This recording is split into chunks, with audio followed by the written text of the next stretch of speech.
I gotta say that it's very surprising to me that Ethan Klein, being a Zionist, would release a content nuke against an adult rather than a baby. Hello everyone. So Ethan Klein has released the so-called content nuke against HASAN PIKER, and it is even worse than I thought that it would be. As I'm going to show here, because I am going to be going over the whole thing here, it is just rife with the same exact arguments that it has been making for like 6 months now that have already been refuted time and time again. But because Ethan insulates himself so much from the people who are refuting him, he just pretends the rebuttals don't exist at all. He refuses to debate me and the many others who have refuted him so that he can maintain the narrative that he has in his bubble where everything that he's saying is correct and his opponents simply don't know how to respond to him or avoid responding to him or whatever, when the fact of the matter is that he's doing that to us. So I'm going to respond to his supposed content nuke here. I'm going to go over everything in it that is, political, historical, stuff like that.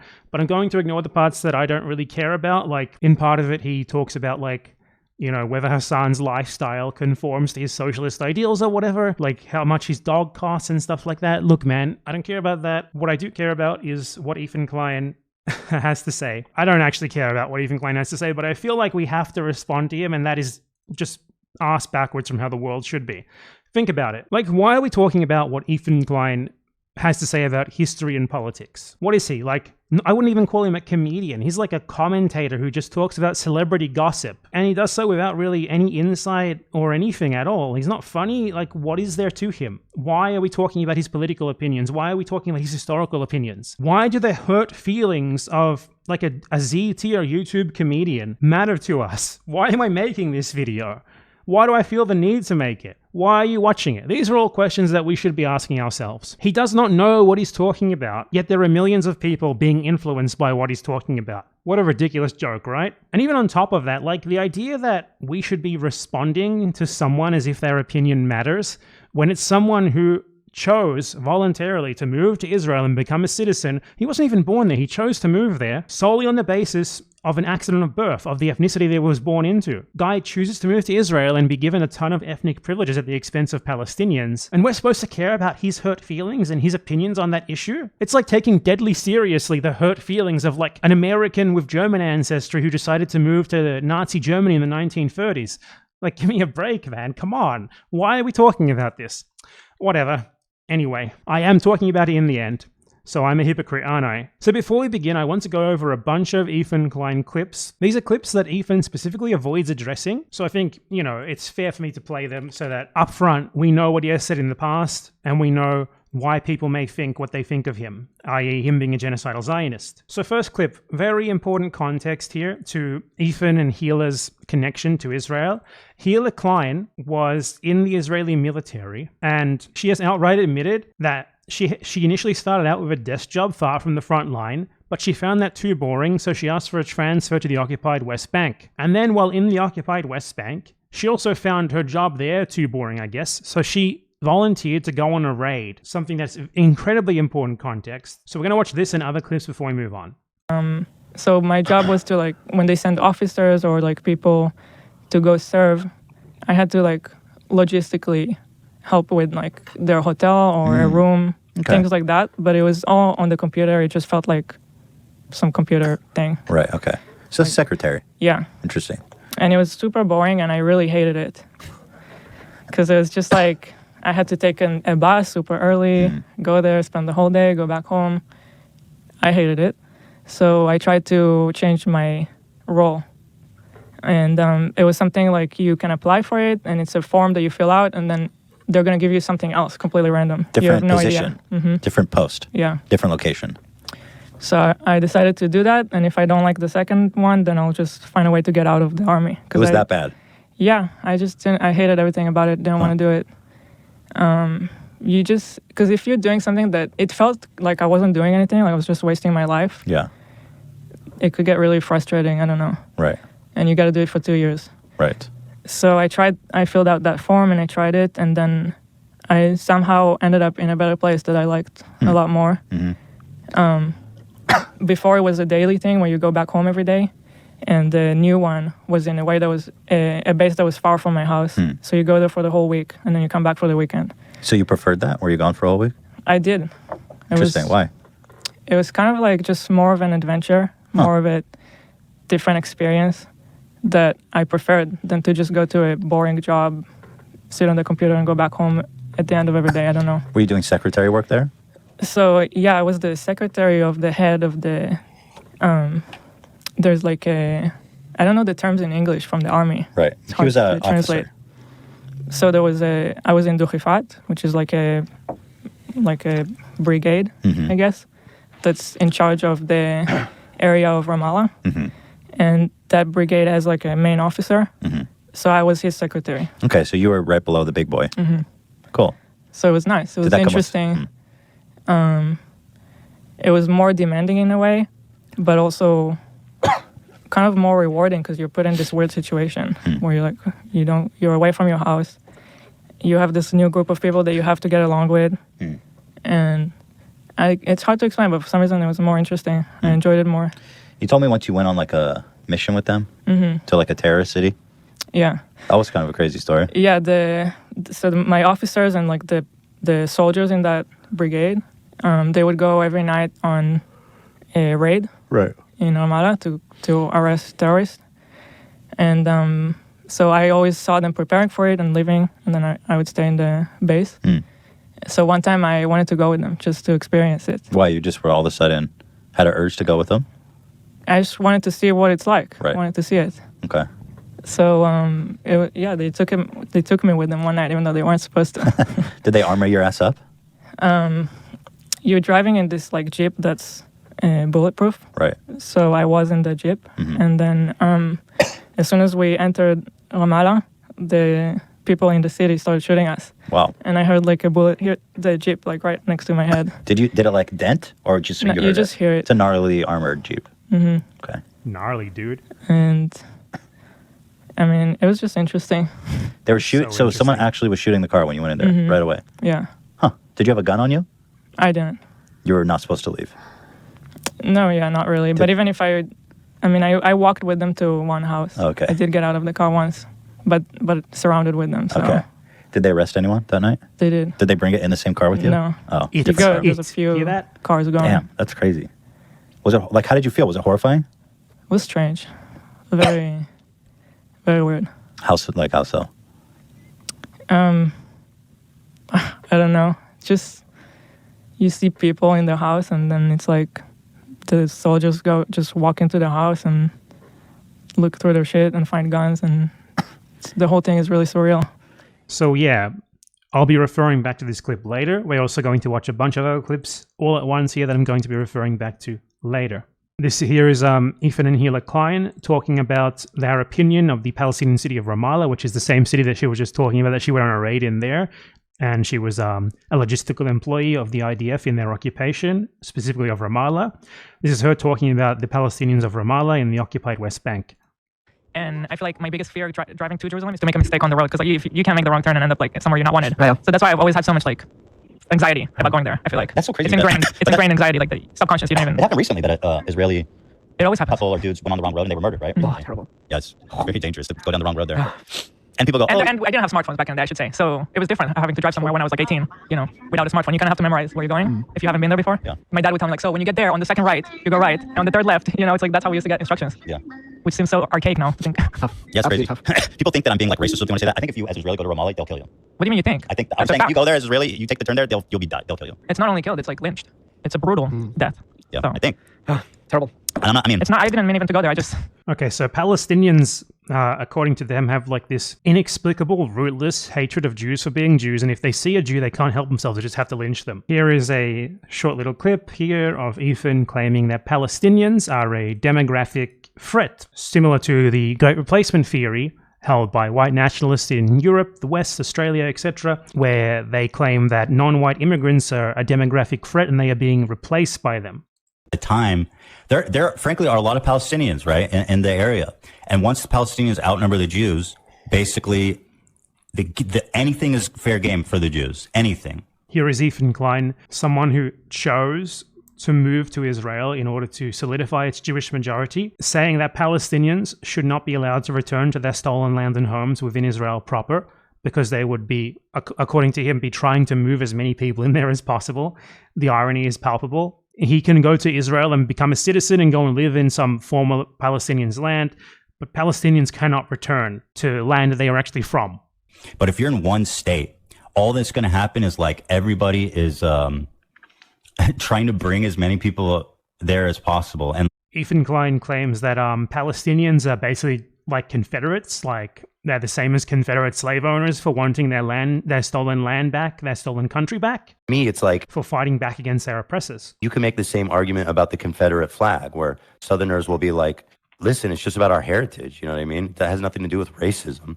And maybe, and some people do believe that, right? Now, Ethan is going to claim throughout this video on HASAN that he is pro-Palestinian. I'm not exactly sure how someone who is pro-Palestinian would frame pro-Palestinian slogans as analogous to the Confederates. You would think the exact opposite is true. Like, Israel is the party here that is analogous to the Confederates. Ethan Klein clearly does not think that. Here is Ethan Klein being virulently anti-Semitic. And this is very relevant because Ethan is very, very, very willing to weaponize claims of anti-Semitism, dishonest claims of anti-Semitism against others, when he clearly does not care about anti-Semitism at all. His Jewish identity is only important to him insofar as he can weaponize it to get out of pickles that he's gotten himself into. When he sees people who are actually like visibly Jewish, who are actually really super immersed in Jewish culture, this is what he thinks of them. In Nebra. And it's the home of the Jew. The Jewy Jew, not just this Jew like, me or Ela, but this is home of the super Jew. The Jew, the dirty, grimy, jacket-wearing Jews. Real dirty ass, nasty. You know what I mean? It's like, who can look more Jewish? Boom, boom, boom. It's like it doesn't end. I mean, come on. Is Ethan Klein denying segregation? Denying segregation of Palestinians, which is like just an incontestable fact. He denies it. By the way, segregation is not real. There's 20% of the population in Israel is Palestinian, full citizens, integrated in all levels of work and life there. Same exact narrative of the Jim Crow US South, by the way. Here is Ethan denying the mass rape of Palestinian women by IDF soldiers on the basis that he feels like it's not true, something that he does constantly, seems to just only care about his feelings. I think one of the reasons as to why it is not as widely reported on is gag orders. You can remove them from time to time like it happened here, but there's no evidence for that I'm aware of. It's not incredibly well He says there's no evidence for this as the evidence is on the screen. It's not as incredibly well documented as some of the other things that Amnesty International has access to on the ground. Okay. It's just, I don't know. It rubbed me wrong a little bit because it's just a big claim to make, and later on you will see that Ethan Klein is very happy to make incredibly ridiculous claims of like mass rape of Israelis by Hamas on next to no evidence. He doesn't even feel like he needs to present evidence for it. But in cases of very real evidence, like the Israelis literally admitting it between themselves, these Israeli officials admitting this between themselves, he feels like there's not enough evidence and that you just shouldn't say it because he feels like it. Ethan Klein saying that Palestinian slogans about reclaiming the land that Israel took from them in its settler colonial project are anti-Semitic genocide, a principle that I wonder if he would apply in other circumstances that he brings up constantly, like Ukraine and Russia, for example. Literally is saying that we need all of Israel must be ours. See, I think that's part of the problem is that people don't necessarily understand what some of this stuff means. Yeah. Like Olivia probably doesn't even know what. Here is Ethan Klein and Hila Klein telling us how awesome Yoav Gallant, who is the architect of the Gaza genocide, and how he's such a good guy. This is someone indicted for basically every single possible crime against humanity that you can be by a world court which is heavily biased towards the US and Europe. How bad you have to be an Israeli and get indicted by a court that is basically just a puppet court for your allies in the first place. And this is what they had to say about him. Yeah, Bibi talk a lot, and Bibi's become a lot like Trump. Yeah, Bibi's his guy. They're like homies. Bibi's celebrating last night. Just the other day, Bibi fired a really good guy that a lot of people are pissed about, and he fired him because they had a disagreement, and that's like so Trump coded. I just want to interject here. Like, these guys are talking about like the equivalent of like Heinrich Himmler in this way. They talk about it so casually, like a lot of people thought he was awesome. A lot of people love him. Yeah, a lot of Nazis probably did love Himmler. Like they're talking about the architect of a fucking genocide, the prime architect of it, the one whose job it was to plan it and carry it out in this way. It's just so normal for them. It's like a moderating voice in the war room. Yeah. It's a moderating voice. And he got rid of him, or at least a more moderate voice. I don't know anything about the guy. Just recognize his picture. He looked mean. I thought he was mean just because he looked mean. No. Okay. So now let's get started on the actual video. Let's check out the Ethan Klein content nuke. Let's all waste our time. There's nothing new here. If you think this is going to have value aside from just like basically shitting on Ethan Klein for the sake of it, it's not going to. As I said, I will be skipping over the purely like unrelated to broader event stuff regarding HASAN PIKER. I do not care about that. It's an hour and 43 minutes long. This video is probably going to end up being like 5 or 6 hours minimum because it takes way more time and effort to refute bullshit than it does to just make the bullshit up. So, yeah. Anyway, let's get started already with Ethan Klein's incredible content nuke. Oh, hi there. It's me, your old friend, Ethan Klein. It's been a while since we've last spoken. In that time, I've had 3 kids, all boys. I've lost 100. Okay, this is pretty unrelated, but I just want to point out something that a lot of big YouTubers do is once they get big enough, they become absurdly lazy and they stop making original content pretty much entirely, and they sort of pivot into this like live stream / podcast reaction content. That's something that Ethan Klein did.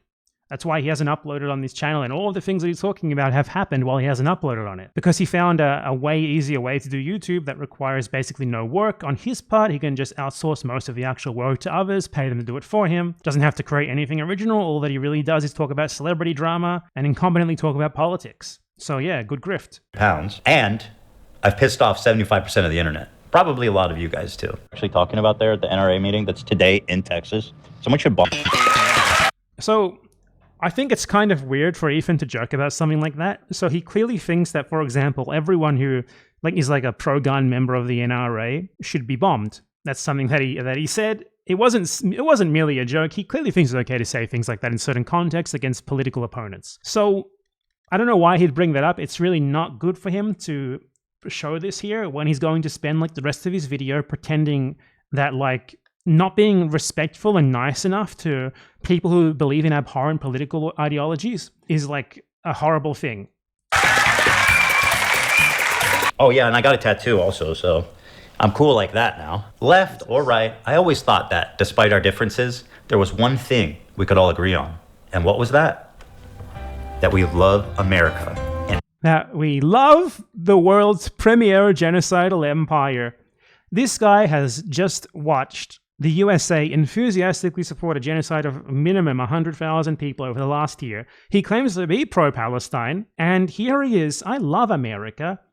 I support America. everything she stands for. Mom and Dad and apple pie. Sure, there's plenty to criticize and endless things to improve, but I thought it was about making a more perfect union. I don't think the problem that me and others have with America has much to do with its domestic politics, though they are shit as well. I think it's to do with what you do to others. So, I mean, I don't want your union to be more perfect. I want you to stop killing other people. And I would think that you would learn something about that, since you're supposedly pro-Palestine and you've witnessed your country enthusiastically providing absolutely crucial, indispensable backing for a genocide for more than a year. Not tearing it down. And marching bands, a pride that only The thing is, there's something kind of scary brewing in America. Communism. That's America. So the scary thing in America right now, according to this guy who says he's like a pro-Palestinian left-leaning guy, is communism. It's communism, right? It's not Donald Trump in power. Donald Trump in power right now, dismantling the US government with Elon Musk. Like, he's not worried about that. He's worried about communism. He's worried about a Twitch streamer. It's America to me. I started a show a couple of years ago with my acquaintance, HASAN PIKER. You might remember him from such classics as America deserved 9/11, dude. Fuck it. I'm saying it. Yeah. It's true. How is that wrong? Kill them. Kill those motherfuckers in a video game. I think it's just so funny how he plays this to attack HASAN. And a minute ago, he played a clip of he himself calling to bomb like a bunch of conservatives. I'm sorry. Holy shit. That's not what I said. You dumb cracker bitch. and of course, the Leftovers podcast, which was our show. which we made broadly to goof on the antics of the right. Now, to be clear, I knew about all these edgy and controversial jokes at the time we made the show together, because who am I to judge? There is Ethan Klein being a delightful human being. I was just going to say, if there's another Holocaust, if they start rounding up the Jews again, I hope Ben gets... Showing this stuff does not paint you in a favorable light when you spend the rest of the video pearl clutching about other people saying that those same sorts of things about the most abhorrent people alive. You understand that, right? He presents himself as someone like me, a left-leaning Democrat. No, he doesn't. No, he doesn't. You aren't a left-leaning Democrat. You're literally pivoting to right-wing. Oh, I just can't. Like, I want to get to the facts, but it's such bullshit. You are not a left-leaning Democrat. Supports basic things. And we went on making the show for about 2 years. And HASAN does not present himself as a left-leaning Democrat. HASAN actually presents himself as like a far-left radical, and he's not. That's the problem. He's not a far-left radical. He's like a center-leftist, but he presents himself as like as far as he can get away with being a communist. And you're just wrong. And it doesn't make sense that you're wrong about this too. There's no way you genuinely believe this. No way you didn't know this beforehand, because HASAN is one of the most documented human beings in history. Like what? I think 70-80% of his life is just straight up live streamed. So there's no way he did not know this. Fuck off, man. Everything was good. Everyone was having fun. The audience was having fun. No problem. That was until this happened. We were doing our regular show, and for the first time I noticed an inordinate amount of radical, hardcore leftists. I mean, I thought we were social democrats. Radical, hardcore leftists. So I'm a leftist, and when I see people who are more left than me, that makes me scared. I don't think that's the normal position of someone who's actually on the left to say. Not whatever this was. I don't hate the idea of like people who can be successful. I think it's good that people can achieve success in the term monetary success. I mean, that's what that means, right? I do. You know, there's nothing wrong with that. Because I see so many people in the chat saying no. I don't know what y'all are tripping about. Like, what the fuck do you want? What is the idea that you guys, people are looking for? You guys are all like radical communists? There's that many radical communists? Oh my God, radical communists? Like, I'm a leftist and I use communist as a pejorative constantly. I'm a leftist. Here's some Red Scare. I'm going to just let this play until we get to a part where he actually makes it like a statement of fact on history or politics or something, because otherwise I'm going to be here all day. I mean, I'm already going to be here all day. What am I talking about? I'm going to be here for multiple days. Let's continue. You're watching a capitalist pig. Deal with it. And then this happened. This comment from HASAN really started to sound some alarms in my head. If you're in a socialist country with multiple parties, and one of the parties is a capitalist party, which would surely exist, what would you do if that party started gaining momentum? The solution to that would always be education and offering more... Re-education? Re-education, certainly, yeah. There should be an enforcement mechanism, and in that enforcement mechanism, I think like rehabilitation, which would include re-education as well. If putting capitalists in re-education camps isn't disturbing enough... Okay, he didn't say anything about re-education camps. Oh, he didn't say anything about re-education camps. You just changed the word education to re-education. You said, yeah, re-education. Like, what does re-education even mean? I don't think anyone really knows. It's just like a negative term that's applied to like American, Western enemy nations occasionally. He never said camps. He didn't say anything like that. Re-education camps for capitalists is disturbing enough. I mean, buddy, I don't believe in re-education camps for capitalists. I believe in total appropriation of everything they own. Let me tell you. And if you don't own capital, you're not a capitalist. Just to be clear. You might think you're one ideologically, but you aren't. I started to notice that HASAN was carrying a lot of water for communist states' war crimes and genocides. Communist states' war crimes and genocides. What do you call Crimea? I call it a part of Russian territory, bitch. That's... So he goes from he's carrying a lot of water for communist states, and then his example of a communist state is Russia. By the way, this is just a joke. It's obviously a joke. Because, you know, I guess he had people in his chat coming in there and being like, oh, what do you think of Crimea? What do you think of Crimea? So he made a joke about it. That's what I call Crimea. I call it Crimea River, a Russian river. He's doing this thing here where, like a lot of drama YouTubers who are not very smart do this, where they just sort of play clips and they don't actually try to argue against the clips. They just play a clip of someone and you're just supposed to accept that what's being shown is bad and wrong, while the person showing the clip does not even make any effort to explain to you why they think it's bad and wrong. This sort of thing is specifically designed to appeal to an audience of people who already believe what he believes and who are not going to question it at all. It's just total garbage. It's slop. The annexation of Crimea is absolutely a justifiable annexation. Tibet was literally a fucking... So the annexation of Crimea is a justifiable annexation. I would need more context to tell what he really meant to say there. He could say justified and justifiable. These are two different words. Justifiable as in there is a decent argument for it, or justified as in I believe personally it was justified. So the Russian annexation of Crimea, I made a video about that specifically, actually, going over public opinion in Crimea, what people there wanted pre-invasion and stuff like that. And my conclusion was that even if people there wanted to be a part of Russia, it does not justify an outright invasion and annexation. Something that should have been handled peacefully, and that perhaps even was something that should not be allowed, even if the majority of people there wanted it, because otherwise you're opening a whole can of worms where if you get a vote somewhere, then, well, you can just secede. But the point is that the case for Russian sovereignty over Crimea makes a lot more sense than a lot of other things that Ethan Klein clearly supports, like US sovereignty over Hawaii, US sovereignty over New Mexico, Texas, and California, and Arizona, than Israel's existence, period. Because when Israel was formed, the vast majority of the people who were already there did not want it to be formed. They were against it. And yet it was formed anyway, wasn't it? Against their will. And Ethan is totally fine with the existence of Israel. He's totally fine with that situation continuing. So I would need more context here to be able to tell what HASAN actually meant. Perhaps he meant it was justifiable, like there's an argument for it, or maybe he meant that he supports it. If it's the second one, then I think he's wrong.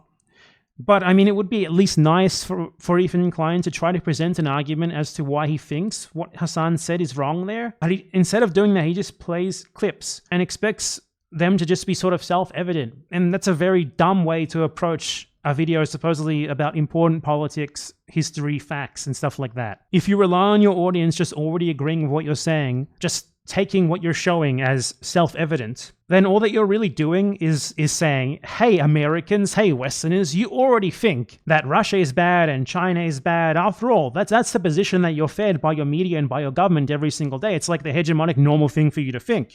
Here's a clip of someone saying something that runs counter to that. You're already inclined to think that that's bad. So look how bad that is. It's so bad, isn't it? It's just someone relying on the fact that everything that he believes is already taken for granted in the society that he lives in and among the society that his audience lives in to appeal to their preconceived notions and biases. He does not even try to argue against like what HASAN said there. But then I guess to do that, he would have actually had to show the full clip and then try to argue against that. And perhaps the full clip might have revealed that HASAN wasn't actually saying what he was trying to paint him as saying there.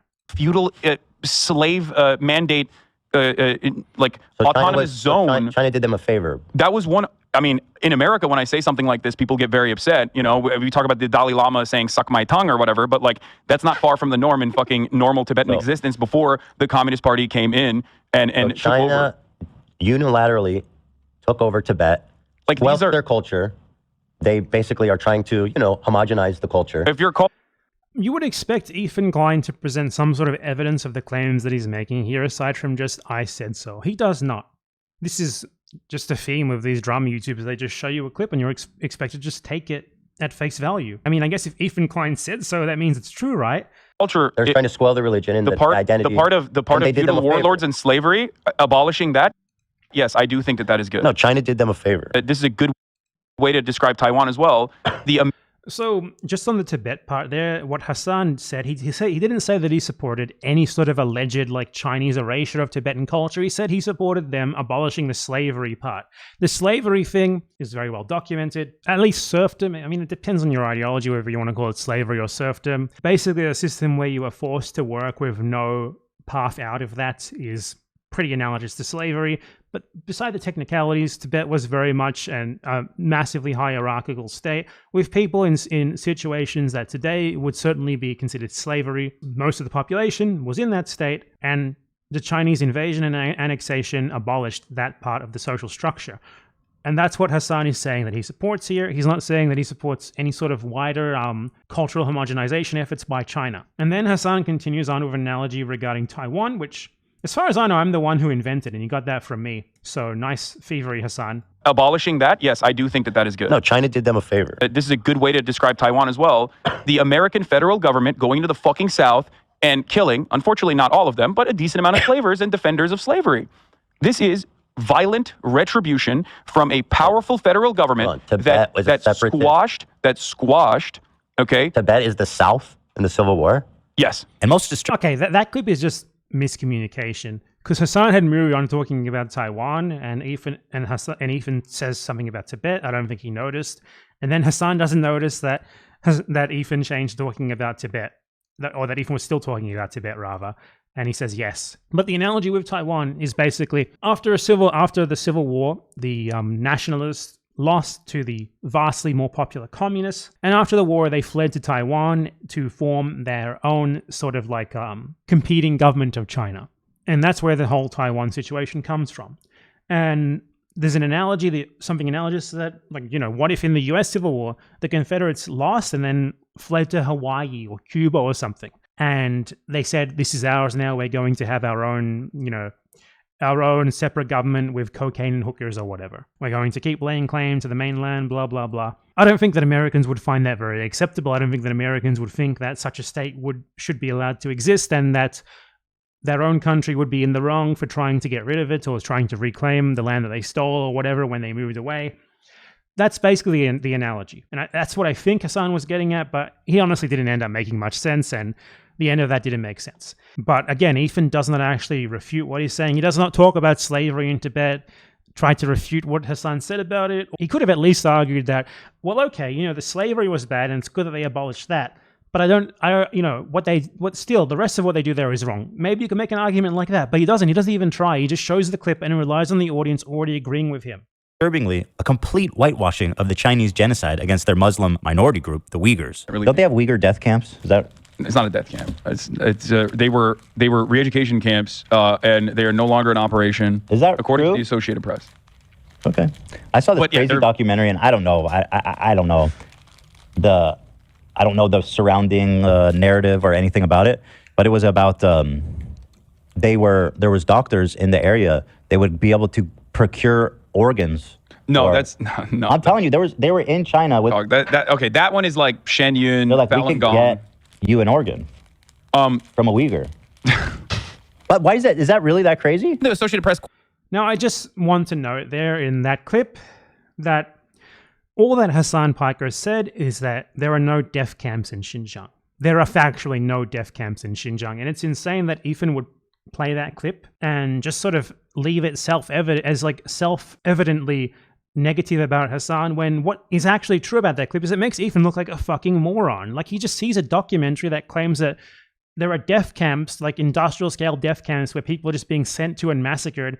I guess like he's imagining like something analogous to the Holocaust here. And also they're harvesting their organs, and we saw a documentary on this, so I guess it must be true. Like, it seems plausible. I mean, if that seems plausible to you, I think you're kind of dumb. Like, you would think that he would follow it up with some sort of evidence of the death camps that he claimed existed. As I don't know HASAN PIKER's position on most things, let alone this. But all that he said in that clip is that there's no death camps. That's all. And he's right, and Ethan's wrong. Then after that, there is a clip here where HASAN talks about an AP article that talks about how the Chinese oppression in Xinjiang had died down. Crazy? The Associated Press quietly fucking wrote an article that didn't get a lot of coverage in mainstream media about how, like, okay, well, all the concentration camps have been closed now. Like, all the re-education camps are closed now in fucking Xinjiang, and it's like very different. Listen, the clip that he just showed is HASAN saying that there were concentration camps and there were re-education camps in Xinjiang. Right there in this clip. This clip is from 2021. You can tell because he's watching a hilarious clip of this Enes Kanter, this hilarious basketballer who just hates China. Like, he's not good enough at basketball to have a career afterwards, so he's trying to set himself up to be like a pro-US grifter. And he wore shoes saying no to Beijing 2022, the Olympics. You can tell the time frame of this clip then is that it's from 2021, 4 years ago. So 4 years ago, there was an AP article saying precisely what HASAN is saying there.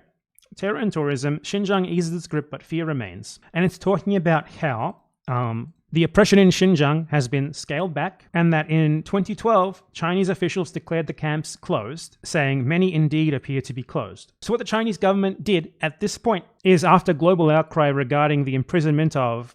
Hold on, let me just get... So in total, this is the Xinjiang Victims Database, which is a website that... Look, it's not that reliable. It just basically looks at anyone in Xinjiang who has been detained for reasons that are possibly linked to like this supposedly anti-terrorist crackdown in Xinjiang, and documents all of them, and just sort of assumes that all of them are innocent, which probably is not the case. there was actual terrorism in Xinjiang, though certainly no terrorism would warrant such a crackdown like this with such broad strokes. But they have found at least a little bit of evidence, again, it's not that reliable, for there being around 80,000 named victims in Xinjiang of this arbitrary detention program. Now, that is obviously very bad, unacceptable, massive human rights violations, but genocide is a massive stretch. Death camps is a comical thing to say.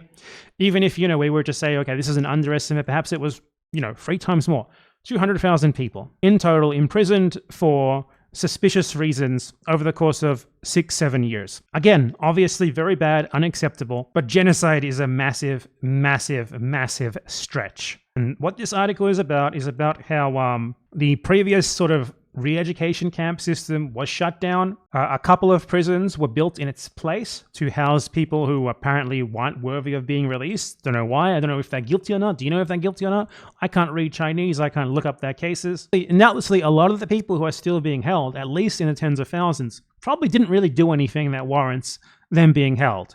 And that's a travesty. To call this genocide, especially after what we've seen recently in Gaza, it is really ridiculous. And it's especially ridiculous for Ethan Klein to call this genocide so easily, given the fact that he supports the existence of Israel. Israel is a country that for its entire existence has done to Palestinians what Ethan Klein thinks that China does to Uyghurs in Xinjiang. The very existence of Israel is based on the principle of as many Jews as possible, as few Palestinians as possible, as few Arabs as possible. It is a country founded by people who moved there specifically to form their own ethnic supremacist, ethnic exclusionist state for themselves at the expense of those who were there before them. It was founded on the expulsion and killing of at least 800,000 people, and since then it has terrorized and brutalized those same people in order to maintain its existence. If this is genocide, if your threshold for genocide is this low, then how is the Israeli state, whose existence as that sort of ethno-state, whose continued dispossession of its victims you support, how is that justified? How is that not genocide? Why are your standards so selectively applied? Israel is literally like the real world manifestation of what these people imagine happening in Xinjiang for 80 years. And it's ludicrous that they throw these terms so out there so easily in circumstances that are nowhere near as clear as those of Israel, yet he outright supports the existence of Israel. Very different vibes in Xinjiang, and now it's the tourism hour. Let's see what the Associated Press actually had to say about this. These are all AP articles from the last 2 years. UK independent body reports China committed genocide in Xinjiang. Okay, let's look at this UK independent body. So the Uyghur Tribunal is an independent people's tribunal based in the United Kingdom aiming to examine evidence regarding the ongoing human rights abuses against the Uyghur people. Let's make clear what this actually is, okay? The Uyghur Tribunal was an initiative of this organization called the World Uyghur Congress, which is partially funded by the NED, aka the US government, and it's literally just a fake court that they made up in order to declare that China did genocide, and then the court declared that China did genocide. Incredible source, Ethan Klein. Amazing. Good work. China sanctioned a US research firm and 2 individuals over a report about the human rights violations in Xinjiang. I just want to note here, this is human rights violation. There have absolutely been human rights violation against Uyghurs and Kazakhs in Xinjiang, also against other minorities there. But human rights violations is a lot different to genocide, okay? Ethan's original claim was there are death camps where Uyghurs are being mass organ harvested. This is very far away from what he was initially claiming, from what he presented as HASAN PIKER denying any sort of human rights abuses or arbitrary detentions of Uyghurs in Xinjiang, which he did not do in either of the clips that he showed. It's the tourism hour. To China's fury, UN accuses Beijing of Uyghur rights abuses. Tourism hour. I went over the UN report on my second channel, if you guys would like, because the UN report on Xinjiang, I mean, it's not perfect, but it is one of the best things if you want an objective, fairly objective assessment of what happened actually in Xinjiang. The title of this video is a joke. So yeah, I mean, go and watch that. I'm not going to play the whole thing here, but the UN report is at least decent. It does not say anything about genocide. It does talk about things like arbitrary detentions, Uyghurs who left the country feeling unsafe returning and stuff like that. Uyghur County in China has the highest prison rate in the world. This is one Uyghur county in China. One in 25, they would be about 10,000 people. They also say that most people on the list were arrested in 2017. So this is quite old at this point. Many of the people on this list have very likely already been released. So I think it's kind of weird how very dumb people like Ethan Klein also talk about this as if it's like happening right now, as if it's at its height right now. Like, they do not register new information. For them, like 20 years from now, they're probably still going to be talking about like the 2017, 2018 crackdown against the Uyghurs in China, if it's still ongoing, exactly as it was back then. They just don't move on. They found their talking point almost a decade ago, and they're just running with it forever. 1 in 25 people is in a Chinese prison. It's the tourism hour. I also find it just incredibly dishonest how he plays this. It's the tourism hour thing over and over, when the article that HASAN was talking about literally does exist, and it has tourism in its very title. That's clearly what he was referring to here. If you want a point of comparison of a much smaller country overall than China, more than 8 million people per year are arrested and sent to jail, with around 2 million being incarcerated at any one time. So again, the point here is mass incarceration, bad, wrong, obviously not a valid solution to there being a terrorism problem in Xinjiang. However, still not as bad as invading Afghanistan and Iraq and massacring millions of people, and overall, still not nearly as bad as the USA, which this guy outright said at the very beginning of his video he supports and wants to defend. Yet I could never imagine him or anyone like him pointing to the 8 million people passing through American prisons every year and framing it as a genocide. In fact, in order to do so, he has to just straight up lie about what has actually happened in Xinjiang and exaggerate it to a completely absurd degree, to the point that they have death camps harvesting organs from people. Like, you gotta give us a break at some point, dude. Come on. 48 Uyghurs detained in Thailand for almost 11 years are on hunger strike to protest their imminent deportation to China, where they face imprisonment or execution.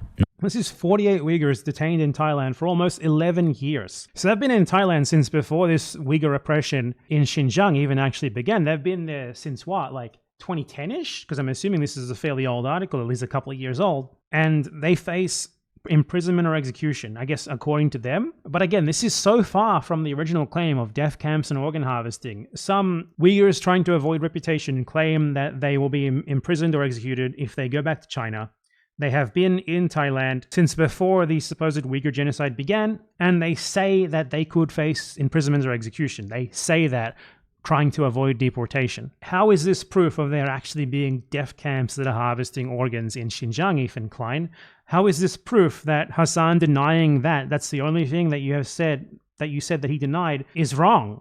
Because in the clip that you showed, that you seem to believe painted you as correct and him as wrong, he was correct and you were wrong. Not only were you wrong, but you came off like a child who just believes anything they see. And he was like treating you with kids' gloves, like very nicely, when what he should have been doing is saying, Ethan, you're like 40 years old. How do you lack basic critical thinking skills like this? Imminent deportation to China, where they face imprisonment or execution. Not only does this AP article seem not to exist, reading the AP proved exactly the opposite. The AP article that exists, you could have searched AP News, Xinjiang tourism, and it would have been the first result, Ethan. Reading the AP proved exactly the opposite. HASAN has... Those articles did not prove the exact opposite at all. If you think those articles proved your claim of genocide even slightly, you have no idea what you're talking about. The only one of them even mentioned the term genocide was like the fake court one. The rest of them talked about human rights abuses and imprisonment and stuff like that. And you claim there was death camps and organ harvesting. Happily eaten up the Chinese propaganda on this and has regurgitated it to his mainstream audience. I mean, you're just straight up reporting, like uncritically spouting insane Falun Gong propaganda yourself. What HASAN said there is not Chinese propaganda at all. There's not death camps. There's not organ harvesting. He did explicitly say there was re-education camps and stuff like that. And he did cite a really existing AP News article about the crackdown winding down post-2019. If he was eating up Chinese propaganda, what he would say to you, because the Chinese line on this is, no, there's no internment camps. What there are is vocational training camps where we give marginalized Uyghurs opportunities to better themselves. And all of them are there voluntarily. That's the Chinese propaganda line on that. So what he's saying is not even close to that. You're just bullshitting. Why is he defending China's genocide of their Muslim population? Like, as I've been saying, and as I'm sure I will reiterate a lot, Ethan is just sort of relying on his audience being very dumb. Because HASAN did not deny repression in Xinjiang there. What he said was there's no death camps. And then he said the camps, like the repression system has wound down. Both of those points are true. And then the articles, like the headlines that Ethan provided with zero analysis, zero critical thought, even taken at face value, do not even remotely prove his initial claim, not even close, of like death camps and genocide. He kind of just relies on his audience believing that there is like this mass genocide in Xinjiang, like Uyghurs are being rounded off the streets like Jews during the Holocaust and stuff, and being massacred in like gas chambers or whatever.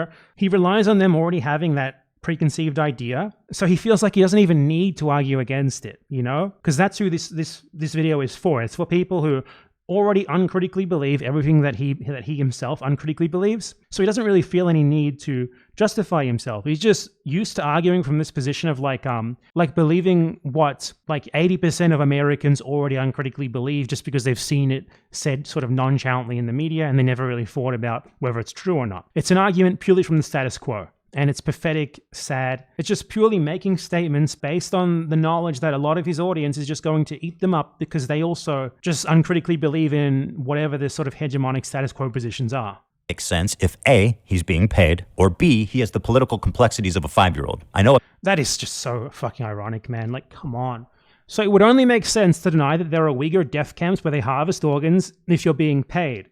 It would only make sense to say that there is an AP article about the repression in Xinjiang being wound down if you're being paid. And the AP article does exist, by the way. That makes no fucking sense. And then you talk about him having the political complexity as a 5-year-old after you just showed us a clip of you being like, I saw a documentary where they say there's death camps and they harvest the organs. They harvest the organs like a little child baby who believes everything that you see immediately. We're supposed to believe that he's the one with the political complexity of a 5-year-old and not you. It's so ridiculous. I know America bad is a meme that people laugh at online, but with HASAN, this does actually seem to be the beginning and the end of his analysis. Let me explain to you 2 principles that you should keep with you, coming from a person who's Turkish, okay? When you look at a situation in the Middle East, you look at what the local government is and who the Western forces are. Never align with the Western forces. So when I look at other countries, I look at the regional actor, whoever the regional power player is, and then I look at who is backed by the Western superpowers. That's a principle that you could take home with you. If you want to actually be moral or if you want to be smart about the way you analyze other countries, that's one basic principle that you can take home with you.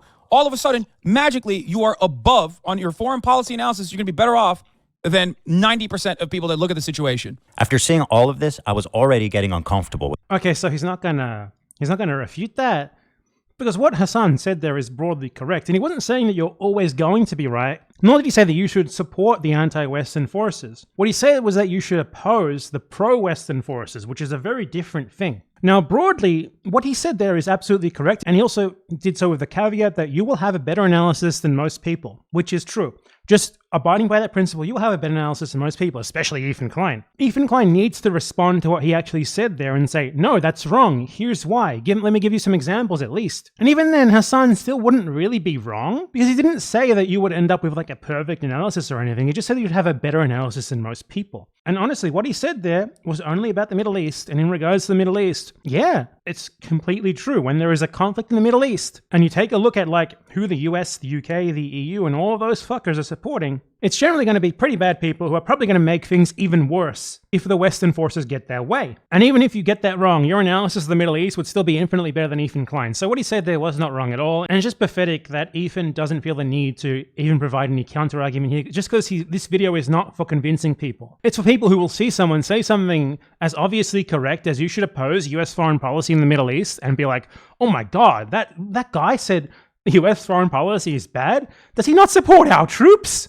It's for that sort of intellect. So, yeah, he doesn't feel the need to elaborate because it's just not for those of us who like arguments and evidence and stuff like that, you know? It's for brain-dead lobotomized people. With our partnership, I started to wonder if I had any idea who this guy actually is. And then, this happened. We have breaking news out of Israel this morning where Hamas has launched a surprise attack within Israel's borders overnight. After the shock of October 7th, I noticed a huge increase of anti-Semitic comments from Hasan's stream and Discord, including from his head mod. Okay, I was disturbed that Hasan was seemingly okay with this. And do you care that your chat is calling me racist? Do you make any attempt to? Anti-Semitic comments. They're calling me racist. I have not looked at my chat. Moderate that at all. I have not looked at my chat at all, but you have I just opened it, but don't you have moderators? Do you care at all about what your audience? Calling you racist in someone else's stream chat should not be allowed. You are a racist, by the way. This is the best you got? No way, dude. There must be more. Surely. There's 32,000 people in here right now. I'm just trying to tell you guys how it feels.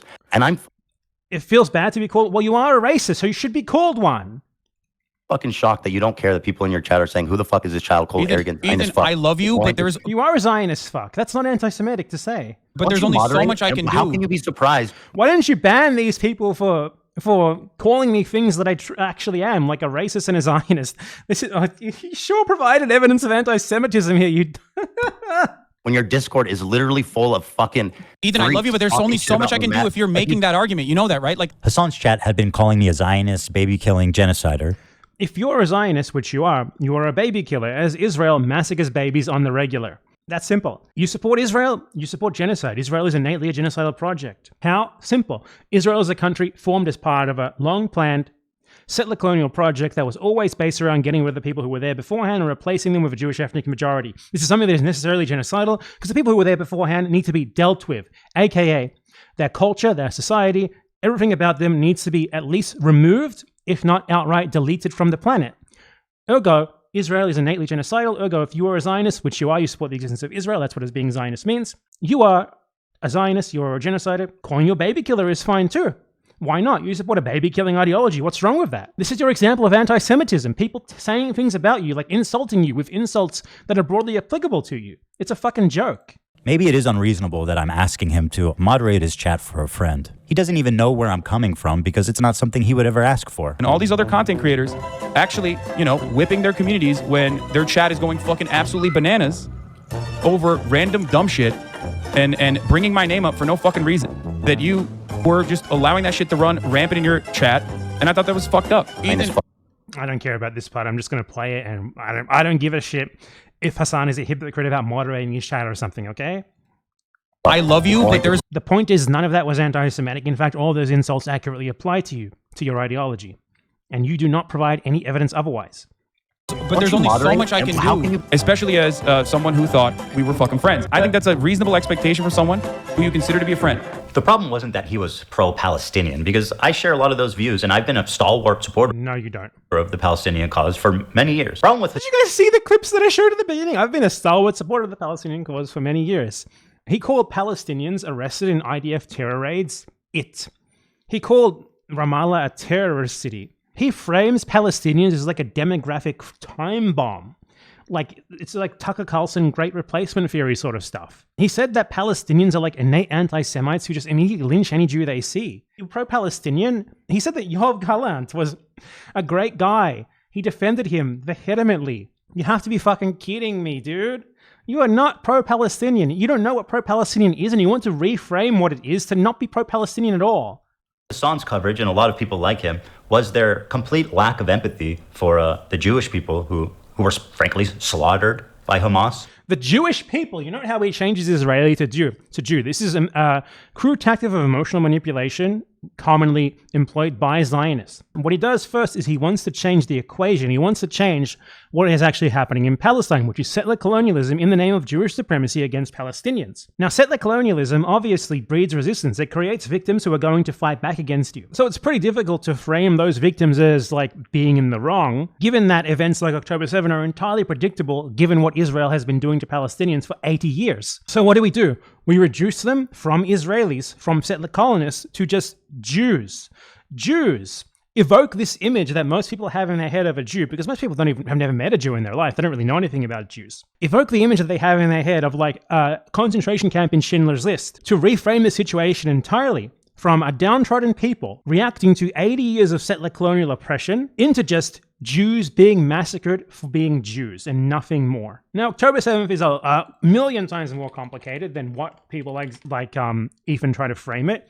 I suggest you see, if you want a very detailed outline of precisely what it actually was, what actually happened, why it happened, how it happened, I suggest you check out this video, The Gaza Ghetto Uprising by Rev and Reeve, who is an Israeli anti-Zionist, or former Israeli anti-Zionist, I should say. He probably doesn't want to be called an Israeli anymore. But it is a excellent video that goes over everything regarding what actually happened on October 7th that absolutely destroys the narrative of people like Ethan Klein. I obviously am not going to go over it all here. It's 2 hours long. But this simplistic framing that Ethan Klein needs here in order to be in the right of just like, basically like Hamas tried to do their own little Holocaust just for the sake of it, right? Like a Palestinian resistance group that exists outside of any sort of place and time that is just like innately anti-Semitic, that just attack these poor little Jewish people for literally no reason whatsoever, just because they hate Jews, because they were born hating Jews, nothing else. It's ridiculous, and we're getting into it more throughout this video. He refused to show even a crumb of empathy for the Jewish victims.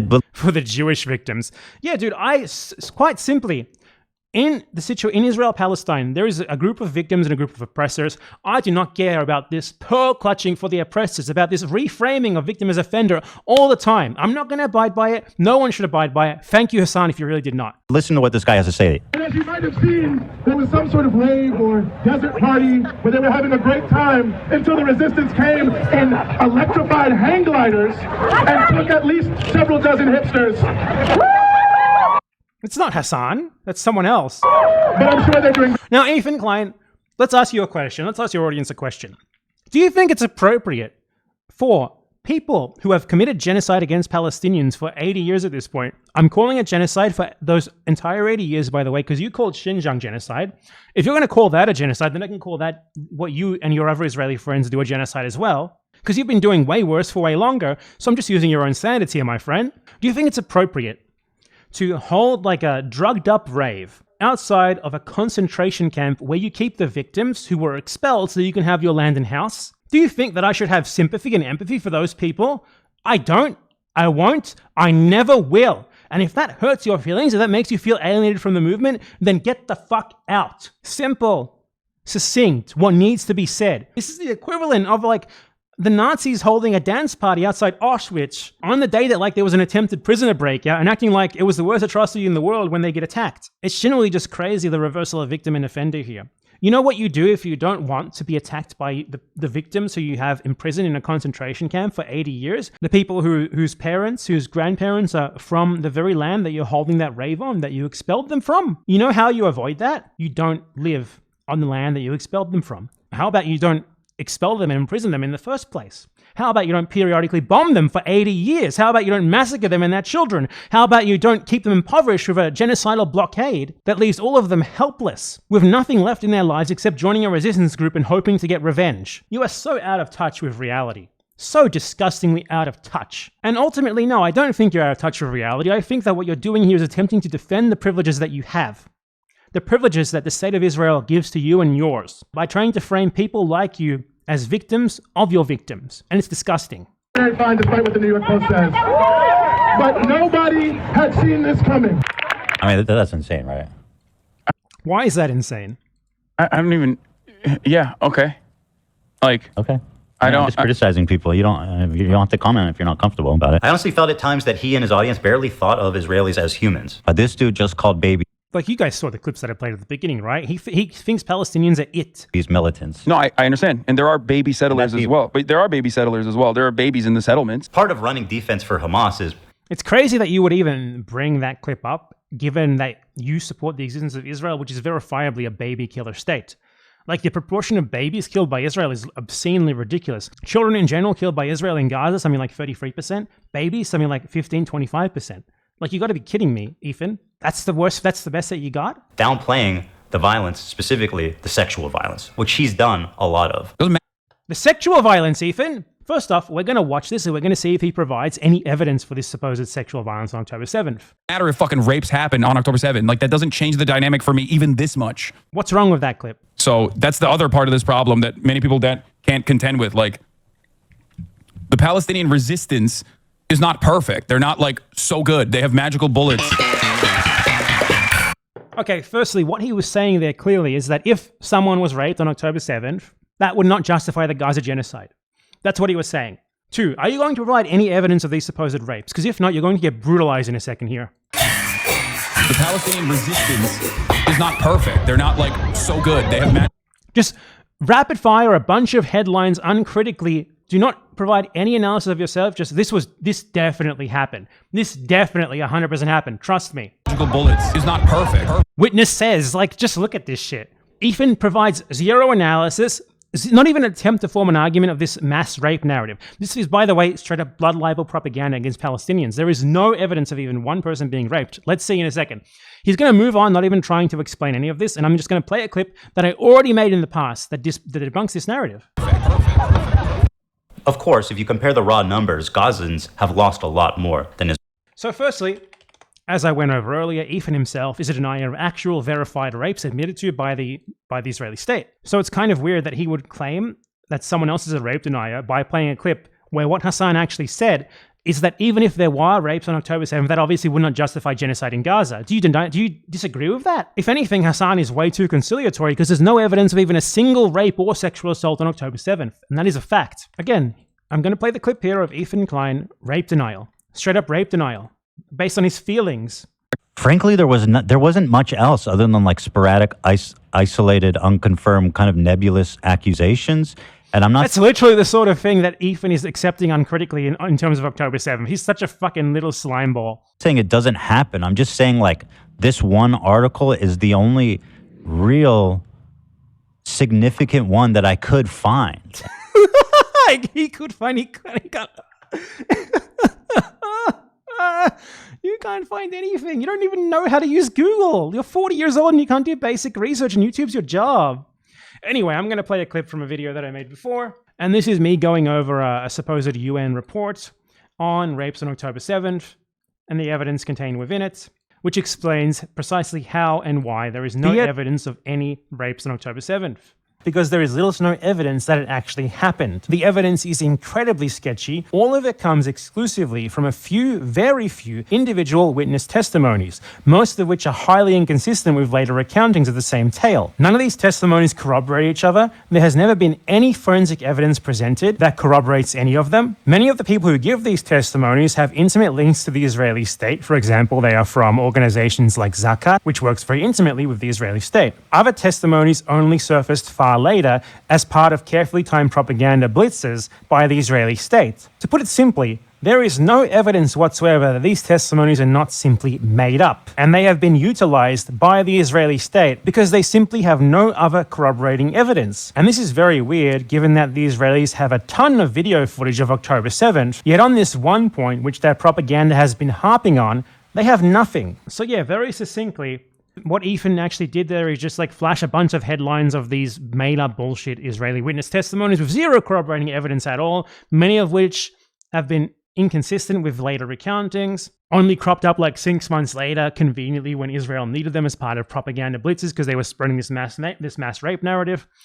And the only reason that I can imagine Ethan Klein is harping on this so much and why he takes so much exception to what HASAN said there, which is that even if there was rape, it would not justify genocide, is that Ethan Klein thinks that if there was rape, it would justify genocide. There's no other reason for him to misconstrue what was being said there so badly and for him to present this debunked mass rape narrative as if it's just self-evidently true without even trying to actually form an argument for it, provide evidence for it. It's fucking ridiculous. Israelis. 40,000 people have died, and way more than that. Neighborhoods have been completely... They haven't died. They have been massacred by Israel and Israelis. Say it correctly. Now, let's frame this in the correct way. You notice how when he talks about supposed Jewish victims, he says it's like, these are like just little baby boy Jewish people massacred for no reason aside from their Jewish identity by the equivalent of the Nazis. When he talks about Palestinians, it's like 40,000 people have died.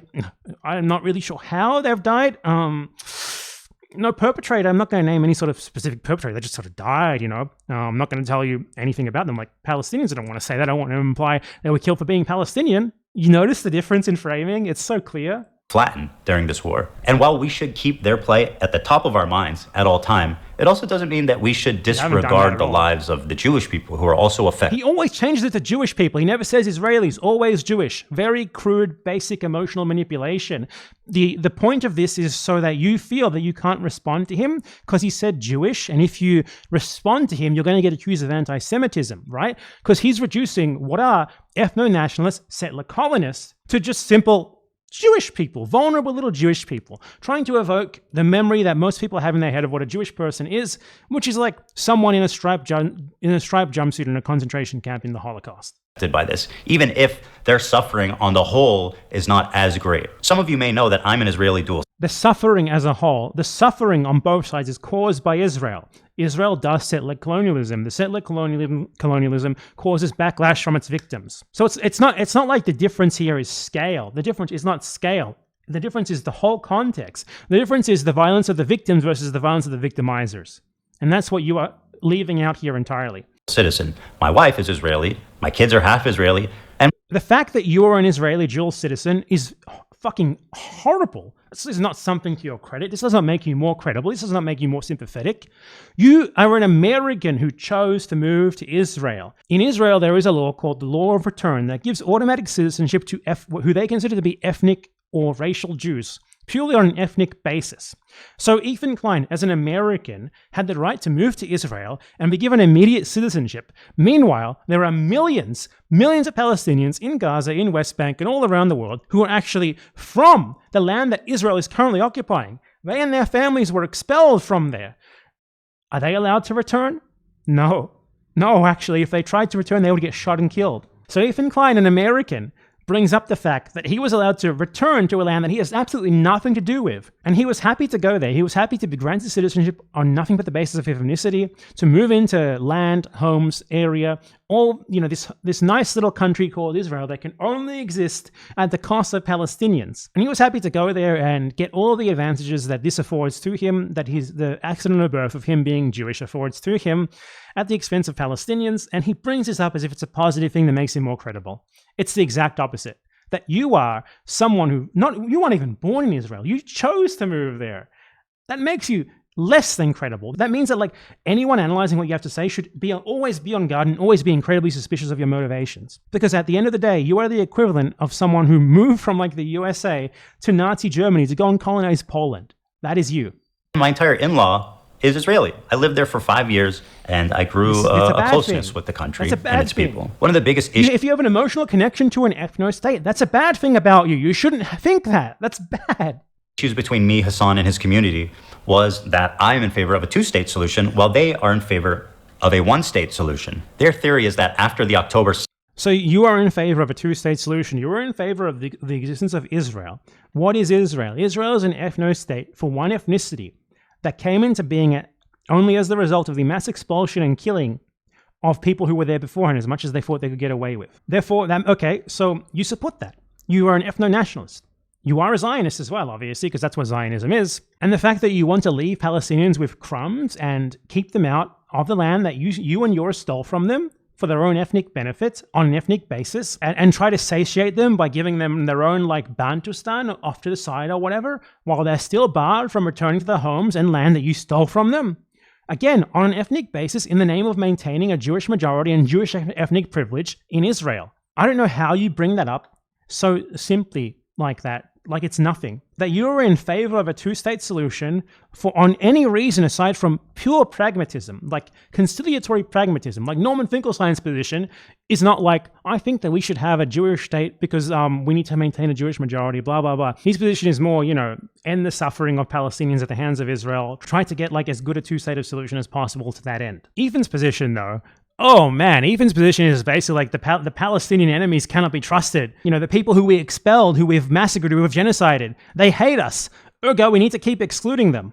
7th attack, Israel should just dissolve its borders and let Hamas enter Israel unrestrained. Borders? What do you think It's so weird how he frames this as Hamas. All Palestinians are Hamas, I guess.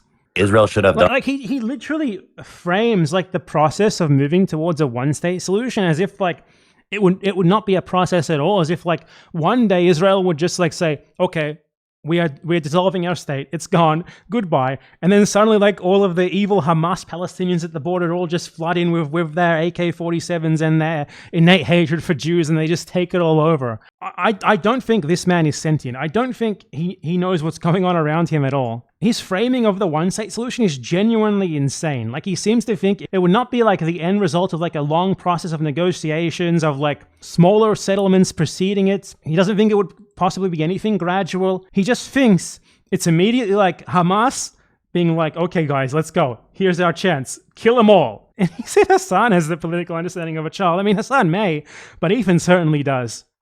In response to October 7th. Instead of indiscriminately bombing Gaza, I think the first thing to do in that situation would be to dismantle the government in the way that it existed, get Netanyahu out of power. Okay. So you're saying Israel in response... Hold on, dude.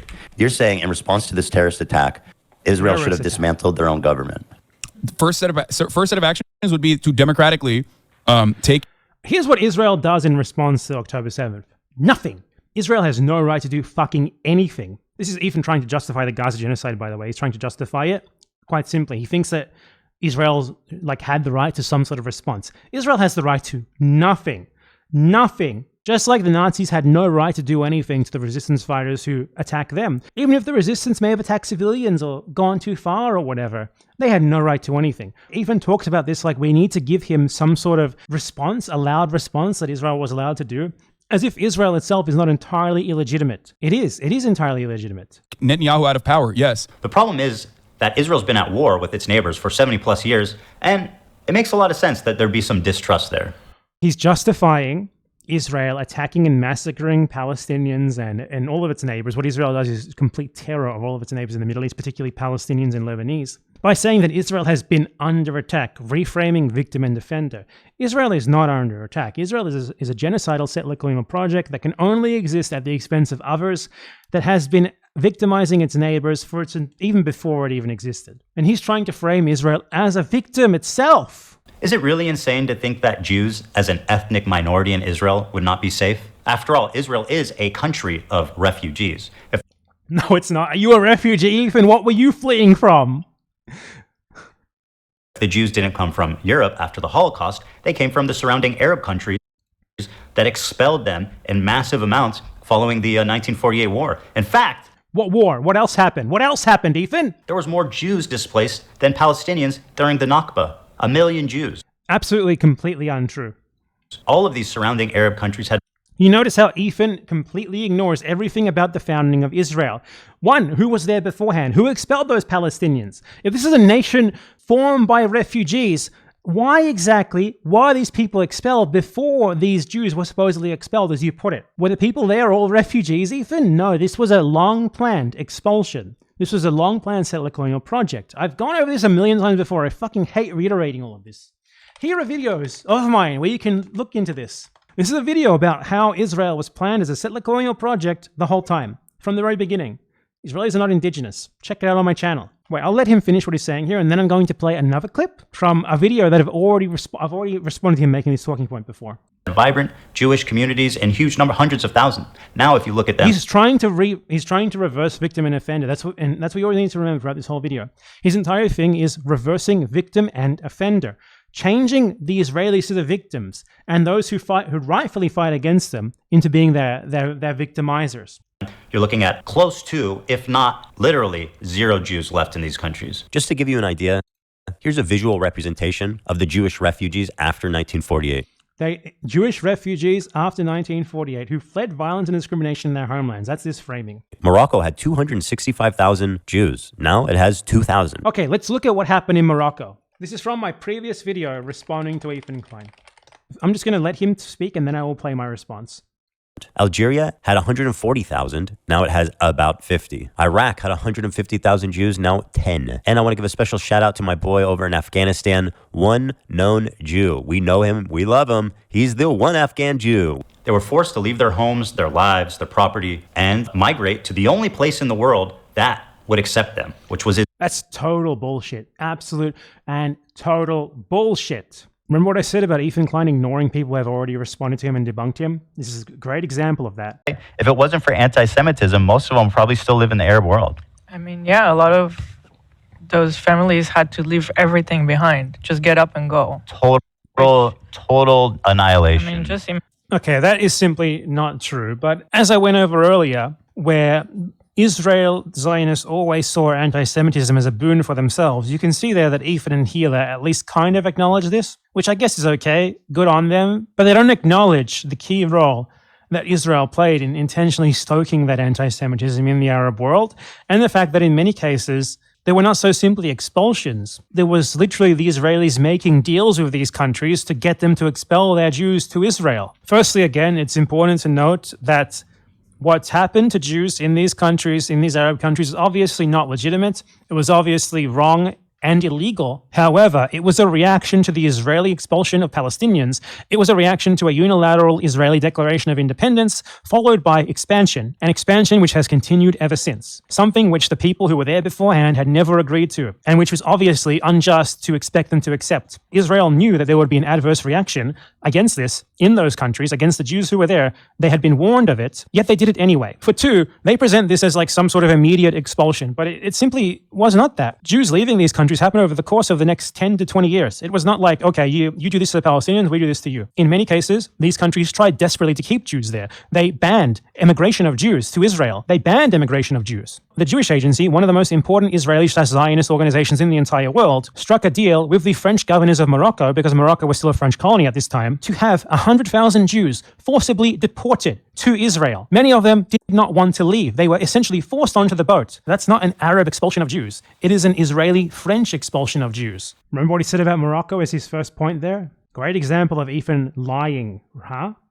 Leaving out context entirely. Israel did this to Morocco. So this narrative that there was like this immediate unified expulsion is simply wrong. Every one of these countries was a different country. They reacted in different ways. Some of them did not want the Jews to leave, and Israel did everything possible to try to force them to leave. One interesting thing, for example, is that the top Jewish emissary in Yemen attempted to get the Yemenis to expel their Jews, and Israeli agents carried out false flag terrorist attacks across the Arab world, especially in Iraq, in an effort to convince the Jews there that anti-Semitism in their country had made their presence untenable. The Iraqi government did not want their Jews to leave. They outlawed Jewish immigration, and the Israeli government, with help from their American and British allies, pressured the Iraqi government to rescind that law, which they duly did. Israel did everything possible to force an exodus of Jews from the Arab world. For Israelis 7-ish decades later to now weaponize this is cynical. It was certainly a tragedy, but it was entirely caused by Israel out of their own disregard for Jewish safety in the rest of the world and their own complete disregard for the autonomy of individual Jews,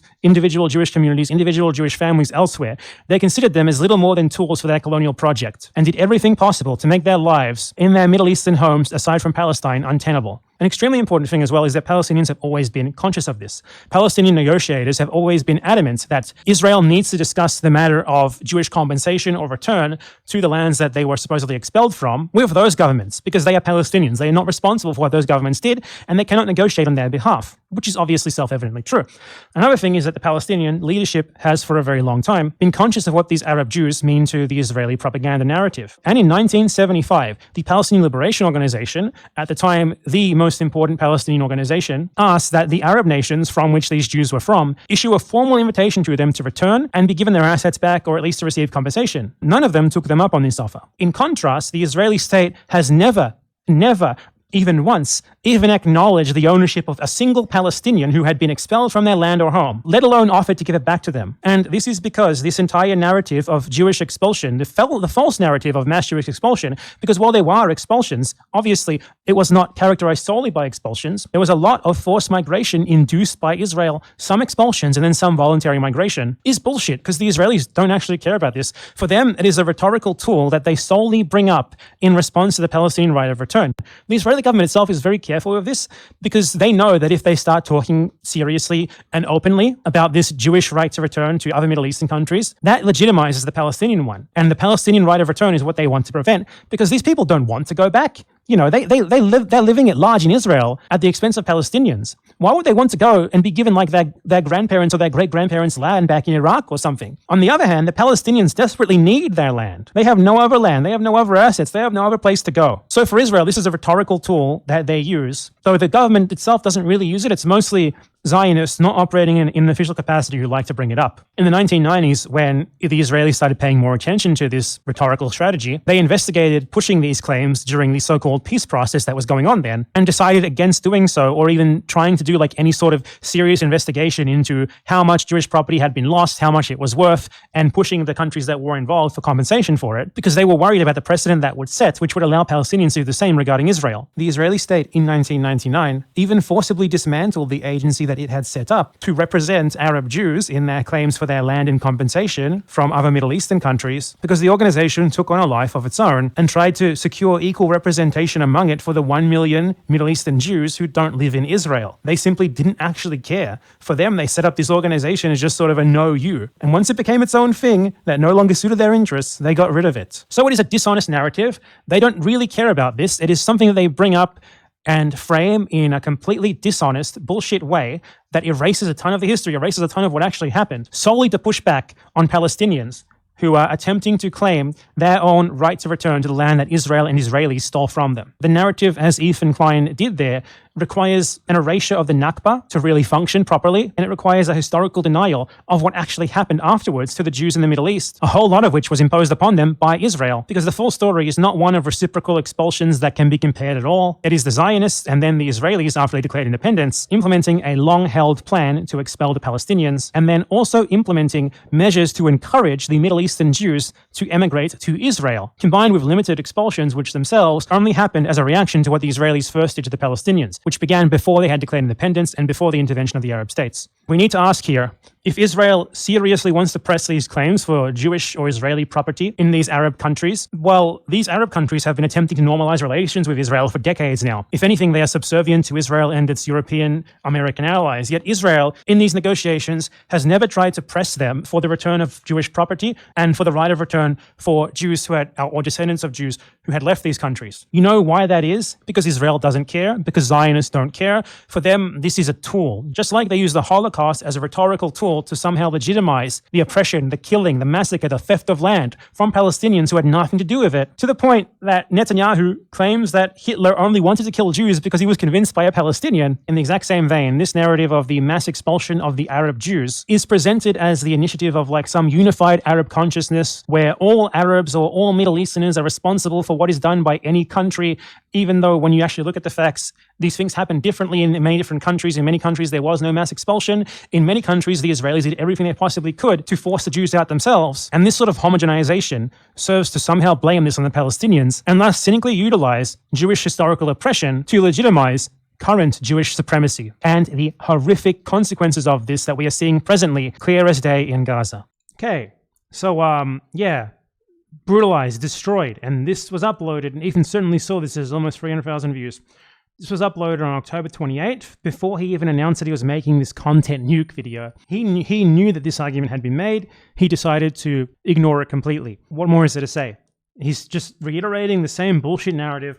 Israel. The irony of this whole situation is that after the 1948 war, when Israel won the war to declare its independence, the Arab... He calls the Nakba, as in Israel unilaterally declaring independence against the will of the Palestinian majority who was already there, long before they were ever there. By the way, before they even declared independence, they were already expelling and killing Palestinians with the purpose of a long-held plan of getting rid of as many of them as possible. He frames that, which was a settler colonial ethnic cleansing, he frames that as a war, an independence war, and Israel as like the victims of a like massive anti-Semitic Arab invasion, when the Arab reaction was actually to that unilateral declaration of independence. It was actually to Israel deciding, okay, we're going to form a settler colonial ethno-state here against the self-determination of the people who were here before us and who outnumber us still. It's ludicrous framing. countries got super anti-Semitic against their own Jewish citizenry. They got super anti-Semitic. Oh, give me a fucking It had nothing break. to do with Israel.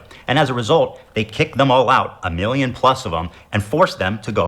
1 million plus. The one place they hated the most, Israel. And now those same people that forced Israel forced them there more than the Arab countries did. them out of their homes are telling them they don't belong there. So if the Jews of Israel are surrounded by Islamic militant terrorist groups that The Jews of Israel are surrounded by Islamic militant terrorist groups. That's how he have frames stated their goal is resistance to annihilate Israel as a So Israel is surrounded by Hamas.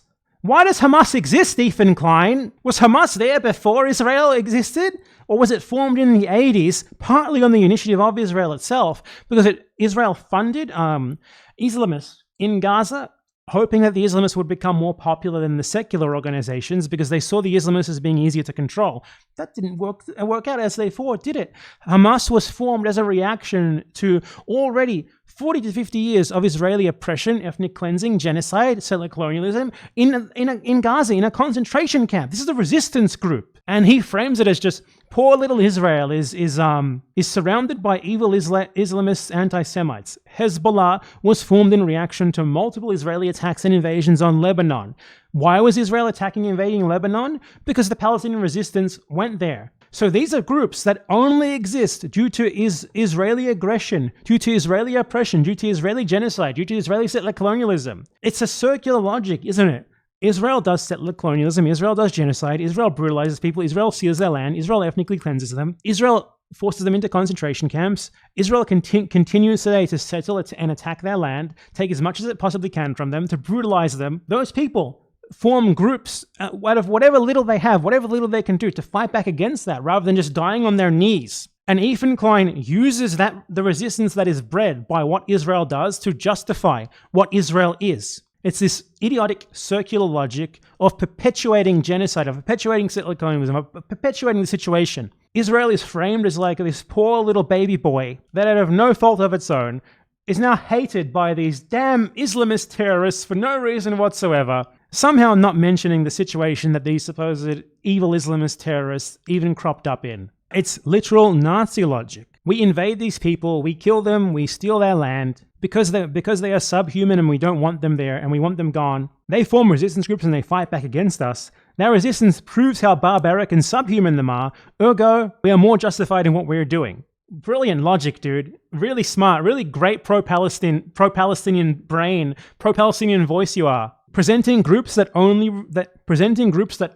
exist as a result of Israeli oppression and colonization, as themselves justifying the Israeli oppression and colonization. Ridiculous. This narrative that he's trying to spread here of like supposed Jewish peril in Israel being justified by these supposedly like anti-Semitic groups who want to genocide all the Jews or whatever, is, as I said, totally circular, because he acts like these people just popped out of the ground one day wanting to blow up Israel, ignoring the circumstances of their existence. I want to note as well, like, how ready and willing Ethan is to frame basically any Arab or Muslim who he sees as like little more than a terrorist motivated by nothing more than like religious bloodlust. With the IDF, with Israel, it's really complicated. Like, can you expect anything more from them? After all, they're besieged by these evil Islamic terrorists, and Israel and the IDF are obviously the aggressors.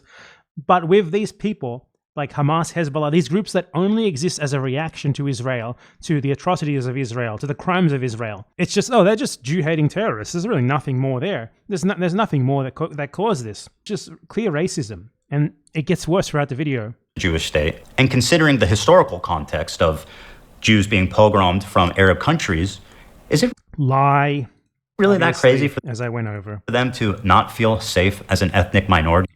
Even a little bit. Okay, so Ethan Klein is justifying ethno-nationalism there.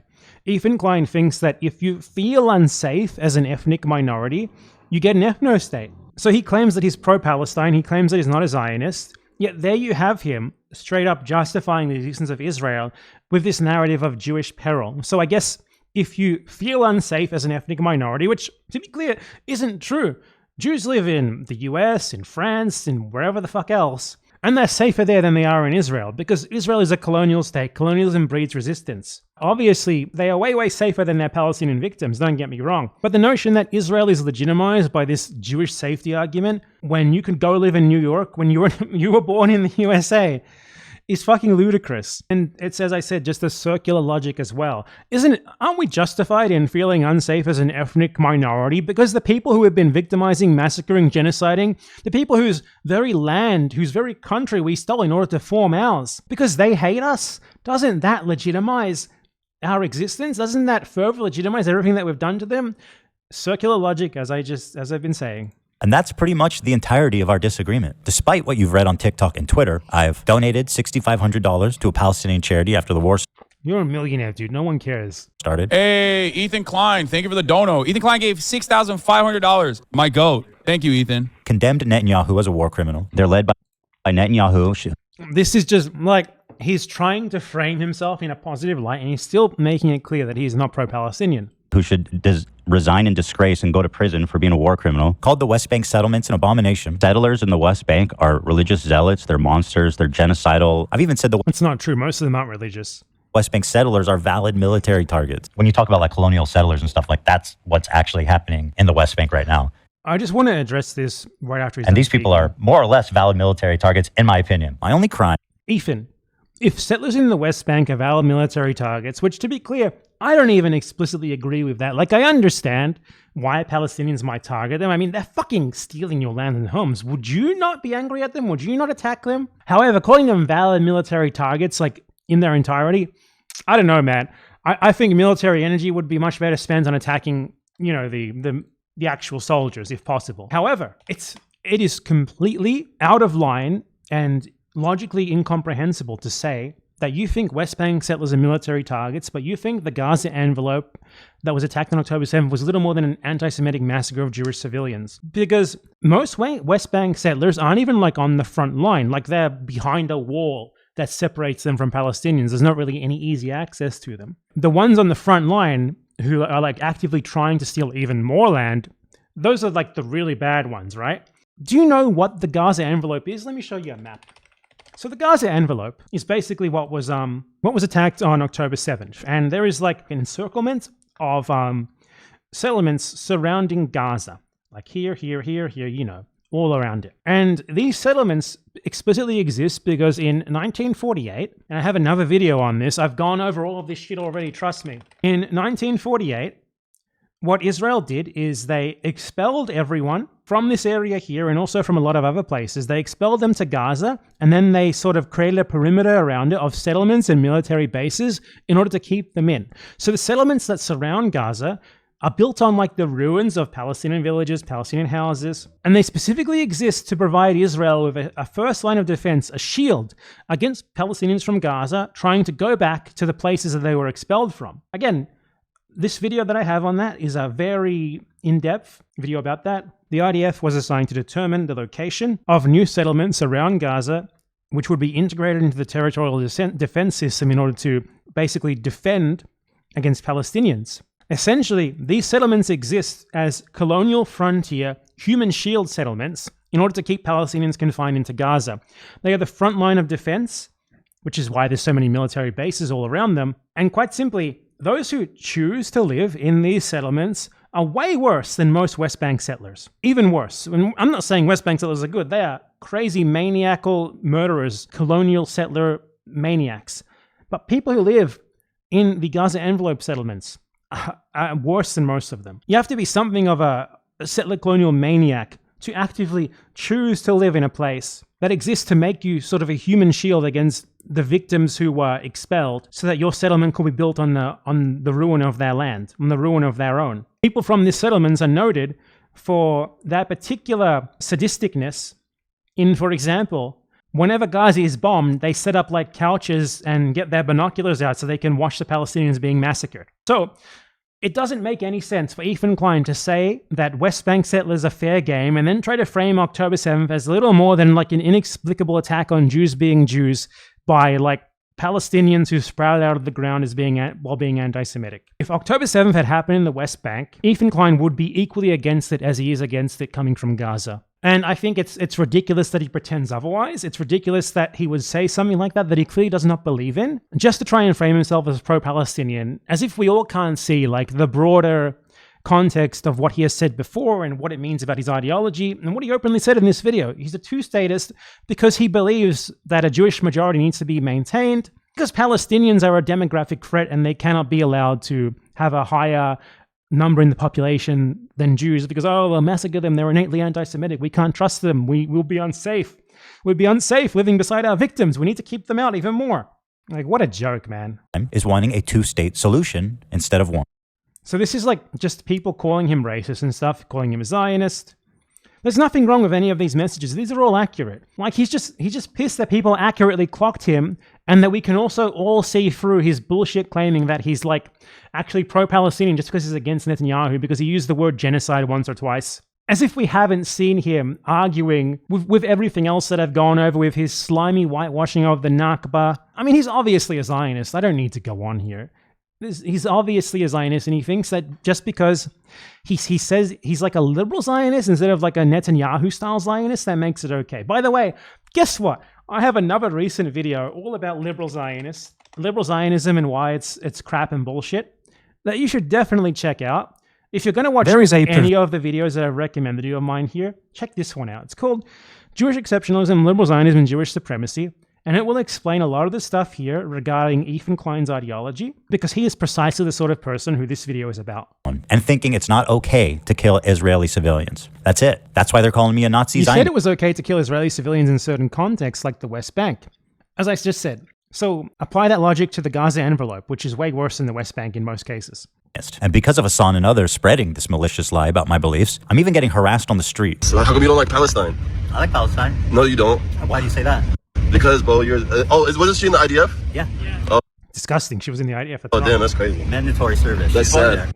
Nothing mandatory about it. You can refuse. It's quite easy to refuse. The penalty for refusing is like 3 months in prison. Way better than helping to massacre babies, isn't it? I've been over this before. Don't worry. I've been over this before.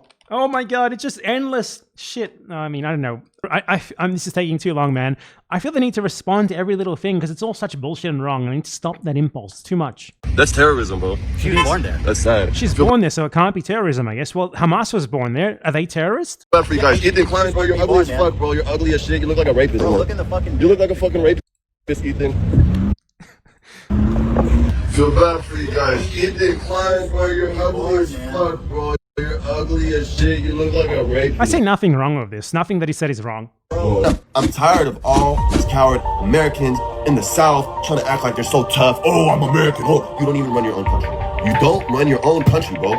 You don't run your own country. A foreign country named Israel runs your country. Okay, this guy's a dumbass, actually. Oh my God. What he said in the first clip was not wrong, though. Now, obviously, Israel does not control the USA. The USA, if anything, controls Israel.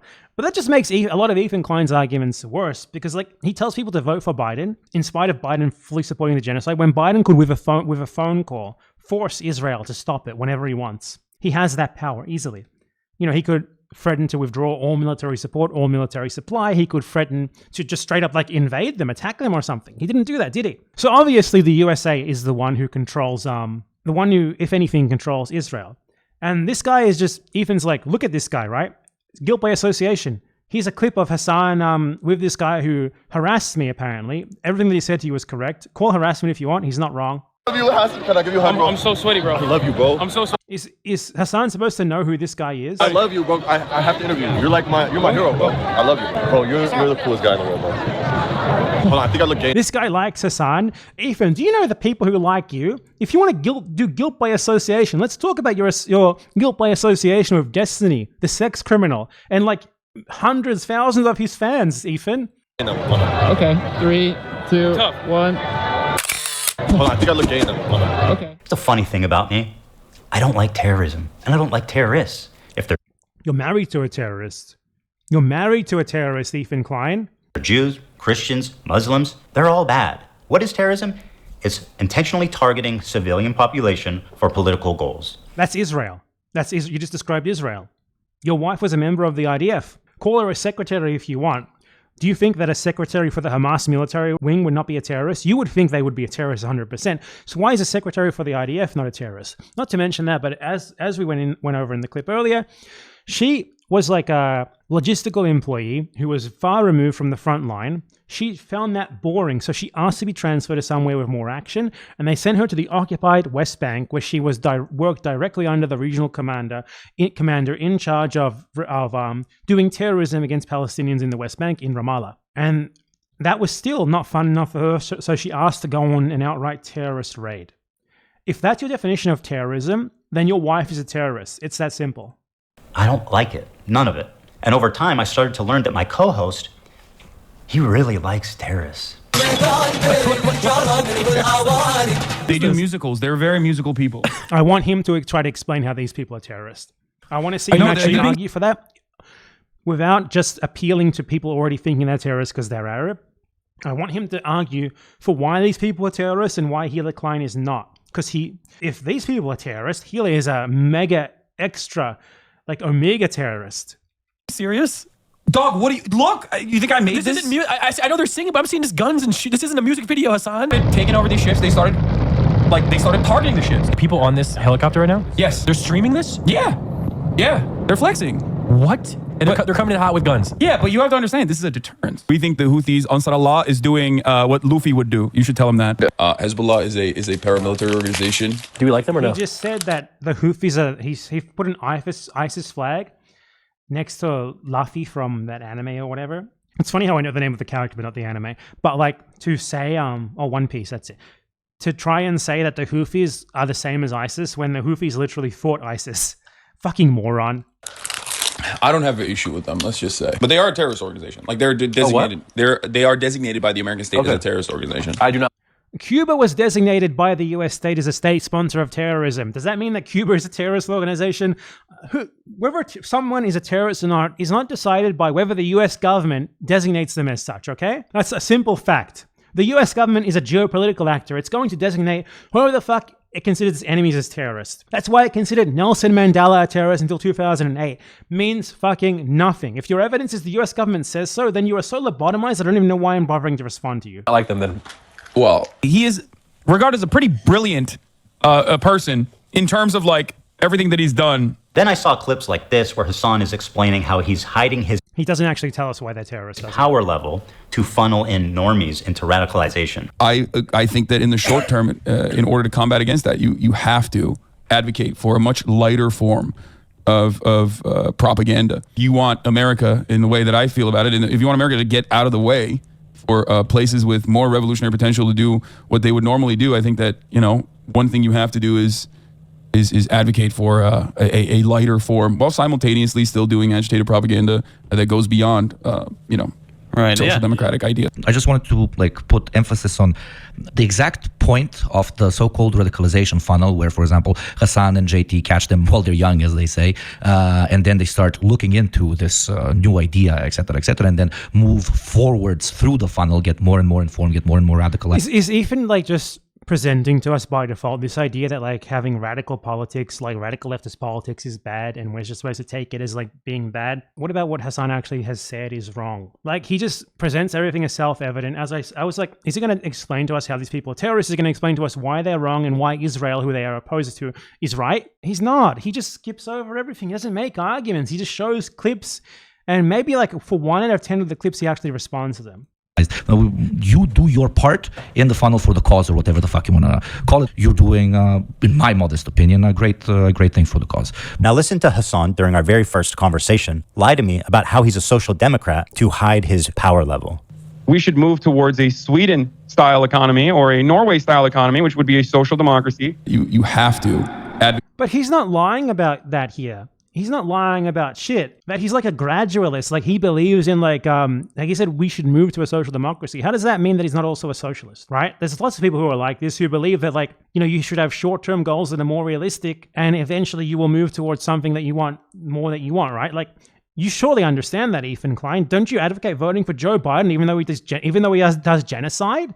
Don't you understand compromise in the short term for supposed long-term benefits? Which isn't even on the same plan as what Hassan is saying here, by the way. But you're presenting this as a gotcha, as if Hassan hides who he is. He does not.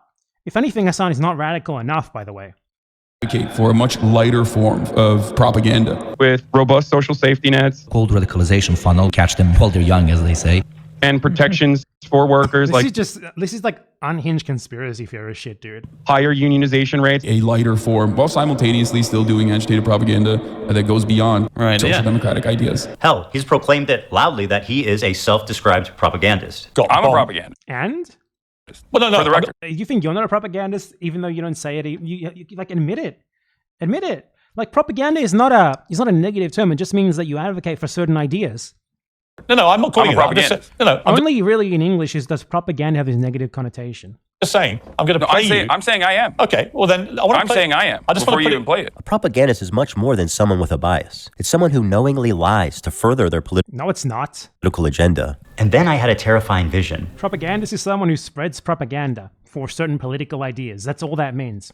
Propaganda can also, in other languages like Spanish, it can also just mean an ad. A shampoo ad can be called propaganda. That's all that it means. Had I been duped? Was Hassan presenting a Trojan horse to my community where he was just a left-wing... Had you been duped? You're a 40-year-old fucking man. This is one of the people with the most documented existences alive today. Had you been duped by him, you're acting like you're a poor little baby boy who was groomed into a gang or something against your will. When you're talking about you made a podcast with this guy who is one of the most documented human beings in existence today.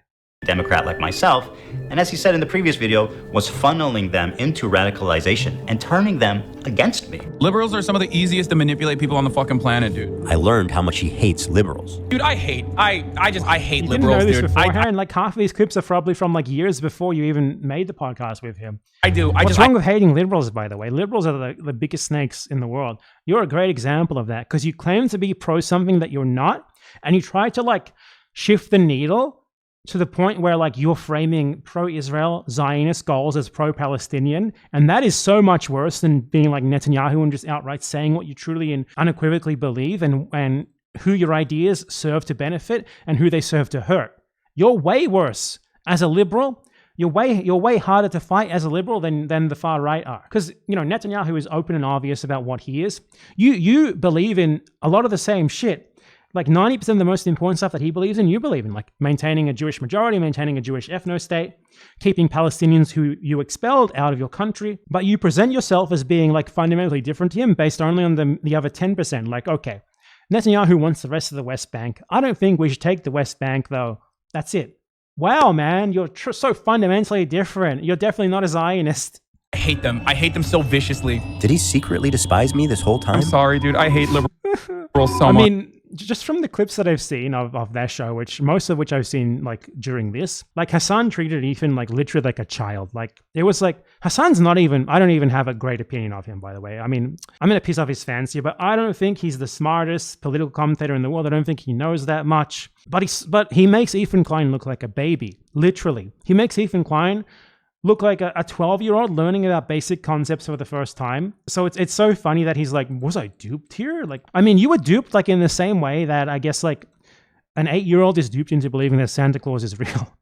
Did this man sit next to me for 2 years and pretend to be my friend? Dude, liberals are a burden on this planet, That's dude. Crazy. Liberals are the most like this is so negative that HASAN made it. Gummy, vile, fucking idiots. Liberals are incredibly stupid. I hate these petulant liberals, dumb fucking liberals. What else is someone this sociopathic capable of? Liberal sociopathic how? The conspiracy framing, I love it. Was I being manipulated this whole time? That was my fear anyway. Regardless of his true beliefs. Poor little baby boy. That broke my trust in him, and I pretty much ended the show immediately. And you ended the show because you couldn't handle that you were being called out for being a pro-Israel Zionist. We know. I felt guilty for my participation in mainstreaming HASAN.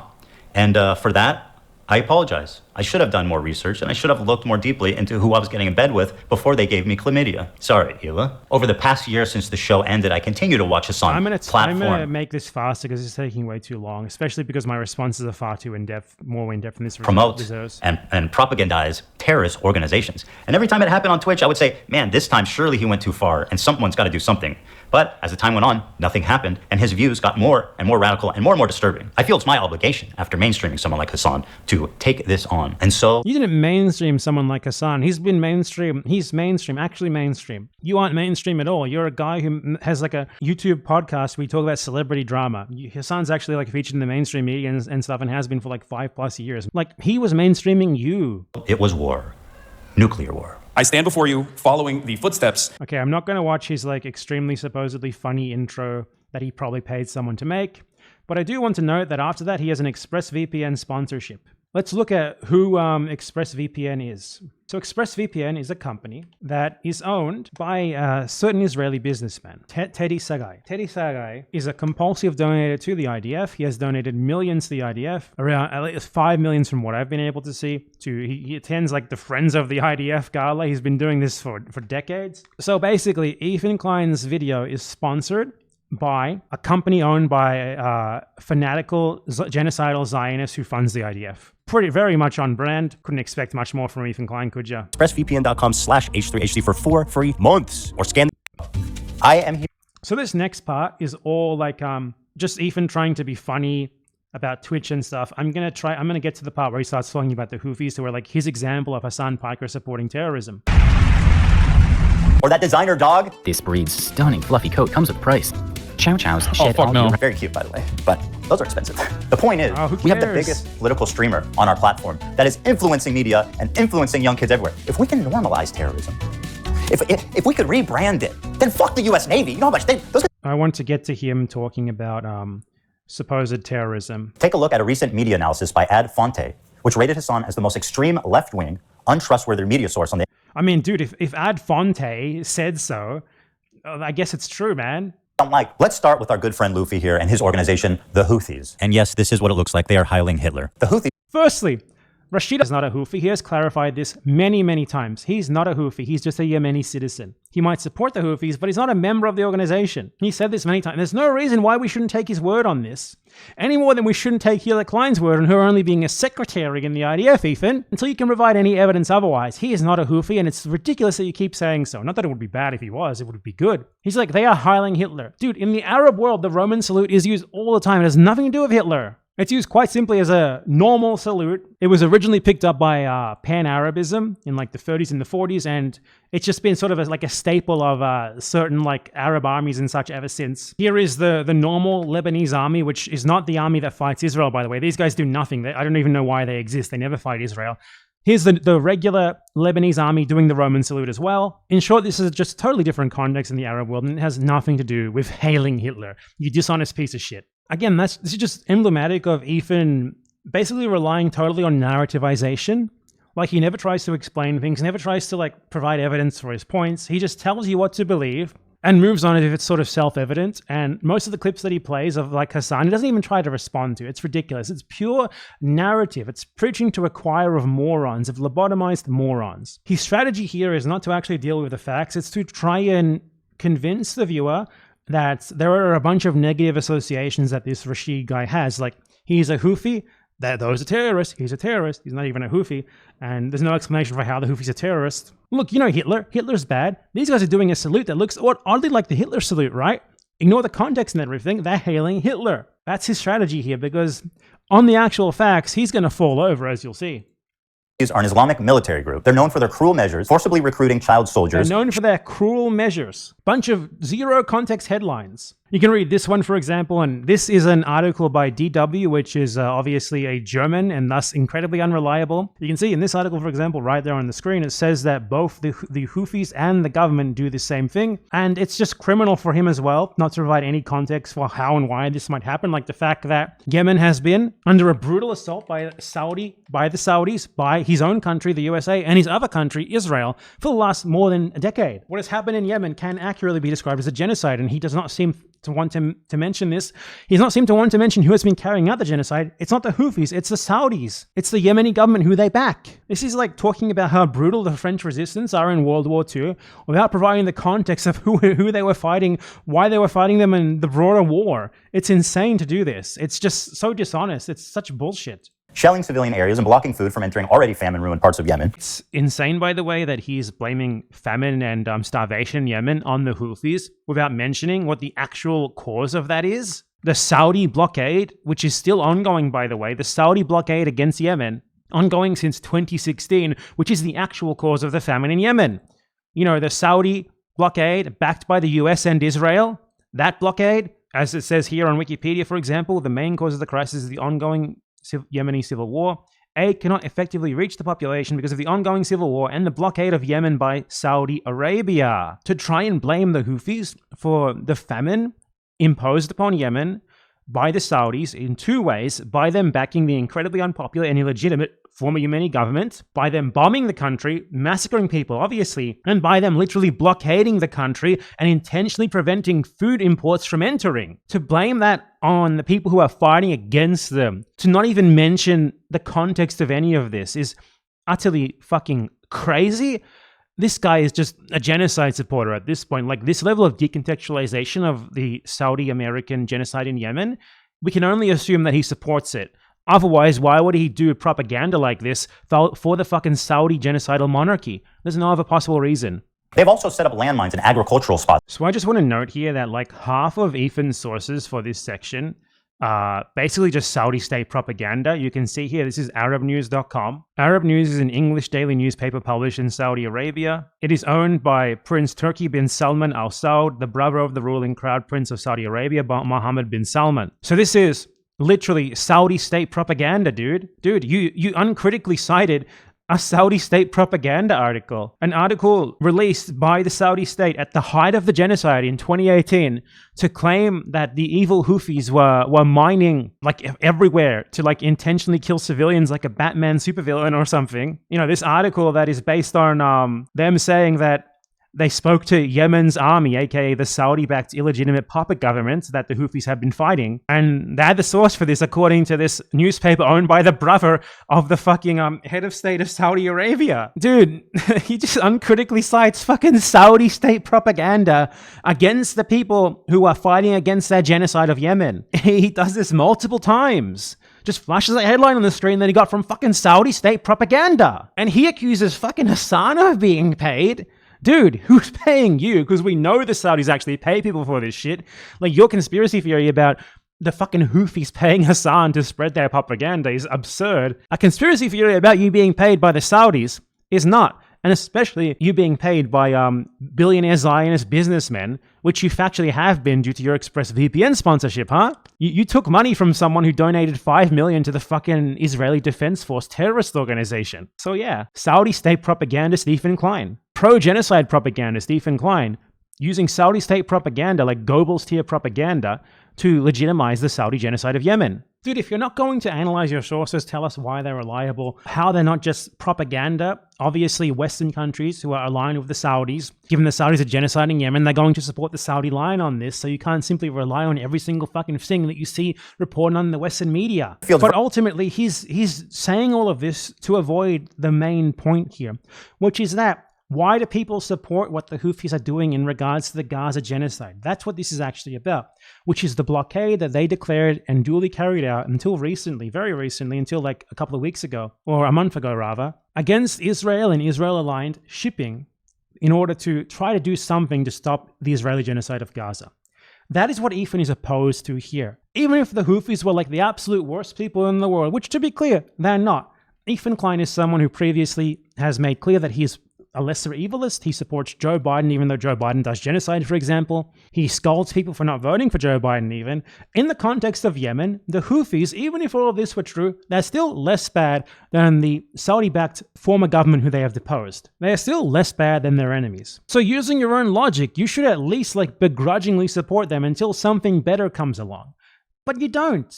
This lesser evil logic is only ever applied to imperialist countries and never to their victims, and you should think about why that is. But ultimately, it doesn't really matter how terrible they are. You know, Iran launches missiles at Israel in retaliation for what they do in Gaza, and I support that, but I'm certainly not pro-Iranian government. Even if the Houthis were terrible, horrible, evil people, as you're trying to claim, their blockade against Israel for what it's doing in Gaza would still be just, would still be good. And I'm glad they're doing it. They're one of the few people in the world who are trying to do anything for Gaza.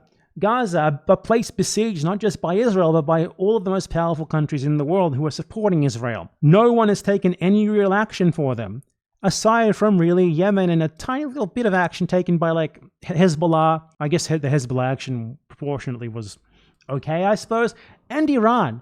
And I do not really give a shit, honestly, about you splitting hairs about how bad these people are. Because ultimately, you don't care about how bad they are. What you're against is not that. What you're against is what is them taking action against Israel, because you were an Israeli Zionist ethno-nationalist.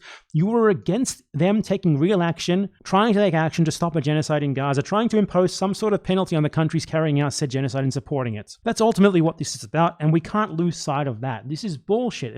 It's not what he's worried about here at all. He knows that the most difficult position here is actually arguing against the blockade and the merits of the blockade alone. So he's trying to prime the viewer and poison the well by saying the people carrying out the blockade are bad. Look at all these bad things they do. Totally out of the context of why they're like this, why Yemen is so poor, the fact that the imperialist countries that he supports are a massive part of the reason for why the Middle East and Yemen in particular is relatively poor, and that said poverty is what breeds reactionary views and sentiments. Virtually worthless. Women have virtually no rights, and homosexuality, of course, is punishable by death. What do you fucking expect? Do you want these people living in abject fucking poverty in the midst of a fucking genocide to have the most be enlightened women's rights advocates and legalize gay marriage or something, dude? Do you know what the best way to combat poverty in Yemen would be? For your country not to commit genocide there. For the USA and Israel not to have backed a Saudi genocide there.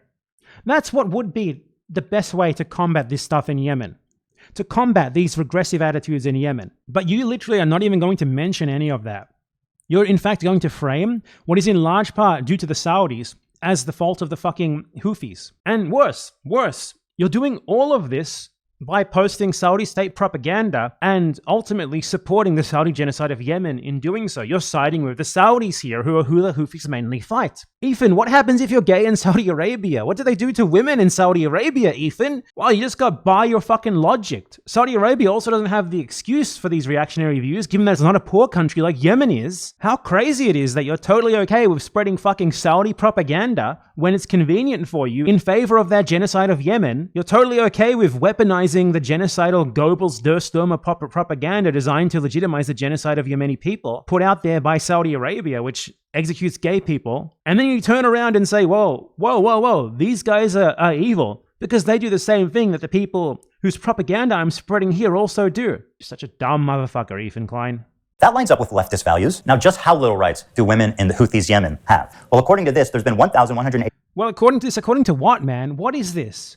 I'll tell you what it is. This is a headline, Anadolu Ajansi, which is Turkish state media. Now, this might surprise you. In Yemen, Turkey supported the US and Saudi-backed former Yemeni government that the Houthis have now overthrown. So obviously, Turkish state media is going to say something like this. Let's check out the evidence for this. It's based on a report.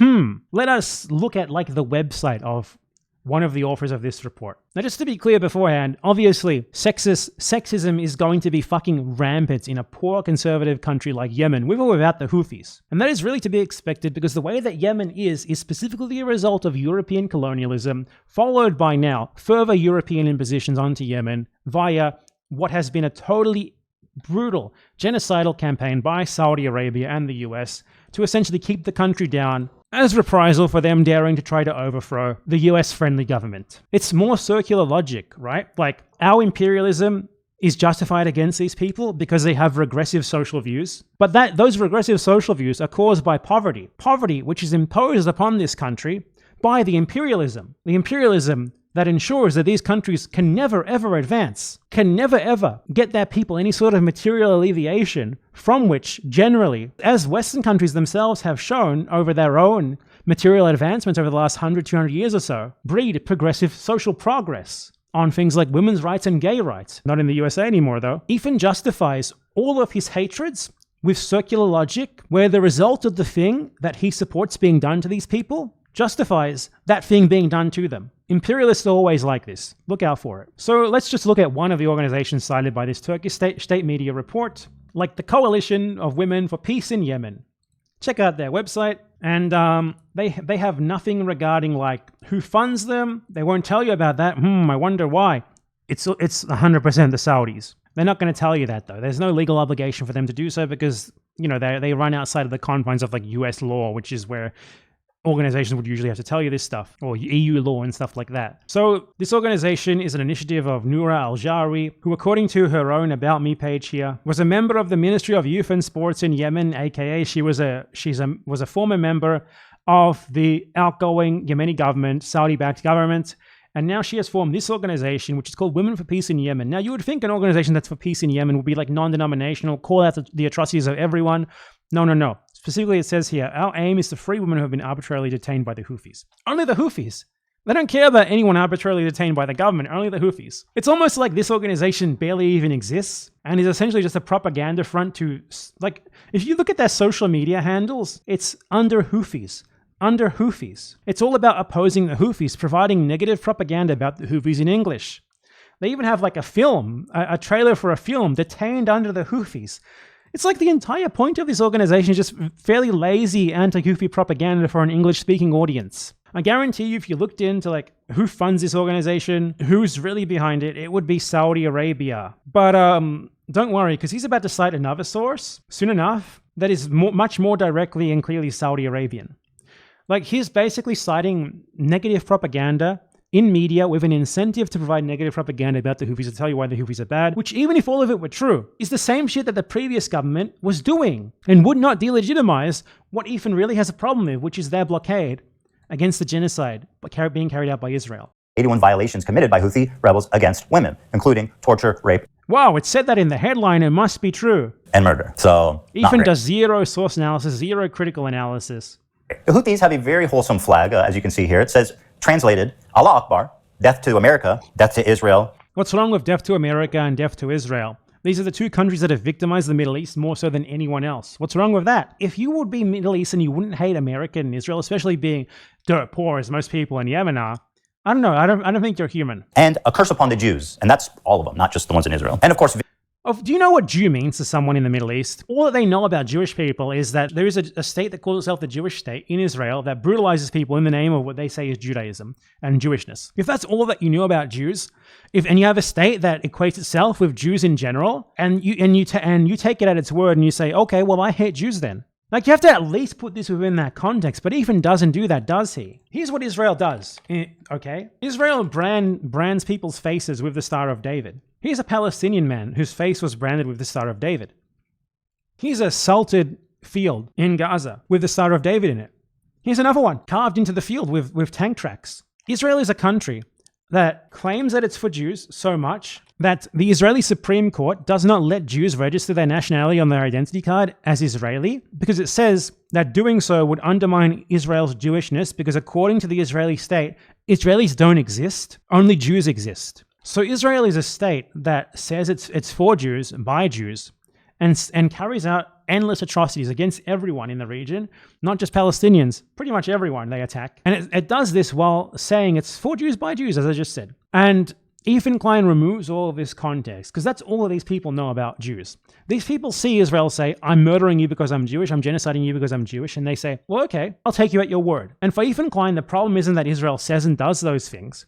It's that these dirt poor people living under the boot of the worst imperialism in the world, some of the worst atrocities in recent modern history have been carried out in Yemen especially. And he's like, whoa, they say they hate Jews? Whoa, they must have just sprouted out of the ground, anti-Semitic. It's appealing to basically, like, as I said earlier, this ignorant idea in the West that that Jews are like perpetually like concentration camp inmates, basically. When in the context of Israel is a state that says we are Jewish, we do all of this for Jews, while massacring, genociding people. Leaving that context out of something like this is utterly insane. It is utterly insane to expect like random poor people in Yemen or Palestine or whatever to see Israel doing that and to have like this enlightened perspective where they're like, no, Zionist and Jew is not the same. Particularly when you yourself equate Zionist with Jew. You do it all the time. I just want to show you a tweet that he showed earlier that I think I skipped over. So here Ethan Klein puts a tweet that Rashid al-Khalad sent out saying, the execution that we carry out on all Zionists with a picture of like a guy impaled on a pike. Here's what Ethan Klein said about it. To kill Jews and put their heads on pikes.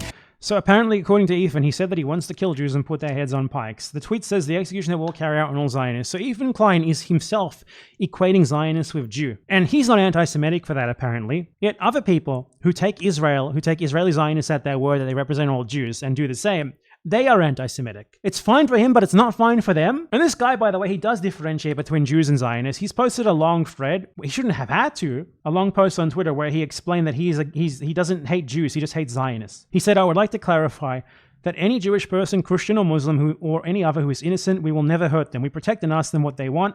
We stand for the oppressed, which is why we oppose Zionism. It is Zionist ideology that is wreaking havoc upon innocent Palestinians and Lebanese. This guy is a 19-year-old who grew up in a country destroyed by war, attacked everywhere by some of the most powerful countries in the world. And he gets this. Ethan Klein doesn't. Embarrassing. And of course, victory to Islam. I get amused when these terrorists are like, we hate Jews. We want to kill Jews. And then people like HASAN are like, you're a fucking racist. Dude, why are they terrorists? Why don't you tell us? This is for saying that they just want to kill Jews and that they're terrorists, man. What you meant to say is Hezbollah is Muslim. You're not thinking deep enough about this topic. I mean, I literally just refuted this a second ago. He tries to frame it as like them being born anti-Semitic or something, rather than this being a reaction to what Israel does and has done to everyone around them for their entire lives, for generations at this point. My criticism of the Houthis' slogan, do not factor into what they are doing. Of course, it is anti-Semitic, but contextualizing it matters. Yeah, it's really interesting because, like, what they are doing means the anti-genocide blockade. That is such wet.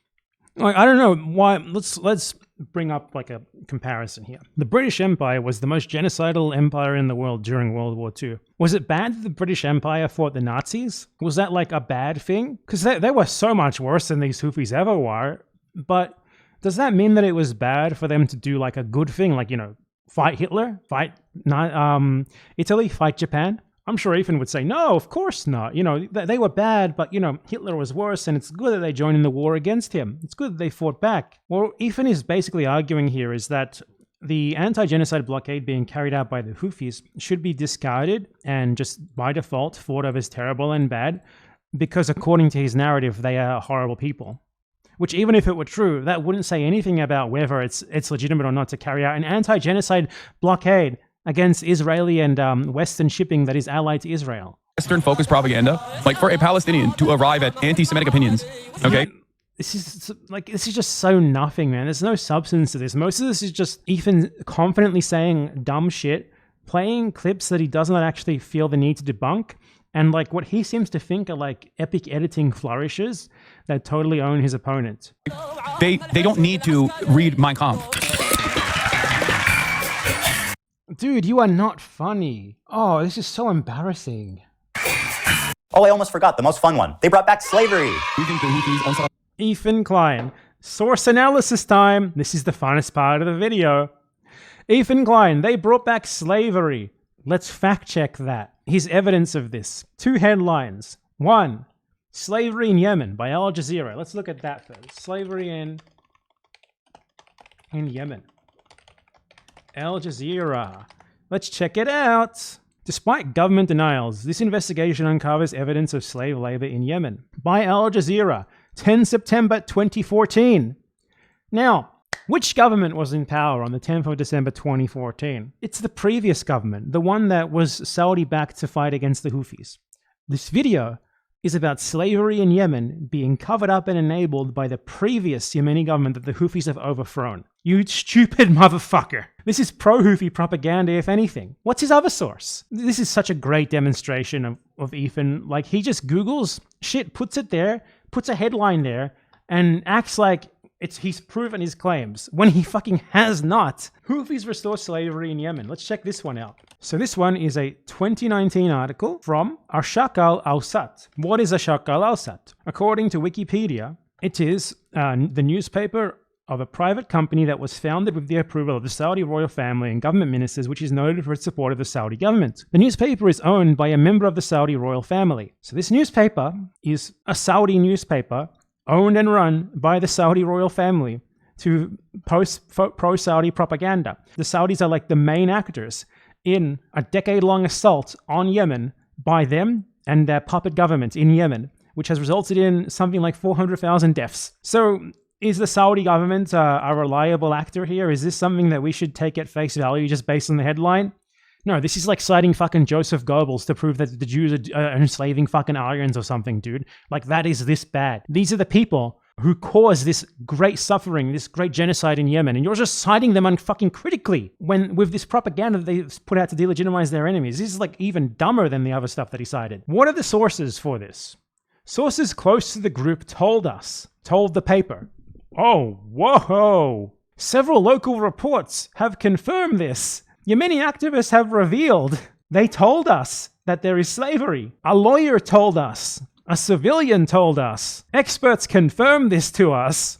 There is literally nothing here. Oh, don't forget the US State Department said so. You know, the US State Department, the other main actor in this Yemeni genocide, in this genocide of Yemen, fighting against the Houthis, supporting the puppet government. Wow, Ethan, you just straight up cited fucking Saudi pro-genocide propaganda from 2019, by the way, when this genocide was still in full swing. Great source, you fucking dumbass. Like, this is insane. This man does not have a critical bone in his body, and this proves it. Like, from the thing of him like positively citing an embarrassing clip where he just took like a propaganda documentary about Uyghur death camps at face value, now to this with him just taking straight up made up Saudi propaganda at face value, as well as not even like looking at what that Al Jazeera video was actually about, which was about the slavery under the government that the Houthis are fighting and have largely deposed. Absolutely fucking unbelievable. And he just moves on like he's proven this. Dude, this took him like months to make. Just for a comparison of the quality of like the research, my latest video took me maybe 12 days to make. It's almost as long as this. And I don't know how this took him two fucking months to make. Like, it just further proves the level of incompetence that Ethan Klein operates under. Like, he's just so dumb, man. What else is there to say about this? Uncritically citing Saudi government made up propaganda and presenting a documentary from 2014 about the previous government as if it's about the Houthis. He's just going to move on as well. Like, he doesn't even engage with the sources, doesn't even actually cite anything from within them. It's just, look at this headline that says what I want to say. Look at this negative thing about these people who I want to paint negatively. That's it. Anyway, so I'm just going to make my own little article here about Ethan Klein, using the same standard of evidence that he used for him saying the Houthis restored slavery. This is the name of the news service. We are the HASAN PIKER, the state news service, 100% unbiased. Okay? This is 100% unbiased news. And the headline is going to be, Ethan Klein confirmed restores slavery to Beverly Hills. This is absolutely 100% objective news. You guys cannot say anything about this not being objective. Silence. Sources told us that Ethan Klein has restored slavery to Beverly Hills. Experts confirm this. A donkey in the street even made numerous noises when we asked if it would confirm the heinous crimes of Ethan Klein. As far as I'm concerned, this is dispositive evidence that Ethan Klein has returned slavery to Beverly Hills, and we need to get everyone looking into this immediately. The HASAN PIKER State News Service would not lie about this. Do you think that the HASAN PIKER State News Service would just make up sources that told them? Experts? They would even just interview a fake donkey? They would never do that. How dare you insinuate that? Oh my god, this is the brain of Ethan Klein, the critical thinking skills of Ethan Klein and his audience. Like, none of them question this at all. Incredible, man.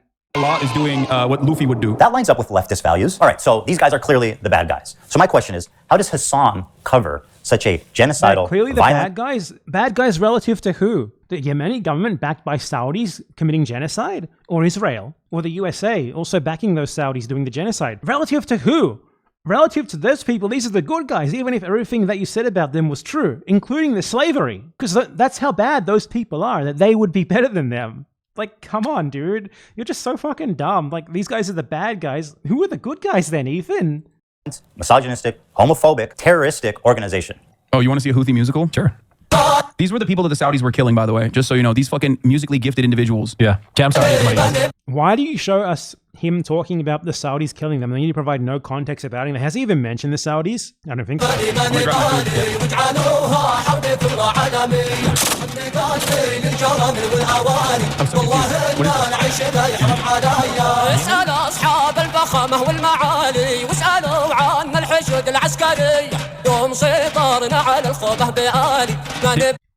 This is literally a song about their rebellion against the US Saudi-backed Yemeni government, which they defeated. And the only way that a group like this could possibly win in such a situation, given the pervasive international support that the former Yemeni government had, is due to their much greater local support. And you should be asking questions about why that is instead of just trying to delegitimize this.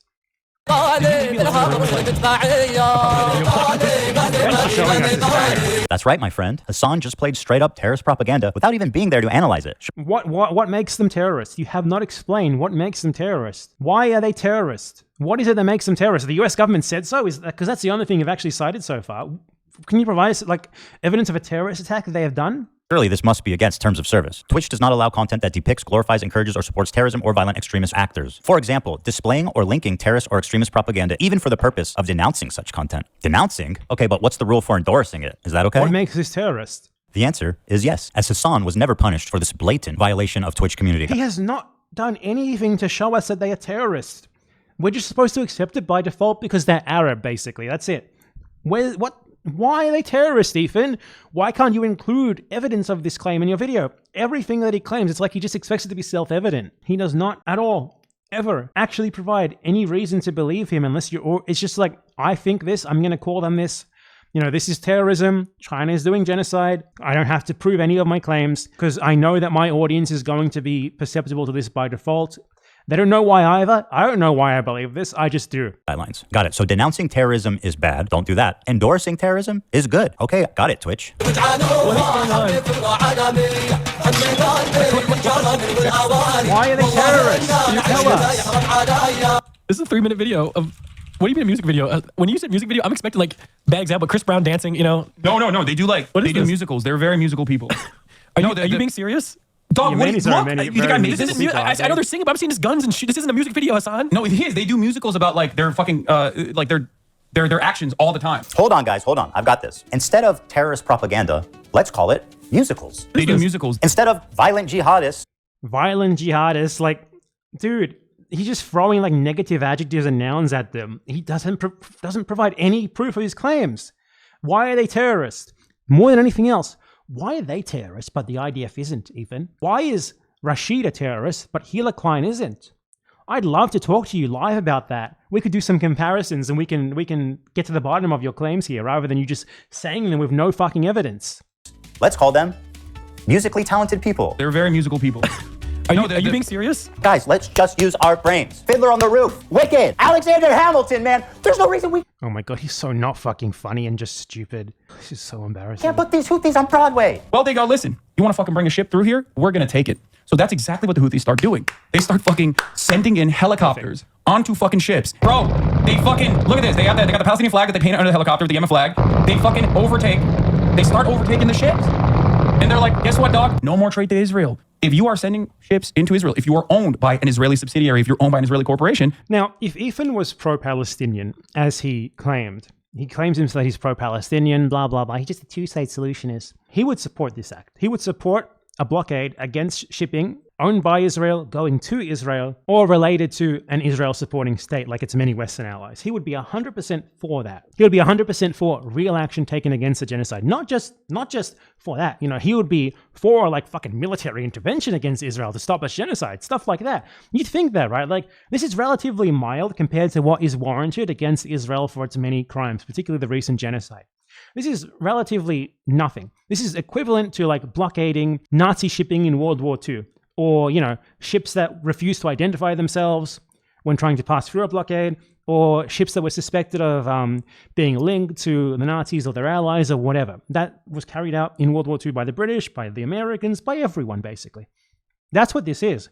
It's a blockade against shipping related to an ongoing genocide in some way.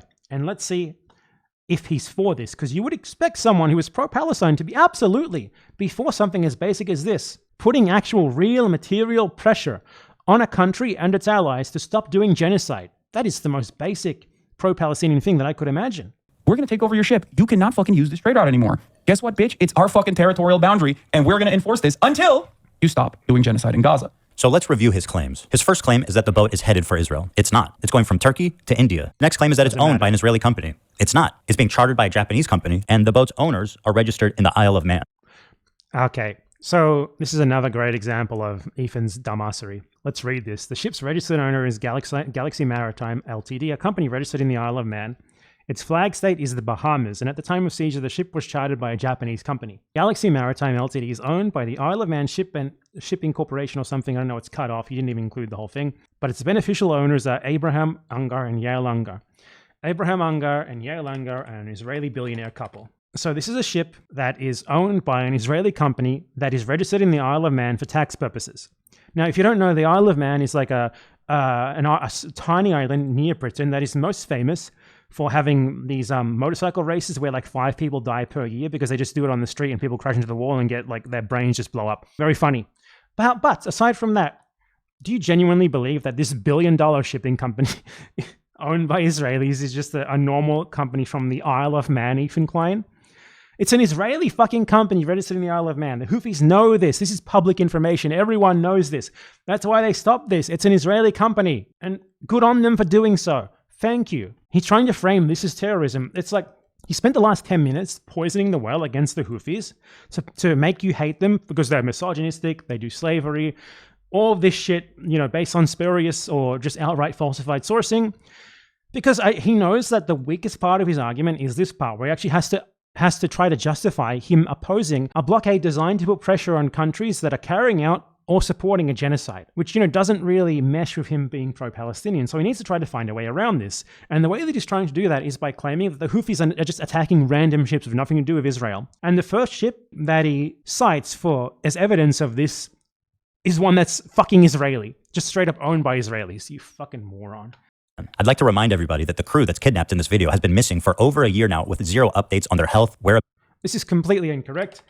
Galaxy Leader crew was released about 2 weeks before he uploaded this video. On the 22nd of January, the crew were released, and the crew were visited by the International Red Cross twice, and it was verified that they were in good health by them. They were released completely unharmed.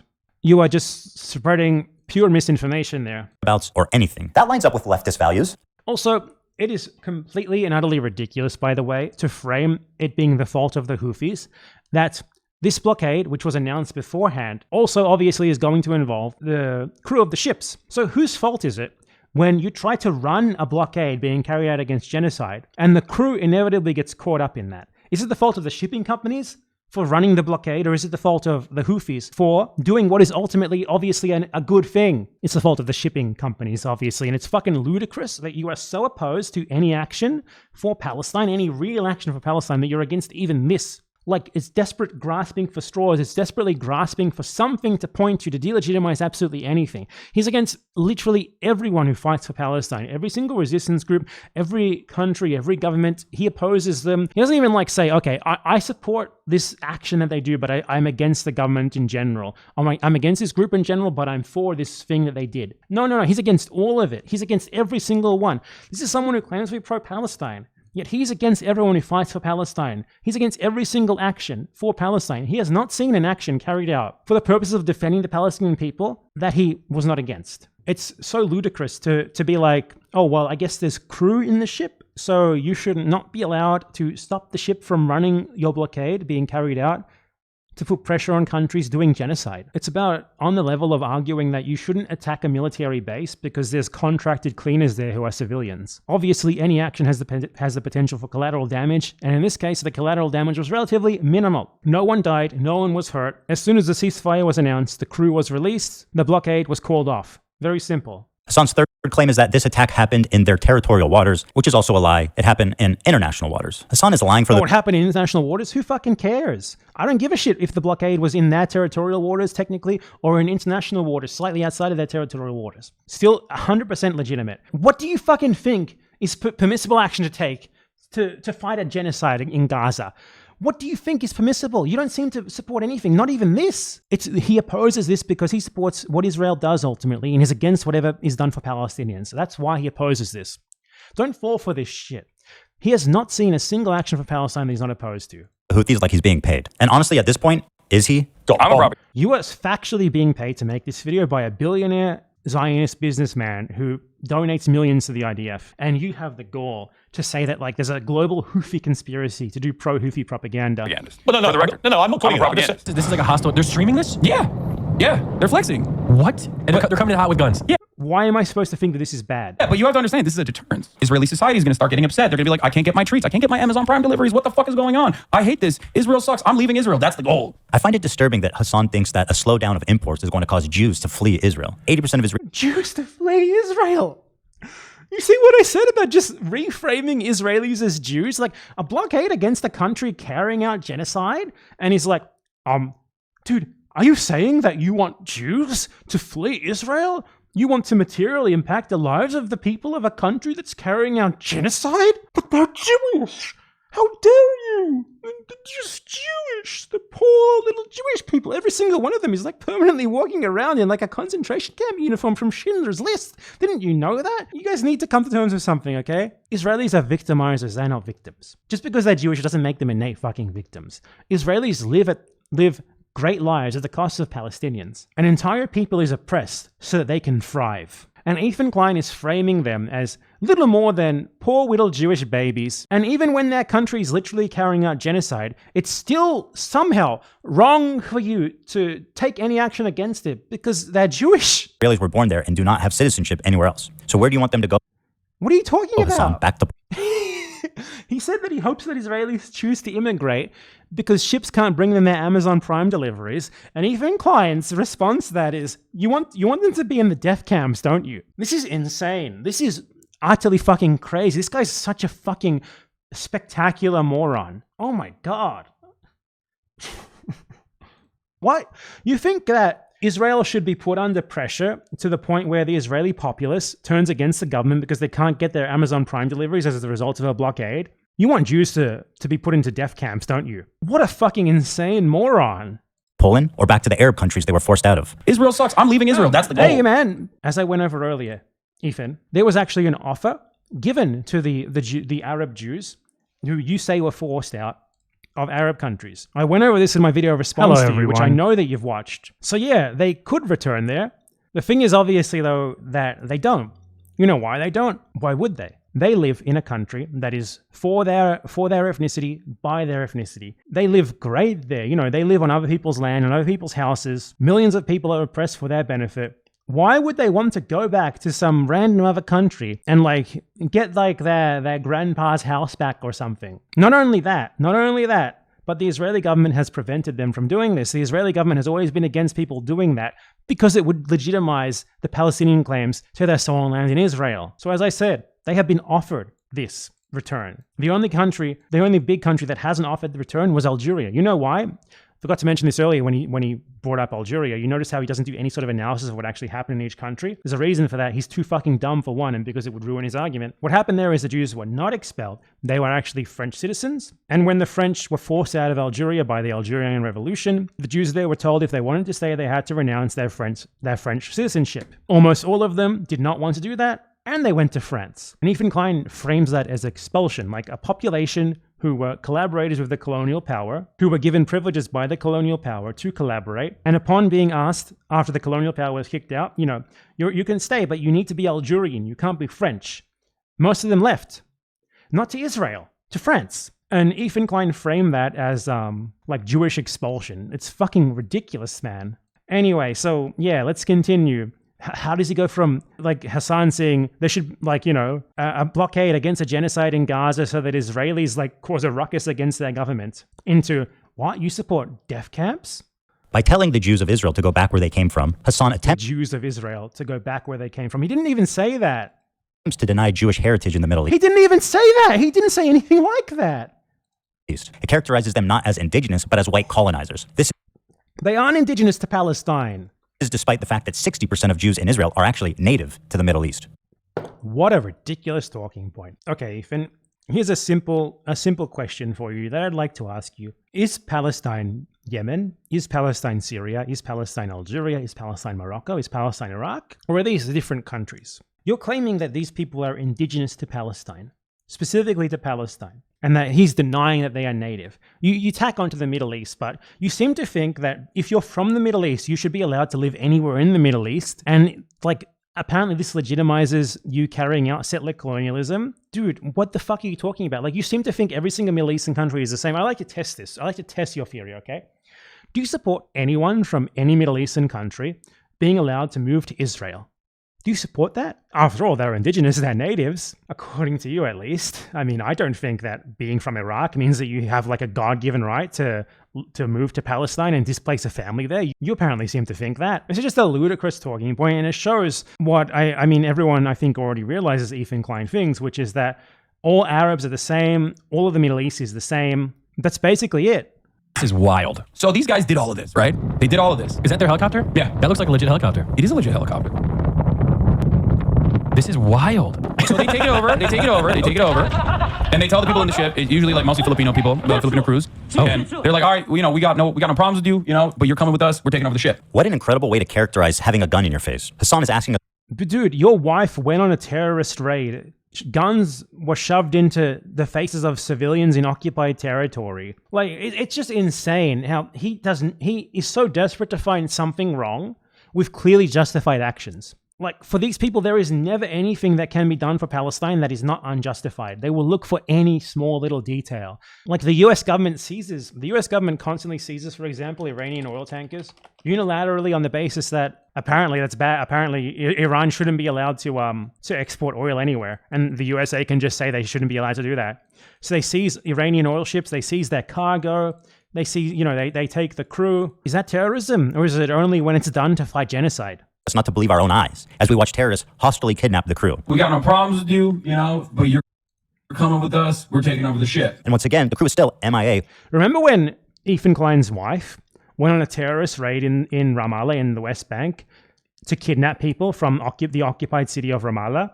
shoved guns in their faces and kidnapped them. Yet here he is telling us that you should not be allowed to carry out a blockade against Israeli and allied shipping to put pressure on them to stop doing genocide because the crew will be caught up in it. And it's your fault for doing that. It's unbelievable. For over a year, prisoners to a terrorist organization. But don't worry, guys. Hassan says they have no problem with them. They're like, all right, we got... Says terrorists. He doesn't actually explain to us what exactly makes them terrorists. The US government says so is not a valid argument, by the way. No, we got no problems with you, but you're coming with us. You are so unfunny. This is a 3-minute video of... What do you mean music video? When you use a music video, I'm expecting like... Oh my god. Are you being serious? I know they're singing, but I'm seeing these guns and shit. This isn't a music video, Hassan. You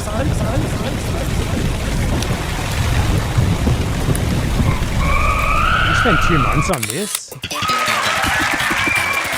I bet Hassan's friend really appreciated being fed terrorist propaganda on camera. Let's see what he had to say. Hell, even a couple days ago, I was hanging out with my buddy Hassan, and this guy unironically put a terrorist propaganda music video on and then left. Terrorist propaganda. I guess if this guy says they're terrorists, that yeah. And I was just like, and the thing is, like, in hindsight, it's hilarious, But at the same time, I'm like, what is going on here? This is wild to me. Yeah. But like, I just like, he was like, yo. I'd like to show you, Ethan Klein, actual terrorist propaganda. You have no leg to stand on if you think that if you're going to claim that the Houthis are terrorists for doing that. But you don't think that this is also terrorism. This is also terrorist propaganda. That article was from an op-ed in the 1938 edition of The Oppressed. The Green Beret will be where the nation requires they be. This is terrorist propaganda. This is also terrorist propaganda. When each soldier drafts, they receive the spirit of the IDF. Ethan Klein, is this terrorist propaganda? I want to see some standards here. Because if that is terrorist propaganda, then this is terrorist propaganda a billion fucking times over, dude. It's crazy. Like, these people do not analyze their beliefs. They don't think at all. I would love, like, Ethan would never dare speak to me, but if he talked to me, his wife would be proven to be a terrorist. Even with his 5 little fucking minions Googling for him in the background, they would get absolutely slaughtered, and he would come out looking like a total fucking moron for even trying to argue against it, which is why he doesn't. They're such great dancers. All that he can do is when he's in a situation that he controls a narrative, he throws out bad-sounding words and doesn't even try to explain why he's using them. Oh my god. I was like, okay. Wait, is that how it works? If you watch like a politics TikTok, you get recommended Hassan right after? Is that how it works? Oh, he's all over this page. That's crazy. Click it. Dude, Hassan be saying some wild stuff, man. So I don't know if we can. Here's another incident of Hassan enjoying some Houthi propaganda.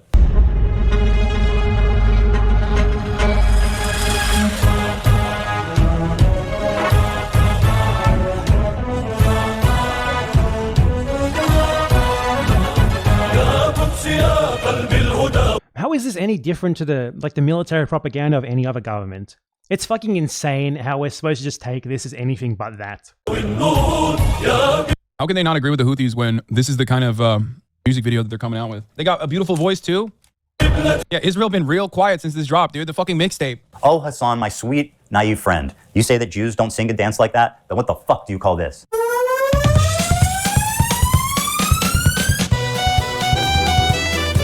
That's right, bitch. Okay, this is just embarrassing at this point. Oh my god, I gotta skip the unfunny joke parts. Houthis been real quiet since this dropped, dude.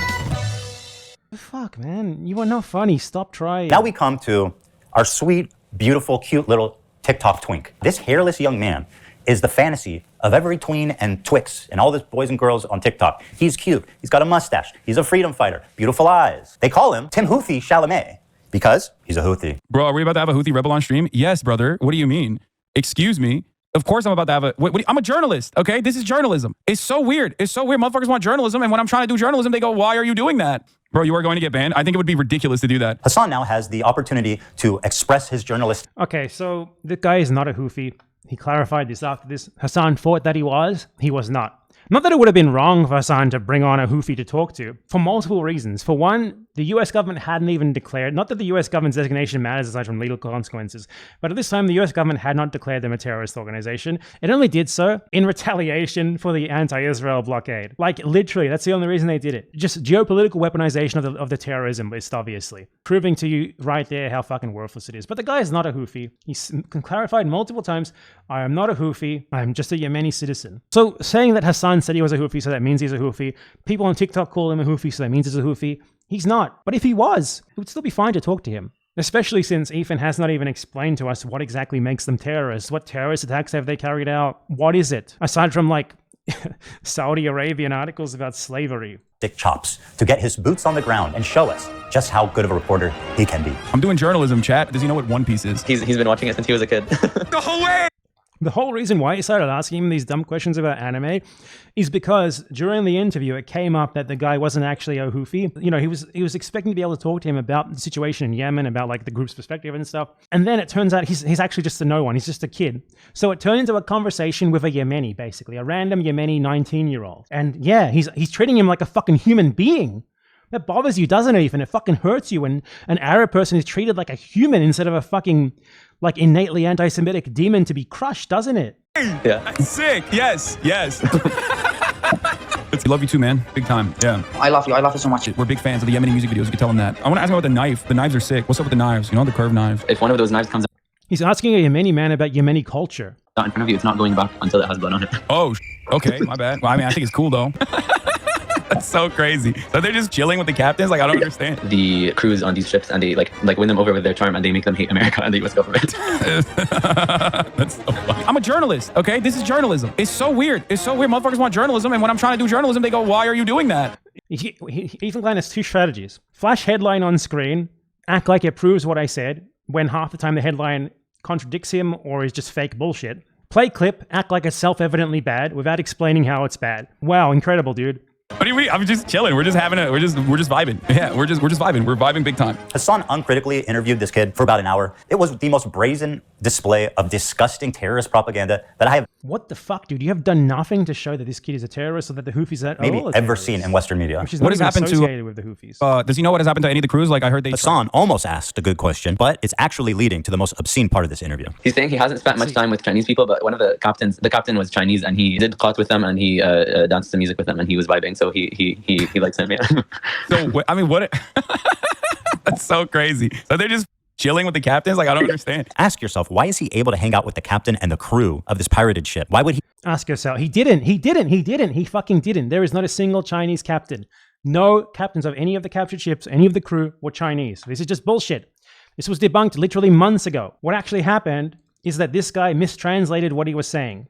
Multiple Arabic speakers said, he said he's Yemeni. He never said that he was Houthi. And he said that the Houthis were Yemeni, not that he is Houthi. Okay? That's one thing. Ethan claims that this guy hijacked the Galaxy Leader, which, just to be clear, it would be good if he had done that. God bless him if he had done that for Palestine. God bless him if he had helped to carry out a blockade for Palestine. But unfortunately, he had not. What actually happened is that this guy, at most, paid as a civilian to go to the Galaxy Leader, which was turned into a tourist attraction that anyone could pay to tour. Without the crew there, obviously. As you can see, that's what happened. Here's a video of like a crowd of tourists boarding the ship. Man,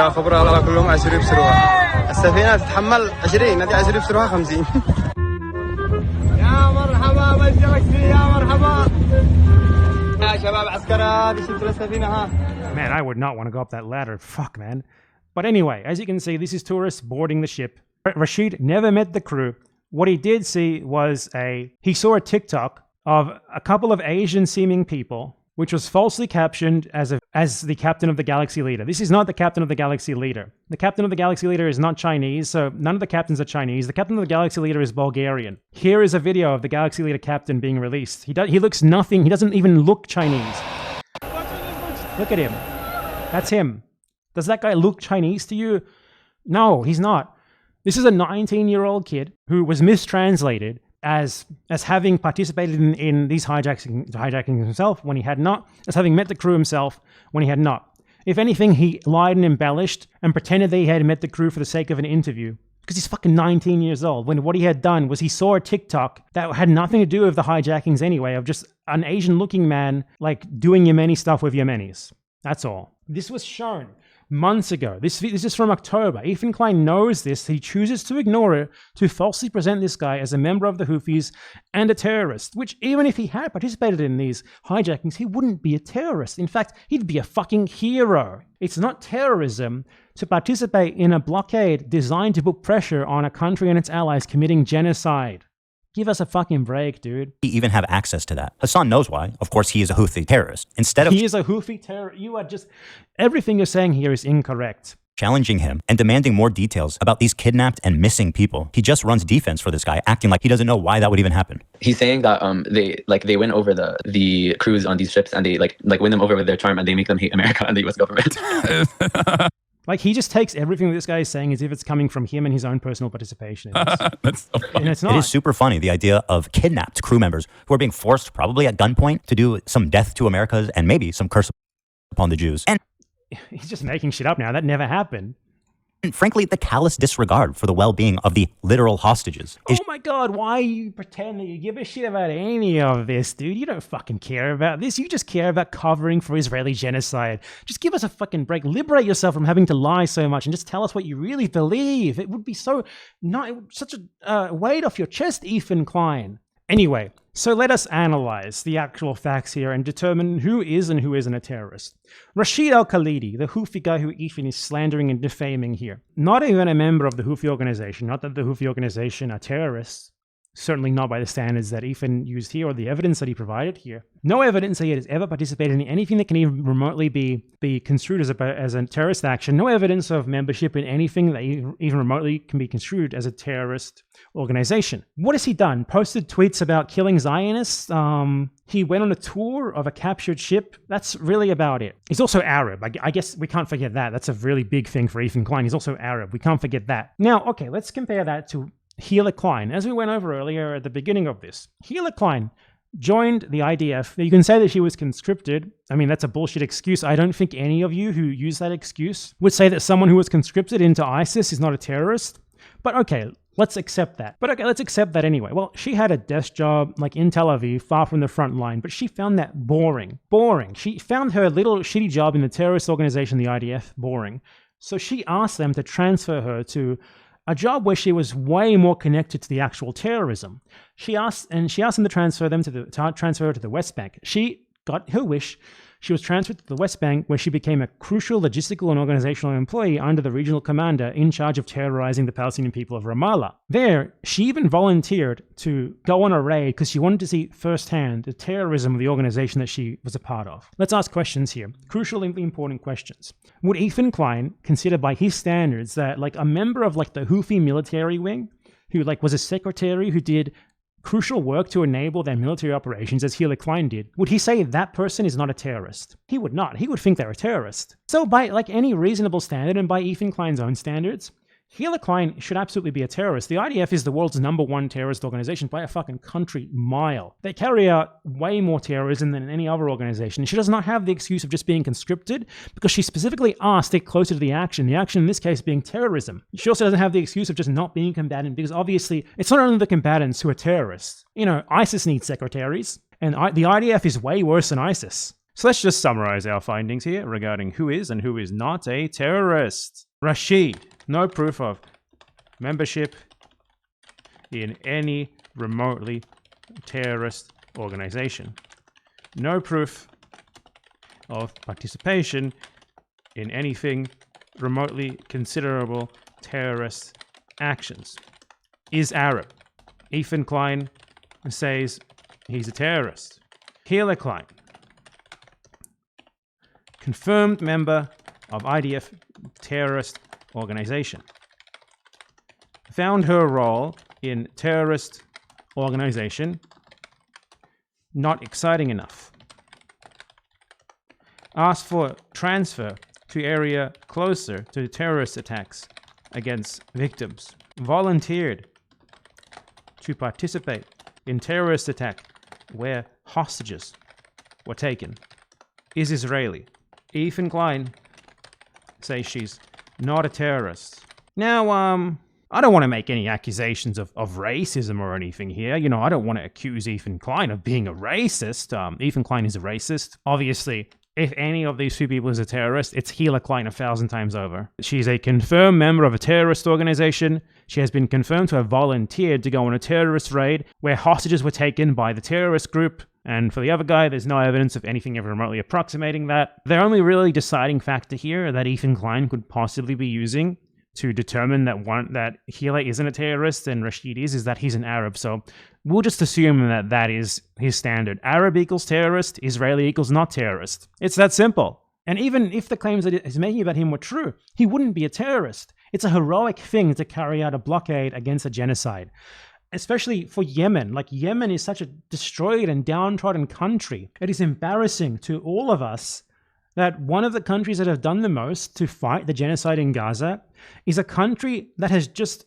barely escaped a Saudi American-Israeli genocide that has lasted a decade, in which around 400,000 people were murdered. It's insane, absolutely insane, that those people have done more than the rest of us. And it's even more insane that dickhead scum like this denigrate them for it, while claiming to be pro-Palestine. This guy has never seen a pro-Palestinian action that he was not against. Shocking, even for somebody that loves terrorists. That's so funny. Is there a KFC there? They're everywhere. I don't think there's a KFC in Yemen, dog. Pure editorializing, construction of narrative, really shitty narrative as well. No evidence, no facts, pure narrative. He's not even good at it either. This guy's just, I don't know, how is he famous, man? Honestly. He says they have two. Oh, they do have KFC in Yemen? That's crazy. Okay, that's sick. Is there asking a Yemeni about Yemen? How dare you be curious about an Arab Muslim country? You're treating him like a person. Ethan Klein can't have that. KFC in Yemen? No way, dude! Holy fuck! There's a KFC in Yemen! He's just like us! I'm sure there's clips of like Ethan Klein talking about what Israel is like, not understanding the irony, when his wife is a literal fucking terrorist and Israel itself is basically one big, never-ending terrorist attack. Fucking hypocritical piece of shit moron. Does he know what One Piece is? Oh, what if he's been watching it since he was a kid. No way! Yeah. That's sick. Yes, that's fire. This is just And that's Ethan Klein angry that an Arab is being treated, a random Arab civilian is being treated as a human being. It's insane. so and fire. disgusting. Oh my God. We think the Houthis, Ansar Allah, is doing what Luffy would do. You should tell him that. You guys all remember Luffy's flag, right? Now, I'm only halfway through that show, so maybe I just haven't come to it yet. But I do not remember Luffy's flag looking like this. That's the ISIS flag. The Houthis fought against ISIS, you dumb motherfucker. Predictably, there was some blowback after this interview, and HASAN went immediately from into damage idiotic American imperialists and Zionists like you who just want to delegitimize anything that is even remotely pro-Palestine because you support genocide. control to rewrite history. He said that he was just simply a Yemeni person and not a Houthi. Yeah, I mean, we don't even know if he's a Houthi or not. He's a teenager in Yemen. The dude is neither a Houthi nor a terrorist. Dude, you are just lying. He said that he's not. And why should we not take his word for that when you have presented no evidence otherwise? Like, dude, this is from fucking February 2024 and you're still saying this. This was clarified long before you even said Nor a this pirate shit. is not a Houthi rebel. They didn't fucking call him a Houthi either. This is so painful to watch him act like this is such an epic gotcha when he's just plain fucking wrong. You want to know why? Because he's not one. He's not a Houthi himself. He's not a pirate, but, you know, I don't think he's not a pirate. He has reiterated the position that he is not a Houthi. Trust me, bro, I'm not Houthi. Be for real. You sucked him off the entire stream. Not even a Houthi militant or anything like that. When I interviewed the dude who they still to this day call a Houthi terrorist, Tim Houthi's not even a fucking Houthi. I thought he wasn't a Houthi because he's not. No, he was just some fucking Yemeni TikToker. Random fucking. It's insane. He has not shown any evidence that the guy is who he says he is, Ethan. He's just playing this as if it's self-evidently wrong. As I said, play clips as if they're self-evidently wrong, do not explain how or provide any evidence how they are, and just pop up random headlines in the screen. Yemeni teenager. Didn't you brand it as him being a Houthi interview though? Bro, are we about to have a Houthi rebel on stream? Yes, Yeah, brother. he was wrong. What do you mean? He was wrong. And he should. I wish he was a fucking Houthi, man. It would have been cooler, way better. Obviously, people interview, like even people from actual terrorist organizations like the IDF all the time. Do you think that should be illegal or something? I don't understand. All right, let's just take Hassan's word for it and assume, okay, this kid is not a Houthi rebel. He's just some ordinary Oh man, okay, let's try it. Let's see how well you do here. Yemen teenager. Let's go ahead and take a look at his social media and see if that lines up. All right, let's see here. Tel Aviv will burn in the coming hours. That's really funny. It's like an AI-generated image saying Tel Aviv will burn in the coming hours and just like fire. It's the funniest thing about that is especially like it includes Gaza and the West Bank.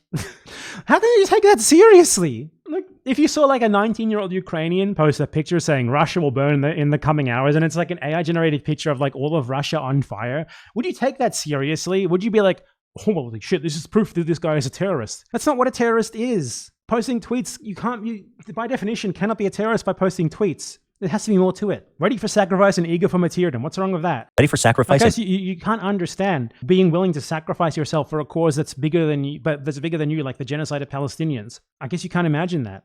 Eager for martyrdom. This guy just sees words like sacrifice, martyrdom, and he's like, Arab terrorist. Maybe he's talking about football. Here he is singing a song with the words, "Do you threaten us with what we are waiting for, son of a Jew?" Meaning of Houthi is That's like the one best thing that he has about him. As I said earlier, In the context of these countries that are literally terrorized by fucking Israel, what do you expect their population to think a Jew is? The only Jews they even know of is like Israel says it's Jewish and it terrorizes them and others. What the fuck do you expect, dude?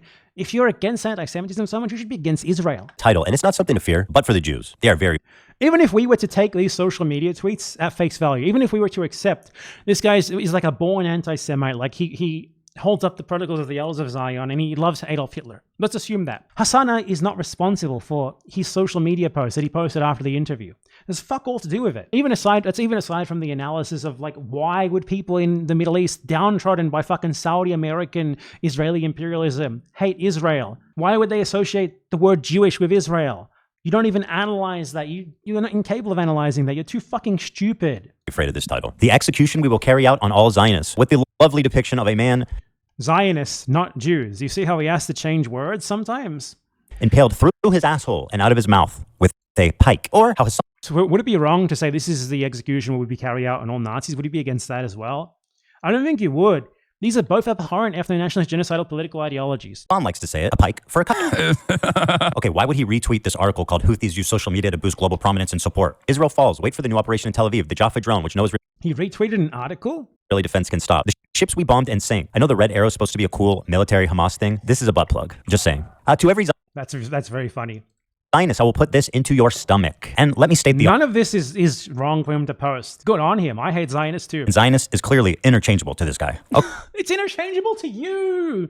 It's interchangeable to you. You have to change it. This guy is clarified. By the way, he shouldn't have to, because it's expected that people who the only thing that they know about Jews is that Israel claims to be Jewish, claims to represent Jews, while massacring people in the name of Jews, or at least saying in the name of Jews, rather. So that a guy like this does not know. He's not enlightened on the difference between Zionist and Jew when he's a fucking 19-year-old from Yemen who spent most of his life in a country ravaged by Saudi American Israeli imperialism, one of the most poor countries in the world as a result of that he did not know how to differentiate between Jew and Zionist. Like, that is literally like the definition of woke scolding. If there's ever a better usage of that term, it's here. Like, of fucking course he's not going to be so enlightened to know the difference, you dumb fuck. But you know what? He's learned from the experience. He's posted. Like, he's clarified that he knows the difference between a Jew and a Zionist now. I do not hate Jews. I hate every Zionist who kills children. Even if he is Muslim and does what Israel does, we will all be against him. The Zionist tries to hide behind the Christian or the Jew, the innocent. We understand everything. There are Jews who are with us and there are Christians with us. When we say Zionist, we do not mean the Jew or the innocent Christian. We mean the ones who kills children. So yes, this is a 19-year-old who has learned the distinction between Jew and Zionist as a result of him engaging with people that are all around the world. And what's more than what we can say for Ethan Klein? You should be ashamed that a poor 19-year-old in a country ravaged by Saudi, Israeli, American genocide for the last decade can do this, but you can't. We should not expect him to know this stuff. We should not expect some random teenager from the poorest country in the world to be able to meaningfully distinguish between Jew and Zionist when Israel claims that those two things are the same all the time, when that's all that he knows about Jews. It's fucking ludicrous that you do. There's a great article by this in the Palestinian context by Mohammed Al-Kurd, which also applies to the wider Middle East as well. It's called Jewish Settlers Stole My House. It's Not My Fault They're Jewish. Google it and it'll show up. It's about this bullshit weaponization of anti-Semitism against people who are victimized by Israel and who take it at its word when it says that it's Jewish. As he says here, I'm tired of the pearl-clutching pretense that should such animosity exist, its existence would be inexplicable and rootless. Because obviously it can be explained by this linkage between Israel saying we're doing these horrible acts in the name of Jews, and people seeing that and taking them at their word. And most of all, I'm tired of the false equivalence between semantic violence and systemic violence. That's what Ethan Klein is doing here. He's like, look at this guy, right? This guy, he uses words wrong. He's a 19-year-old who doesn't know the difference between Jew and Zionist. Oof, what a terrorist. Like equating like terroristic violence with someone posting on social media a song which says son of a Jew. Israel is a country that massacres Palestinians, that genocides them while saying we're doing this in the name of Jews. We're doing this for Jewish people. We're doing this in the name of Jewishness. As someone who is supposedly against anti-Semitism, that should cause you infinitely more worry than a 19-year-old Yemeni taking that country at its word. And it's disgusting that you are too fucking stupid and callous to notice this stuff. Okay, but hating Jews doesn't make you a Houthi. Are you a soldier? Yes. That seems pretty definitive. You know what makes you a random fucking response to a comment on Instagram? A Houthi? Being a Houthi. At least one of the two of them is being honest about it. So it's obviously totally ridiculous that Ethan just completely ignores like 5 different tweets and videos from this Yemeni kid, where he clarifies very clearly that he is not a member of the Houthis and he is not a military guy or soldier of any form and just a civilian. Instead, he just shows a response to an Instagram comment in a language that he doesn't speak, where he gave a one-word reply. That obviously does not outweigh the other times where he clarified this in detail. And Ethan had to skirt around that and not even show his audience it, because obviously he knew that if he did, they'd be like, well, that Instagram comment is not better evidence than all the other times that he talked about this in detail. It's pure intentional manipulation and lying. It's slimy as hell, and I mean, it's Ethan Klein, so what do you expect? But anyway, so guess what? What if I told you that Ethan Klein has outright said that Hila Klein was a soldier and not a secretary? What if I told you that using Ethan's own standards, we can say that Hila Klein was not just a secretary in the IDF terrorist group, but a soldier? Because Ethan himself has said that before. Here's a nice little clip where Ethan outright says so.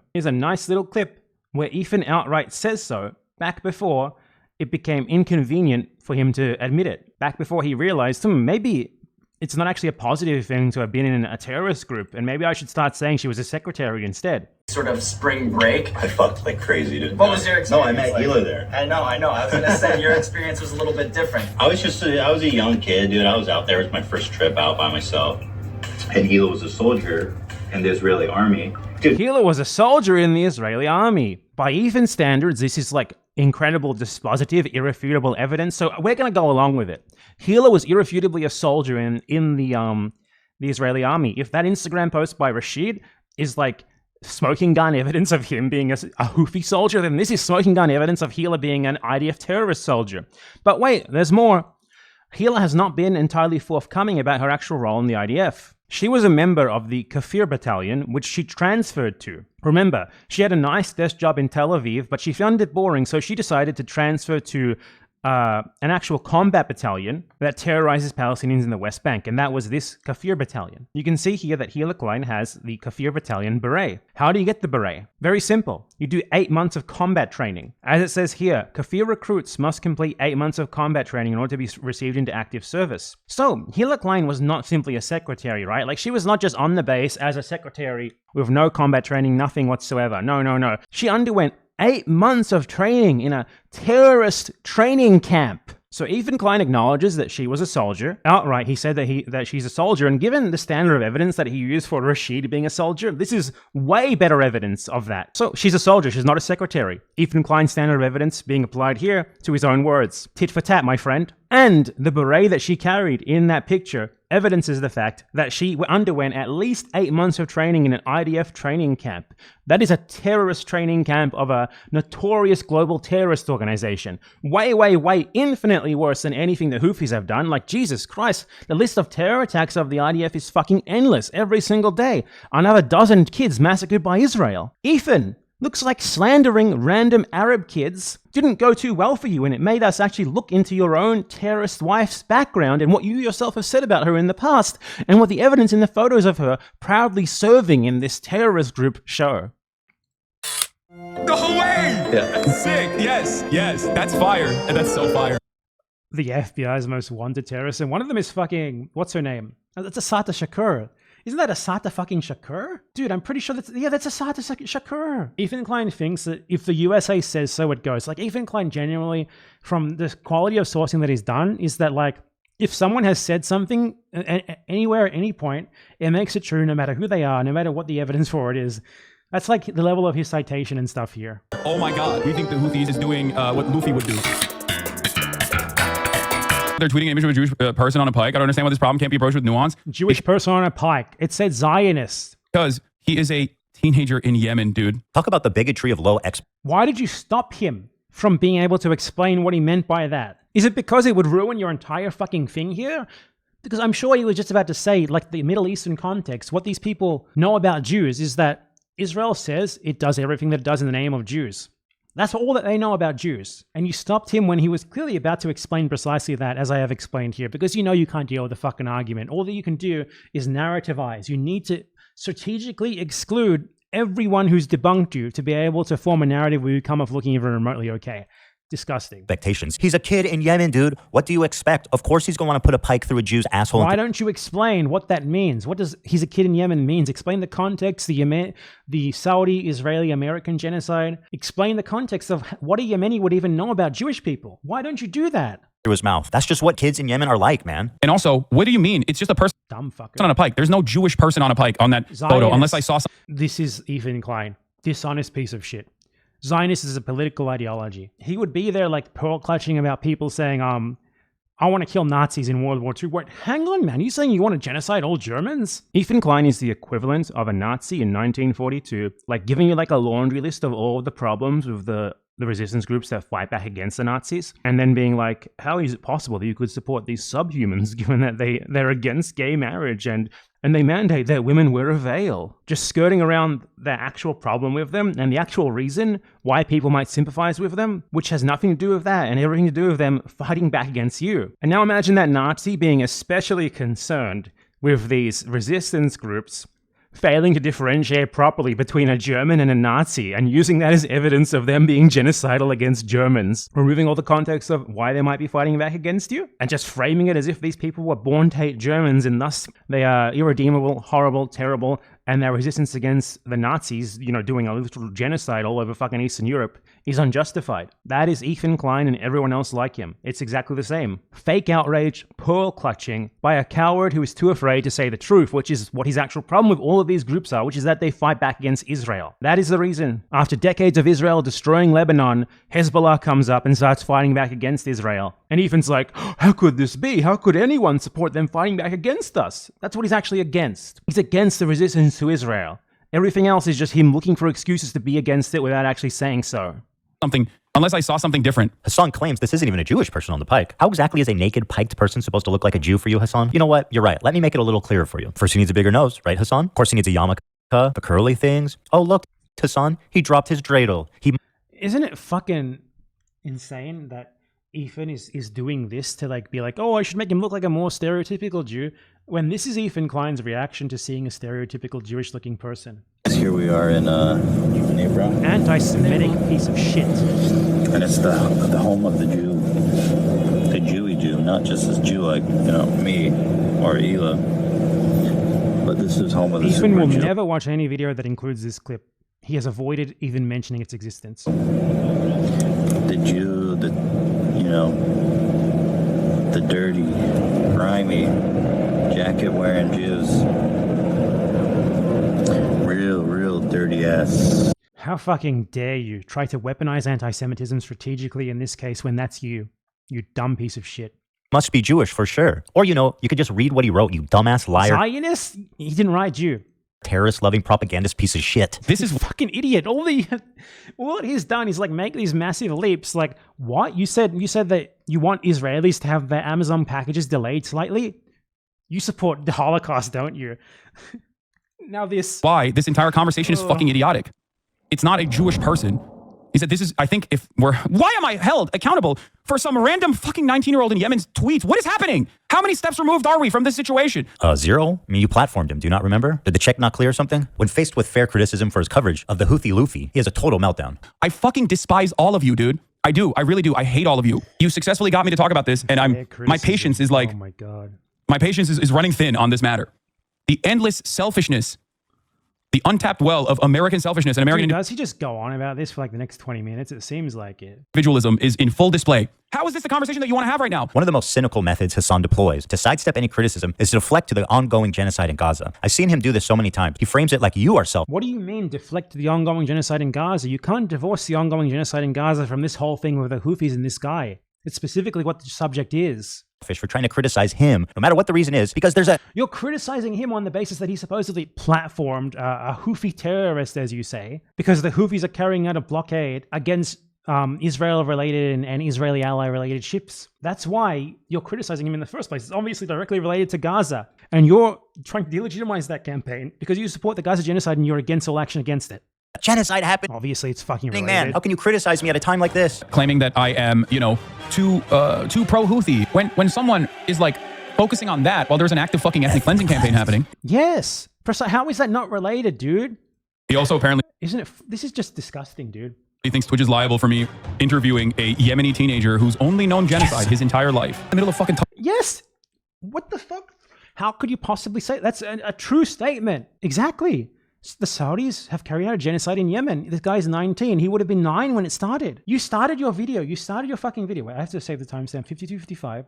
You started your video by just throwing out the word genocide in regards to China without doing anything to even remotely prove your claim. Do you need to be reminded of that? Why is he defending China's genocide of their Muslim population? How did You're like, oh, he defends genocide. It's genocide. I've done nothing to prove there's a genocide, but he defends genocide. Genocide, genocide, genocide. And then now you're like, you do this epic edit where you're like, how dare he mention the genocide in Gaza in relation to things directly related to, intrinsically related to the genocide in Gaza. You think that someone shouldn't use words like genocide and ethnic cleansing in relation to a genocide and ethnic cleansing? How dare you weaponize these words that factually describe what's actually happening? Says Mr. Pro-Palestine. Like, what a joke. I'm just honestly sitting here right now thinking like, is there another 50 minutes of this seriously that I'm going to have to go through here? Oh man, it's so painful. This hurts. It's so...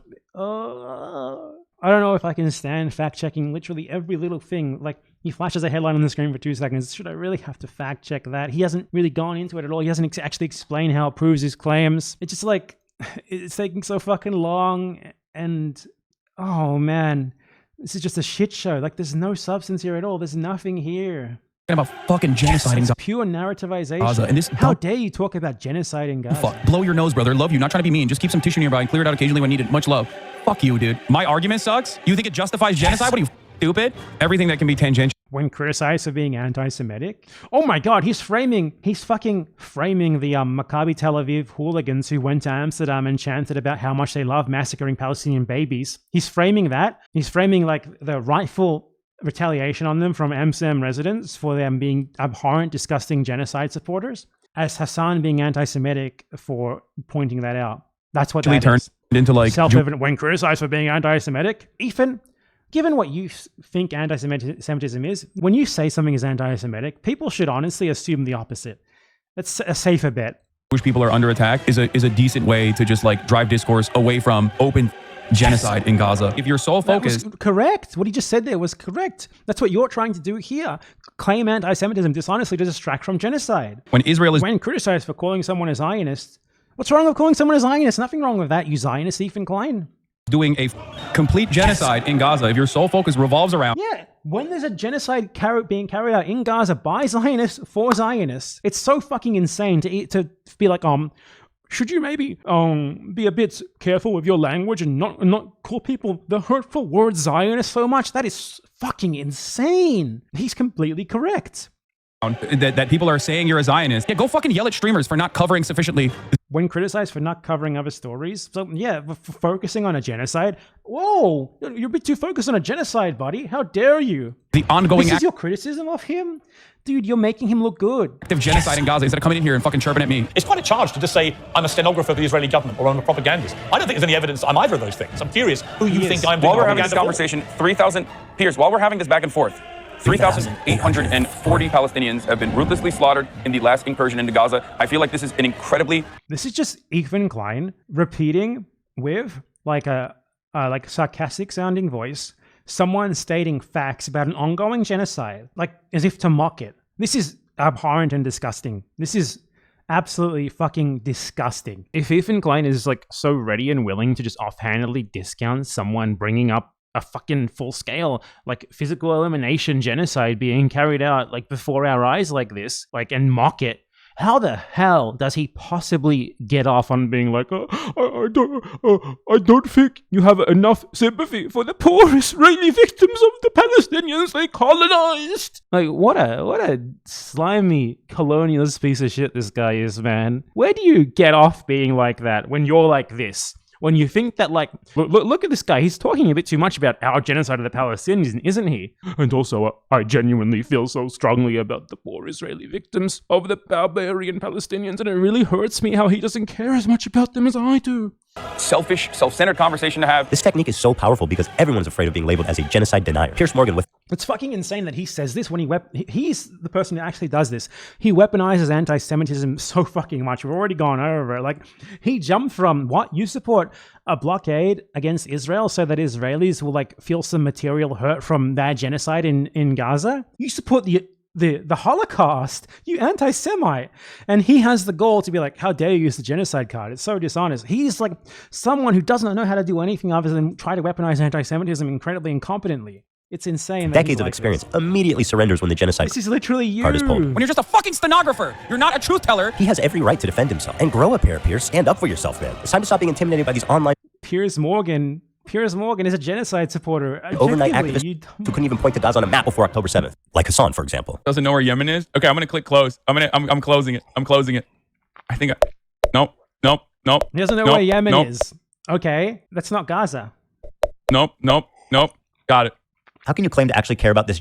I think it's that's so small, but it's kind of crazy how he goes from, he constantly does things during this video where he says something and then he shows a clip and it's not even remotely what he's saying it was. And that's just another small instance of that. Genocide when you're willing to so cynically exploit it to sidestep any criticism. What are you talking about? He's just describing him. This entire segment is Ethan Klein describing himself, but with anti-Semitism allegations. HASAN has one final taste of idiocy for us all to enjoy. This kid is like, I think he was like 19 at the time when I talked to him, which means that for most of his life, he has withstood genocide, right? Like he is a person who's... Is this incorrect, Ethan? Try to prove this wrong instead of just mocking it, repeating it in a funny voice, you 40-year-old fucking child. Only experience is like, it's literally like talking to fucking Anne Frank, basically, okay? Being able to talk to Anne Frank in real time. To quote Anne Frank, I keep my ideals because in spite of everything, I still believe that people are really good at heart. Anne Frank continues to inspire generations of people because in the face of a genocide that eventually took her and her entire family's life, except for her dad, she refused to give in to hate, malice, and violence.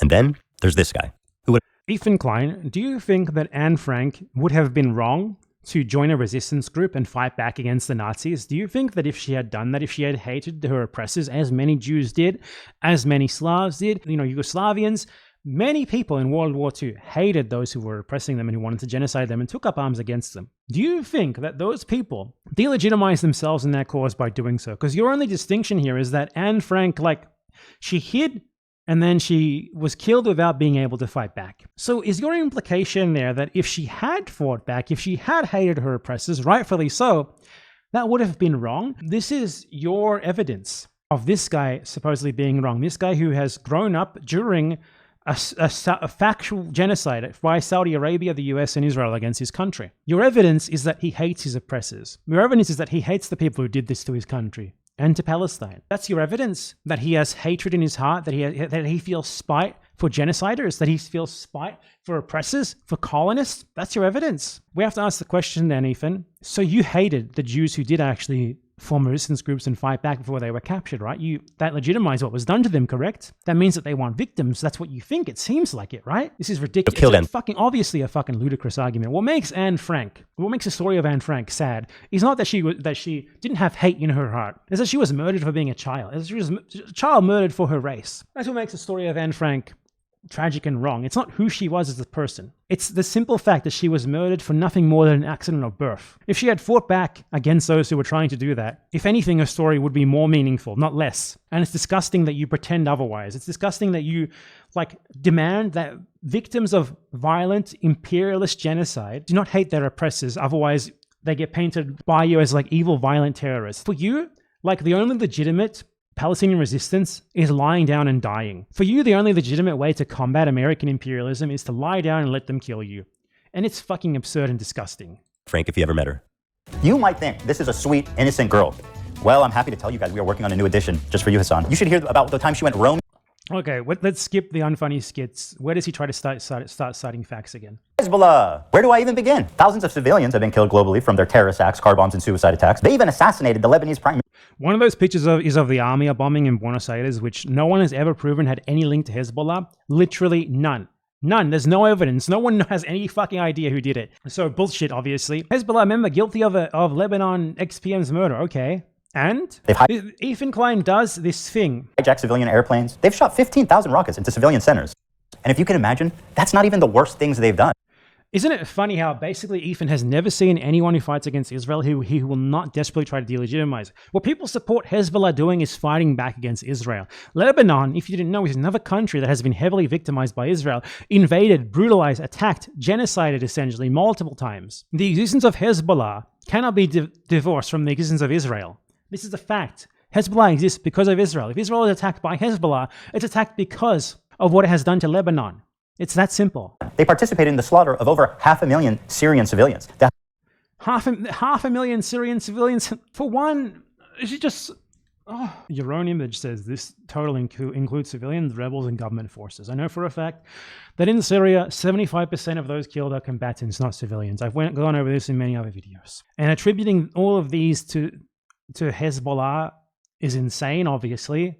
But Klein is just so fucking lazy. He just looks up every single person who has died in Syria and attributes all of them to Hezbollah and says that all of them are civilians. He's such a fucking dumbass. Help a dictator, Bashar Assad, stay in power. They indiscriminately bombed over civilian centers and they killed hundreds. That's insane that you say that, given that Hezbollah exists. It was born out of the Israeli indiscriminate bombing of Lebanon. That's the context in which it arose. And obviously, Hezbollah did not indiscriminately bomb civilian centers in Syria. That was the Syrian government. Hezbollah does not have an air force, dude. Of thousands of civilians, and what can only be described as a genocide. They are You say that? How dare you say that? After you discount the Yemeni genocide, after you discount actual genocides, you say that Syria, a civil war in Syria, fought between Syrians against Syrians, like 99% of the participants, and you say it's a genocide. Look, I don't support Hezbollah's participation in the civil war, but the reason why people support what Hezbollah has been doing against Israel is because they are taking action against the Israeli genocide in Gaza. Against Israel, Hezbollah is the lesser evil. That is a fact. And yet you try to find every possible little thing to delegitimize them, to attack them, to try and remove that context. Because ultimately, you have never seen an action against Israel that you were not against. Because you are ultimately a Zionist who is for the oppression of the Palestinians. You cannot be pro-Palestinian when you're against everyone who fights for them. You don't even need to be for the people who fight for them, but you do at least need to be able to say, okay, I don't like Hezbollah. They're bad. I would prefer that they didn't have the power that they did. I would prefer that they were not involved in Syria. They've committed atrocities there. You can say that. However, the fact that they are fighting back against Israel in the context of the Gaza genocide, trying to at least make Israel feel some level of material consequence for what it's doing there. You need to be able to at least say that, oh, you're just not pro-Palestinian. I'm sorry. It's that simple. Dude, are you seriously making this argument regarding the civil war in Syria when you have spent this entire video spreading straight up Saudi propaganda in favor of the Saudi-backed Yemeni dictatorship against the Houthi rebels who have deposed them? Like in both of these cases, the rebels, by and large, are in the right. And the Syrian rebels are a lot fucking worse than the Houthis are. Though don't get me wrong, I still think they're less bad than the Assad government. But it's clear that the deciding factor for you here is just who is backed by the West. The US, Israel, backs the illegitimate dictatorship that the Houthis fight against in Yemen, so you support them and you hate the Houthis. On the other hand, the West backs the rebels in Syria, so you support the rebels and you're willing to call out the Assad dictatorship. It doesn't seem to matter to you that, like, literally 8 years ago, the rebels in Syria, the current dominant rebel group, was an affiliate of Al-Qaeda, and the current leader of the rebels was like a self-styled like sheikh who was trying to form an Islamic state in Syria under Sharia law. You know, with no gay rights and no women's rights. It seems like you're suddenly willing to overlook that. Previously, those were things that you automatically use to discount opponents of Israel in the US, but it seems like in this case, when Israel in the US is more supportive of these people, you're okay with it. Ooh, it's so fucking transparent what your politics are. It's I support American foreign policy, Israeli foreign policy, always, no matter what. Like, you spread fucking Saudi propaganda in favor of a puppet dictatorship in Yemen, and you're doing this shit now. Designated terrorist group by the US, by the EU. Oh, the EU and the US said so. Wow. And, oh yeah, the entire Arab League, which gave them that status after their participation in the Syrian genocide. In short, it's so funny, like, it's geopolitical interests, geopolitical declarations presented as evidence. That terrorist because I said so. I would love to get Ethan Klein here live and explain to us by his own standards how the IDF and the US military aren't terrorists, but he would never, obviously. Nobody likes them. Well, there is one person. Hezbollah is a paramilitary organization. Do you like them or no? They are a terrorist organization. Like, they're designated. They are designated by the American state as a terrorist organization. I do not like them then. Well, like, I like what you like. I don't have an issue with them. Let's just Hezbollah exists in the context of Israel genociding Lebanon and Israel genociding Palestine. This is what I've been saying throughout the whole video. It's the circular logic of Zionist Stephen Klein and other Zionists, where the pushback to our genocide legitimizes further genocide and delegitimizes those who are doing the pushback. It's so fucking crazy. It's like framing the Native Americans as the bad guys against American colonization because they reacted to Americans stealing their land and massacring them by raiding the settlements. It's just, that's precisely what it is. It's the same sort of dynamic, and it's ludicrous that someone has a brain so small that they just present this shit as if it's self-evidently wrong without any sort of analysis. Is Hezbollah's leader, HASAN Nasrallah. According to HASAN PIKER, this man is a brilliant freedom fighter. But before we get into that, let's see how he feels about Jewish people. Here are some choice quotes from Hezbollah's leader, HASAN Nasrallah. According to Shaul Shai, HASAN Nasrallah said in a speech delivered in Beirut, what do the Jews want? They want security and money. Throughout history, the Jews... You can, like, this guy is just, like, appealing to, like, the Western context of, like, Jewish exceptionalism and, like, anti-Semitism being presented as the worst thing in the world. To apply this to the Middle Eastern context, where people only know what Jews are, in the context of Israel saying that it does genocide in the name of Jews, obviously. To blame people like this for saying this stuff, for taking Israel at its word, is no different to like blaming a Pole during World War II for being like, I fucking hate Germans, man. It's the same it's the same thing. And we need to get rid of this idea where it's not. Because ultimately treating Israel as an exception just because of which ethnicity its supremacist state is for is fucking ludicrous, and we should not do it. And Ethan relies on this idea that Israel is exceptional because it says it's for Jews and it gives Jews ethnic privileges. And that supposedly makes what it does better and more legitimate. And it makes people taking it at its word for that, like, bad. It makes them, like, irredeemable. Now, HASAN Nasrallah is obviously someone who lived for more than 20 years after this quote. And I've gone over something that he actually did say after that, obviously because his position evolved. He said that what he aims for in Palestine is one state, and that the only solution to Israel-Palestine is one state where Muslim Jews and Christians live in peace, and any other solution is unviable. That's what this is. If we wanted to combine ideology and law and political realities and realities on the ground, we should say that the only solution is we don't want to kill anyone, we don't want to treat anyone unjustly, we want justice to be restored to the... And the only solution is the establishment of one state on the land of Palestine, in which the Muslims and the Jews and the Christians live in peace in a democratic state. So that someone who grew up and lived in this context of Israel claiming that it's a Jewish state while doing genocide managed to evolve his views over time to the point where he changed and started saying that one democratic state with equal rights for everyone is the only solution, is admirable, though unexpected given the context. And look, I'm going to skip over all this other shit that Ethan Klein does, where it's just like, look at what this guy said. Though I am sure that one of these quotes is fake. This next quote is fake.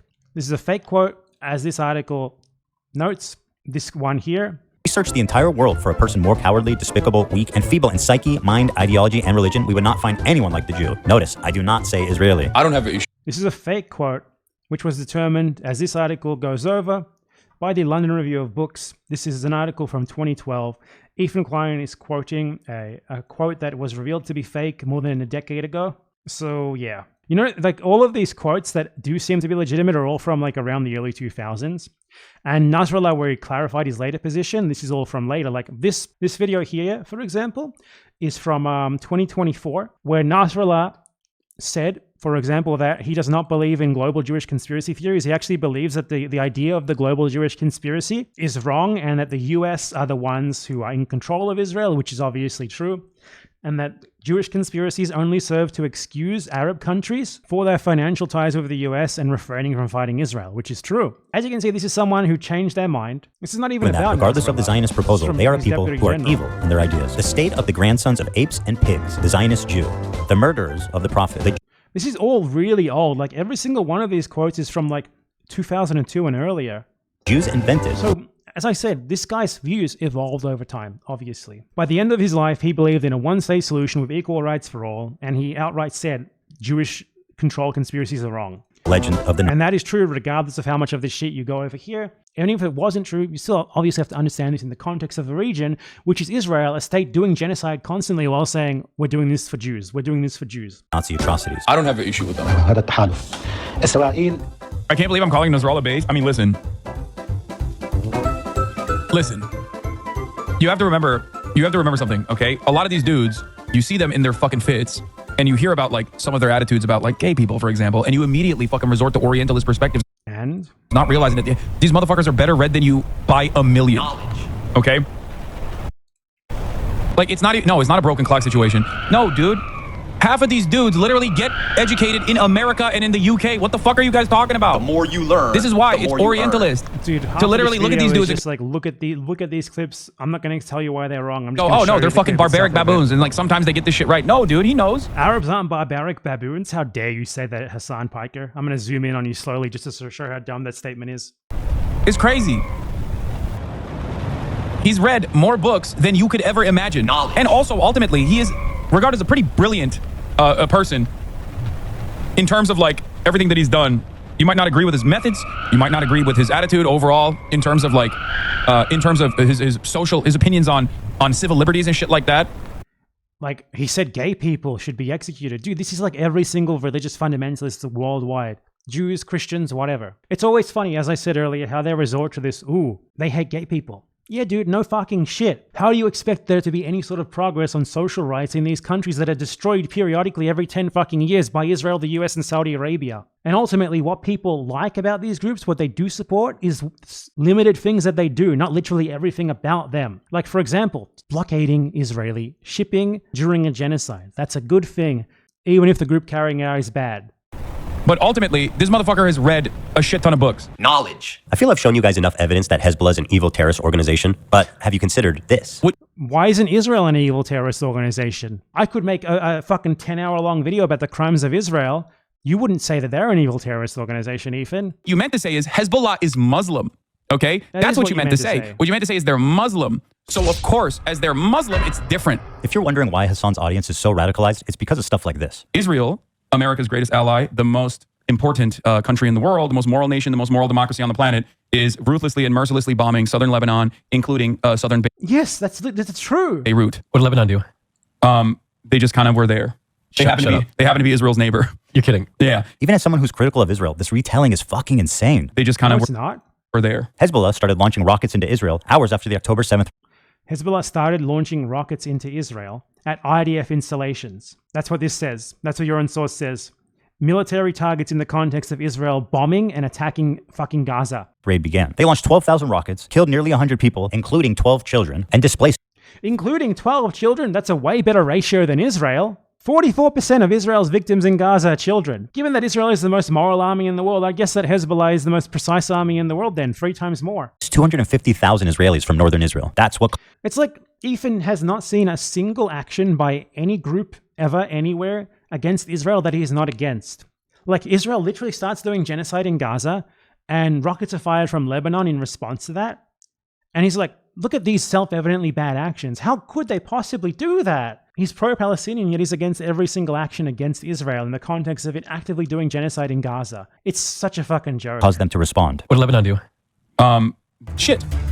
He's literally justifying the Israeli genocide of fucking Lebanon. Israel massacred thousands of fucking people, and they're still to this very day occupying like 20% of the fucking country. They've constantly broken the ceasefire. And Ethan's like, how dare you? How dare you leave out this crucial context where Israel started genocide in Gaza and Hezbollah meekly fired some shitty fucking rockets at IDF bases in response? Why did he ask that? What do I say? Do I tell him the real reason? No, my audience will kill me for being a Zionist. Okay, let's try this. The real reason? It doesn't matter if Israel invaded fucking Lebanon in response to Hezbollah rightfully taking action against Israeli genocide. If he told the real reason, that would be fine. He should have. They just kind of were there. Hell yeah, another slick political safe. I mean, Israel has invaded and attacked Lebanon literally like fucking multiple times over the last couple of decades. They have killed so many people. They're tens of thousands minimum. They have leveled intentionally entire neighborhoods, intentionally targeted civilians. Israel literally invented a doctrine called the Dahiyya Doctrine, based around them intentionally attacking civilians during that 2006 invasion of Lebanon. Ethan does not bring any of this up. Ultimately, what Ethan is trying to do here is to legitimize Israel, is to attack, and he's doing this rather than by dealing directly with what Israel does and what it is, by saying that all of Israel's enemies are bad and wrong for doing literally anything against it and everything about them is objectionable and terrible. And that obviously ultimately serves to legitimize Israel. By boots on the ground, HASAN, PIKER. Damn, I'm good. Even as a pro-Palestine activist, how does lying about this serve your agenda? All it does is further radicalize people. It removes any nuance, and it avoids any... What's the nuance, Ethan? Do you think that if you take action against an Israeli genocide, your country should be invaded and your people should be massacred? We'd love to get your opinion on that. Any criticism for his team. And this is what continues to drive this conflict on forever. HASAN is dedicated to pleasing... What continues to drive this conflict on forever is Zionists like you, who voluntarily move to an ethno-state in order to receive ethnic privileges at the cost of millions of people who suffer for your benefit. That's what continues this fucking conflict on. You, people like you, Zionists, genocidal Zionists. Radical audience, even at the price of knowingly lying to them for TikTok and Twitter likes. I'm a propagandist. Or he's being paid, which, we can't rule out. What a pathetic propagandist piece of shit liar he is. You're literally being paid by a billionaire Israeli businessman to make this video. A billionaire Israeli businessman who donates to the IDF. And now, let's move to Hamas, the catalyst for this entire thing. They're the ones that committed this horrible act of terrorism, one of the worst the world has ever seen. As I went over earlier, there is no possible way for you to claim that West Bank settlers are valid targets while also claiming that Gaza frontier settlers aren't. That doesn't make any sense at all. Let's tally all of this up and get some percentages. So out of 1,139, 373 were confirmed combatants, security forces. That's 32.75% security forces, combatants, confirmed combatants. Children, 36 children died. That's 3% of the death toll is children. Now, in Gaza, 44% of the dead are children versus 3% on the October 7th attack. 70% of the deaths are women and children. So that means that at most, 30% of the dead are people who could even possibly be combatants, as in just men. And obviously, the vast majority of them are not going to be combatants either. So what would you say? 5%? 10%? So ironically, Hamas, which Ethan Klein calls a terrorist group, seem to be way more discriminating in their targeting than Israel is, especially of children. It's not even close. And that's ignoring the fact that we actually do not know with any sort of real confirmation who exactly killed who. There's very little evidence of that. We know for a fact that Israel killed at least dozens of their own people. We don't know how many. There's very limited direct evidence of, certain people being killed by this party or that party. But what Ethan Klein is going to do here, and I already know this, is going to try to frame this as 1.2k civilians all massacred by Hamas, when the reality is that this was clearly a military operation that absolutely involved war crimes, but certainly far fewer war crimes than Israel usually commits, and as they especially avoided targeting children intentionally, as the statistics make very clear. There's also the context of what are these settlements? Why is there like a ring of settlements surrounding Gaza, right? Well, let me tell you what these settlements are. These are settlements that were built there by Israel after 1948, after they had expelled the Palestinians who lived in them to Gaza, to provide a shield wall against the people of Gaza trying to leave and reclaim their land and homes. So these are people like Hamas members, any sort of Palestinian militant group members. These are people like some of the most downtrodden people in the earth, dispossessed. They can often see the land that their families were expelled from Gaza itself. They can see the Israelis living large there. Ethan is going to frame this situation, which is clearly colonial violence begetting retaliation from the colonized victims, as little more than like an inexplicable attack on poor Jewish civilians and nothing else. Even though, as I just showed, the ratio shows that the civilian to combatant death ratio is way better than Israel. And that's even ignoring the fact that a large proportion of these civilian deaths were certainly victims of Israeli-friendly fire. Let's see his narrative. Seen on October 7th. They are without a doubt the most extreme of all of these terrorist organizations. They are Islamic jihadists. Islamic jihadists, just like the scary words. Ooh, Islamic. Look at these pictures that I got of like propaganda spread on like Israeli fucking social media. Like, look at these kids, they're dressed as militants. Yeah. If you were a kid in a genocided ethnic cleanse enclave, a concentration camp, you wouldn't hate your oppressors? God, I'd fucking despise them. Like, that's the context of this. Kids in the USA fucking play act as American military soldiers all the time. You don't have an issue with that. This is so much less bad than that. At least these people are fucking oppressed and they want to fight back against their oppressor rather than like mimicking soldiers who go and genocide Iraq or something. The context, like these people never try to even analyze the shit they use as evidence. They present it to their audience who they presume to be as racist as them, and they presume that they will take this in the way that they take it themselves. No analysis, nothing else. Just look at them. Look at these fucking genocidal kids made genocidal by the evil Hamas. Let me not analyze why Hamas exists, how it came into being. Let's ask a simple question. If there was one state in Palestine, no expulsions, no genocide of Palestinians, would Hamas exist? No, it fucking wouldn't, obviously. This is birth from the situation. This is an inevitable result of your colonialism, the colonialism that you chose to move to Israel to benefit from. And fuck you for removing that context entirely. That want to convert all of Israel into an Islamic state under Sharia law. Rockets fire to Israel? Wow. How horrible. How horrible that there be some sort of pushback against Israel by their victims, right?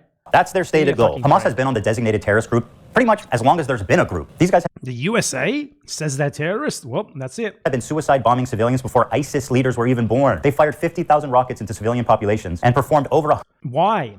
Why does any of this happen, Ethan? Are you ever going to acknowledge the reason why? It's all Israel. All this is Israel. This is people with limited means. Limited reason to live, even. In a concentration camp. What do you fucking expect? You are literally a white settler on the colonial frontier, pointing at Indians, retaliating against you by raiding your settlements as justification for you hating them, without realizing, or perhaps, yes, realizing, that the fucking reason they hate you in the first place is because what you've done to them. This is the inevitable result of colonialism. Colonialism is a violent enterprise and it breeds violence in response. 100 suicide bombings, killing thousands of civilians. Women are restricted from participating in the workplace and public life. Homosexuality is outlawed, and in some cases, of course, punishable by death. They steal. Did you know that these people in this poor, downtrodden, genocided enclave, they don't really like the gays very much? Well, I guess they deserve genocide then. I guess their resistance is by default delegitimized. It's the same thing every fucking time, isn't it? This is the circular logic of imperialism. These people are backwards. These people hate women. They hate gays. They even attack our civilians, and they never ask why. Why?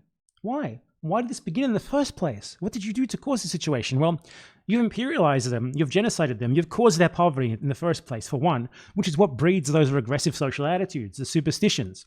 And for two, well, you fucking expelled these people from their own land and homes. You've kept them confined to a concentration camp for the last 70, 80 years. You literally build this ring of settlements around the concentration camp, where the most sadistic settlers in all of the Israeli colonial project choose to live. And these people who know nothing but your violence retaliate with violence against you. And you're like, this justifies even more violence against them. Foreign aid from the people of Gaza and repurpose it for military. Oh, fucking please. Let's look at these. Let's just analyze these headlines. Since he's not going to go beyond the headline, I'll look at the headline. Hamas caught on video stealing dozens of humanitarian aid trucks entering Gaza Strip. No, fucking obviously. Hamas are the government of Gaza. They manage the aid trucks. Once the aid trucks enter Gaza, it is their duty to defend them, to ensure they get to their destination, to distribute the aid. So that's just fucking bullshit. It's not stealing. They're the government. Who else is going to do it if not them? Theft of aid trucks send prices soaring in central Gaza. I guarantee that's not even about Hamas. This one is literally about these armed groups that Israel was allowing to loot aid trucks. It says here armed men. Okay. There were armed men not affiliated with Hamas or anything, who have been fighting Hamas, by the way, who curiously started robbing aid trucks right next to Israeli military positions while the Israeli military just let them do it. And in fact, started firing on people who tried to stop them. That's what that article that he cited is about, not Hamas. And the next one is Palestinian Authority says, the Palestinian Authority is just plain a US-Israeli puppet organization, man. I'll go over this eventually in a video on the topic, but right now, everyone fucking knows that the Palestinian Authority are tools of Israel. Israel tells them to jump and they say how high. What they say about Hamas can be discarded out of hand. His evidence is fucking nothing, dude.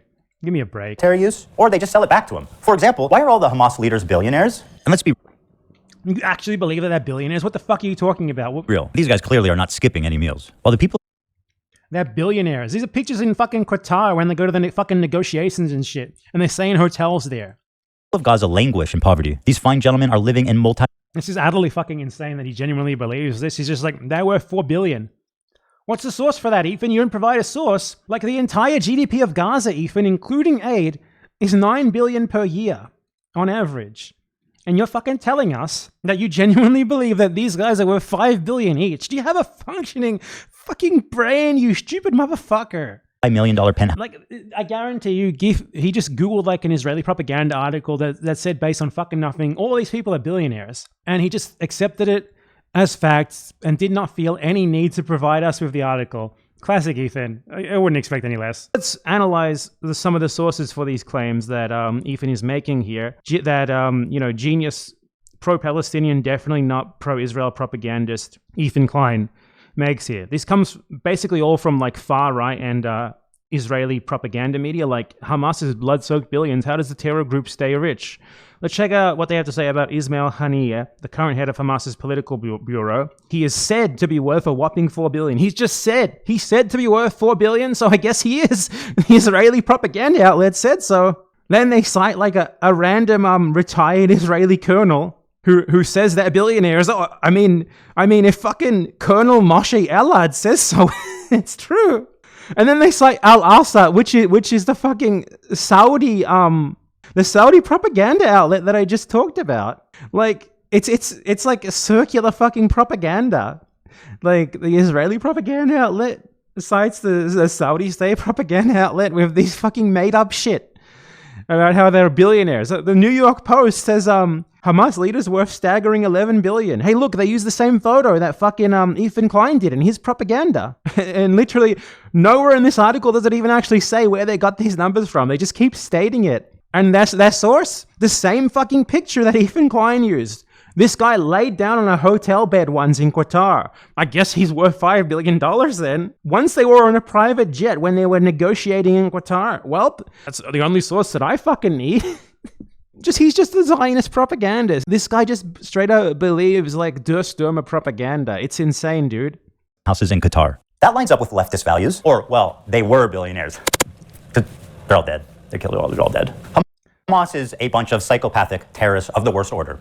And nobody would be crazy enough to defend them. Oh my fucking god. Now, is this Hassan again? Hassan defended Hamas? Seriously? Okay.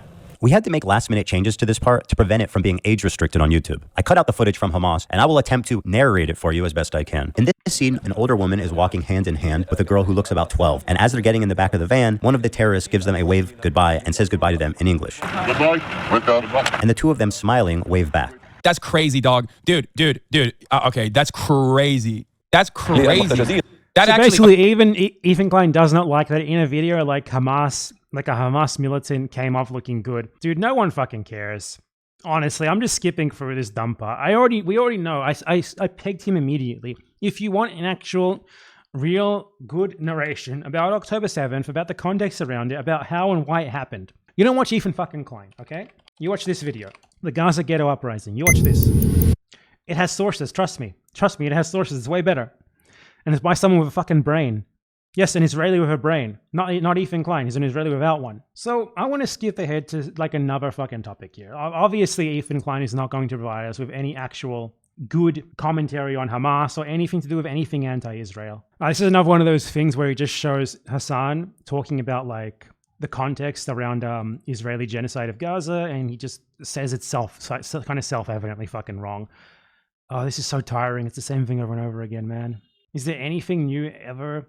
There's no sources, just clips. The systematized mass rapes that Hamas dealt on October 7, not a single bit of that has been verified. And people still run with it over and over. He's right. Over and over again. Many young people who were simply attending a music festival. Women were horribly raped. No evidence of a single woman being raped on October 7th beside, I swear to God, 6 months later, I definitely saw this happening from someone who changed their story like 5 times every single fucking time. There's no evidence of this. Then I say today, Israel had a right... What Ethan is going to do, he's going to do one of two things. He's going to pop headlines on the screen stating, witness claims they definitely saw rape. That, or he's going to cite one of the hostages who later on said that she was sexually assaulted, which is not on October 7th. It was after. Like, she said she was sexually assaulted while in captivity in Gaza.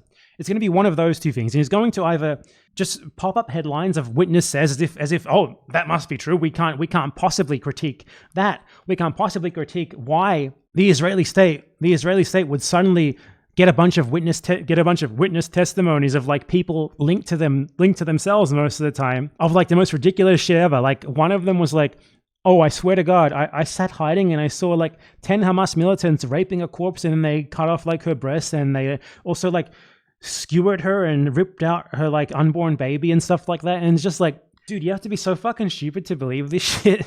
But Ethan Klein is that stupid. Like, it's just made up bullshit by the Israeli state that was desperate to justify its genocide. And Ethan Klein sees this. Like, Ethan Klein, if he was there in the midst of World War II, in the midst of the Holocaust, he would read Der Stürmer and like some story about like a Jew raping 1 million German, and he'd be like, oh man, that's crazy. I guess they all need to die. That's the level of critical thinking they operates at. Has a right to defend itself. What rapes did Hezbollah do? Bro, what rapes did Hamas do? What are you talking about? The Stop Anti-Semitism account that considered me to be anti-Semite of the week has also been hallucinating rapes once again, doing rape fantasies. Exactly. Once again, because they're fucking mentally ill. Hamas has committed it's just self-evident horrific acts of sexual violence and took women and girls, men and boys slaughtered after enduring sexual violence. The deadliest day. He's literally just citing American and Israeli officials saying shit to justify genocide uncritically. This is supposed to be pro-Palestine. Doesn't matter if fucking this rapes is straight up blood libel. happened on October 7th. Like, that doesn't change the dynamic for me even this much. He's right there. Do you think that if there was rape, genocide would be justified? Well, then I have news for you, because Israel systematically mass rapes Palestinians constantly. So I guess you should support the genocide of Israel, right? Even.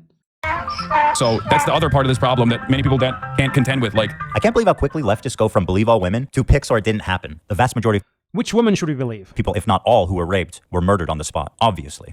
Obviously, right? How convenient. There's no forensic evidence, and all the people who were raped were murdered on the spot. We can't name one, though.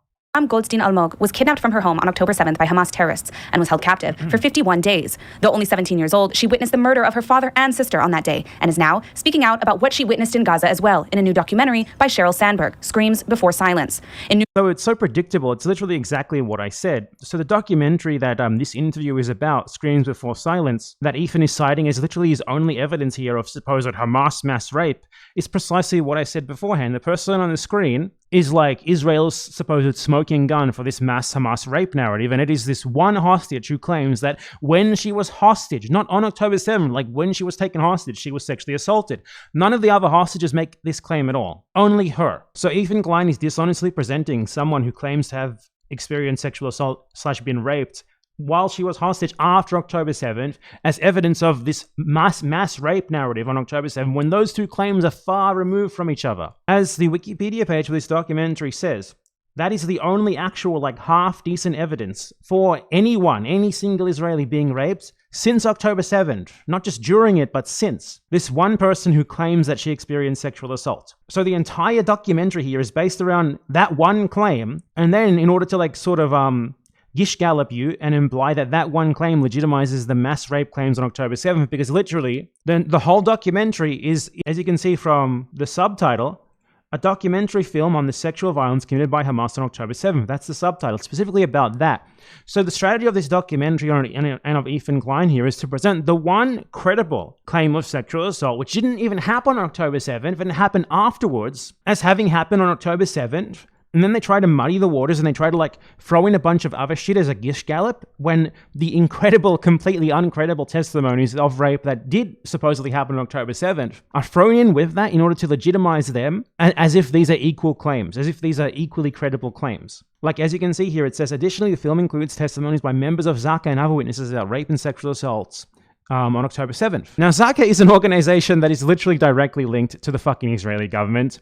And Zaka is the organization that it was the originator of the classic 40 beheaded babies hoax. That one didn't stick, but the mass rape narrative that they also made up on October 7th has stuck more. So it's like witnesses who claim they saw rape on October 7th, for which there is no photographic or video evidence, for which there is no forensic evidence, for which there is no corroboration from other witnesses. Most of these stories are completely fucking ludicrous. Most of them are coming from obviously unreliable witnesses directly involved with the Israeli state, incentivized to make up fucking blood libel propaganda to justify genocide. So, and Ethan is hanging on to the one actual credible story of sexual assault, which wasn't even from October 7th, to create this narrative of mass sexual violence on October 7th that HASAN supposedly denies.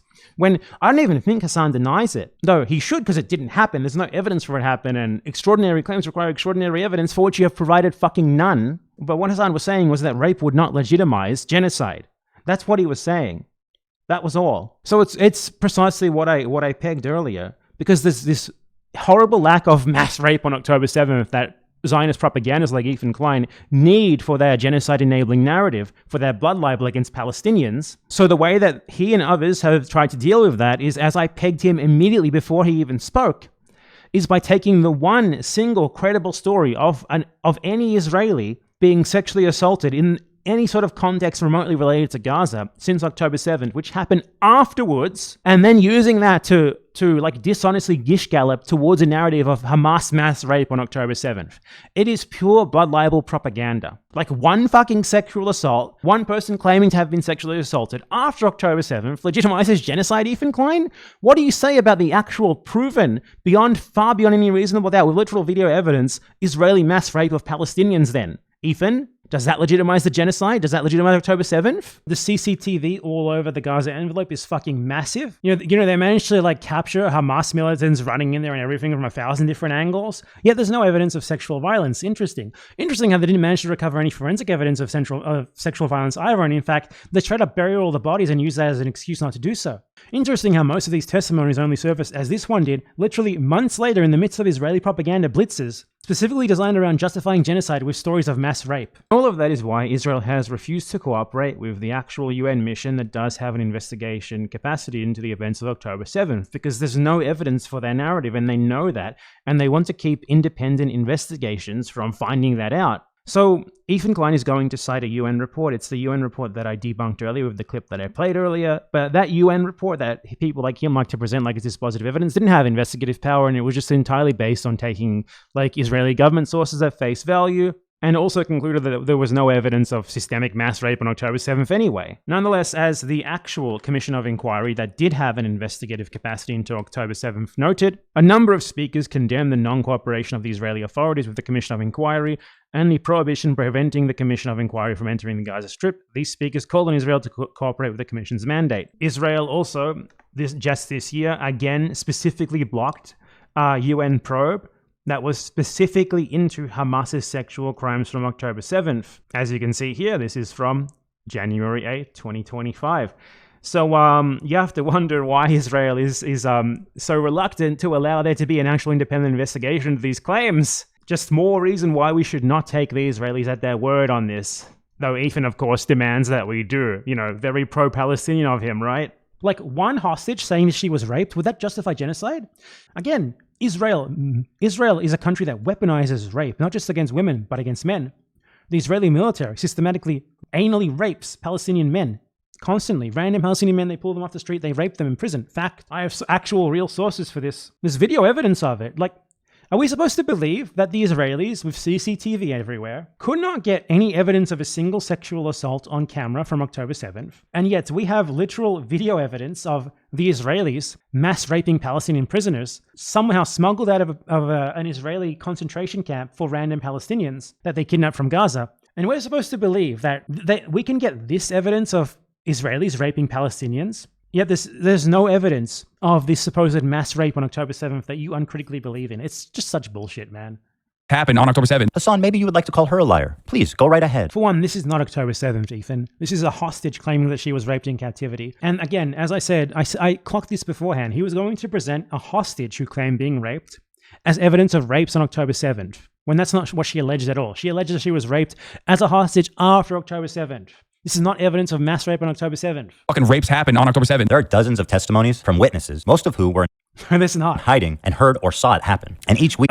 If an Israeli says they heard or saw something happen, most of them linked to the government, most of them with incredibly inconsistent testimonies. Look, I'll bring up the article about this. You have to understand that this is just someone just completely uncritically repeating idiotic propaganda.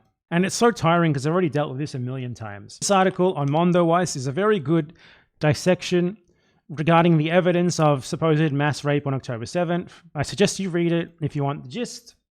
Basically, there is not a single credible eyewitness account of even a single rape on October 7th.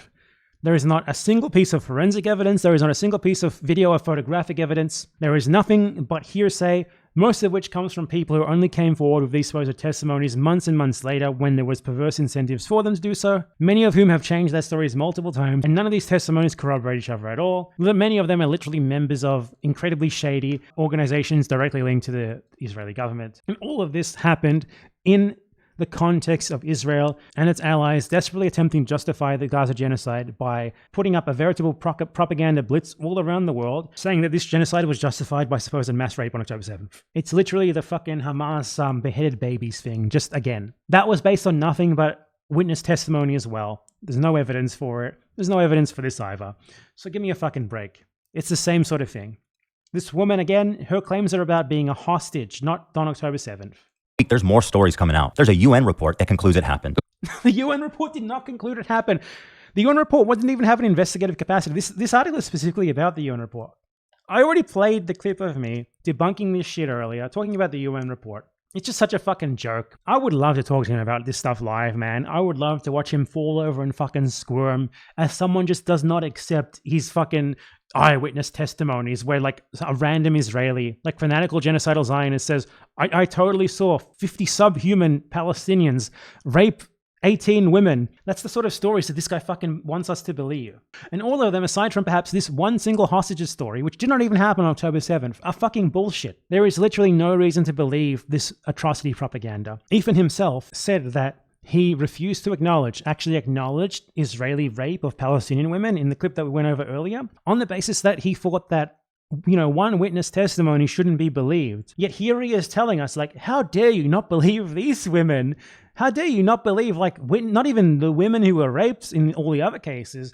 How dare you not believe people who claim they saw rape happening when Israel had complete fucking control of the site, like, within a day after October 7th, and they managed to find literally zero forensic, photographic or video evidence of any of this happening? Yes, how dare I not believe nothing but Israeli Zionist genocider says it happened? How dare I not believe that, Ethan Klein? You yourself said that, oh, I don't want to believe this because it dehumanizes Israelis. Well, this is propaganda, literally handcrafted by the Israeli state to dehumanize Palestinians and justify their genocide. And you are literally happy to believe it based on literally no evidence aside from someone who swears that they were there, swears that they saw this happening. Give me a break, man. You're just such a bullshit artist. You are absolutely just a pro-genocide propagandist, and that's what this is. I have to wonder, like, what else is there in this video aside from this? What else is there for him to grasp at? Like, okay, we've covered October 7th mass rape, blood libel. Now he's talking about Twitch. To be honest, I don't care about Twitch. I don't care about Ludwig.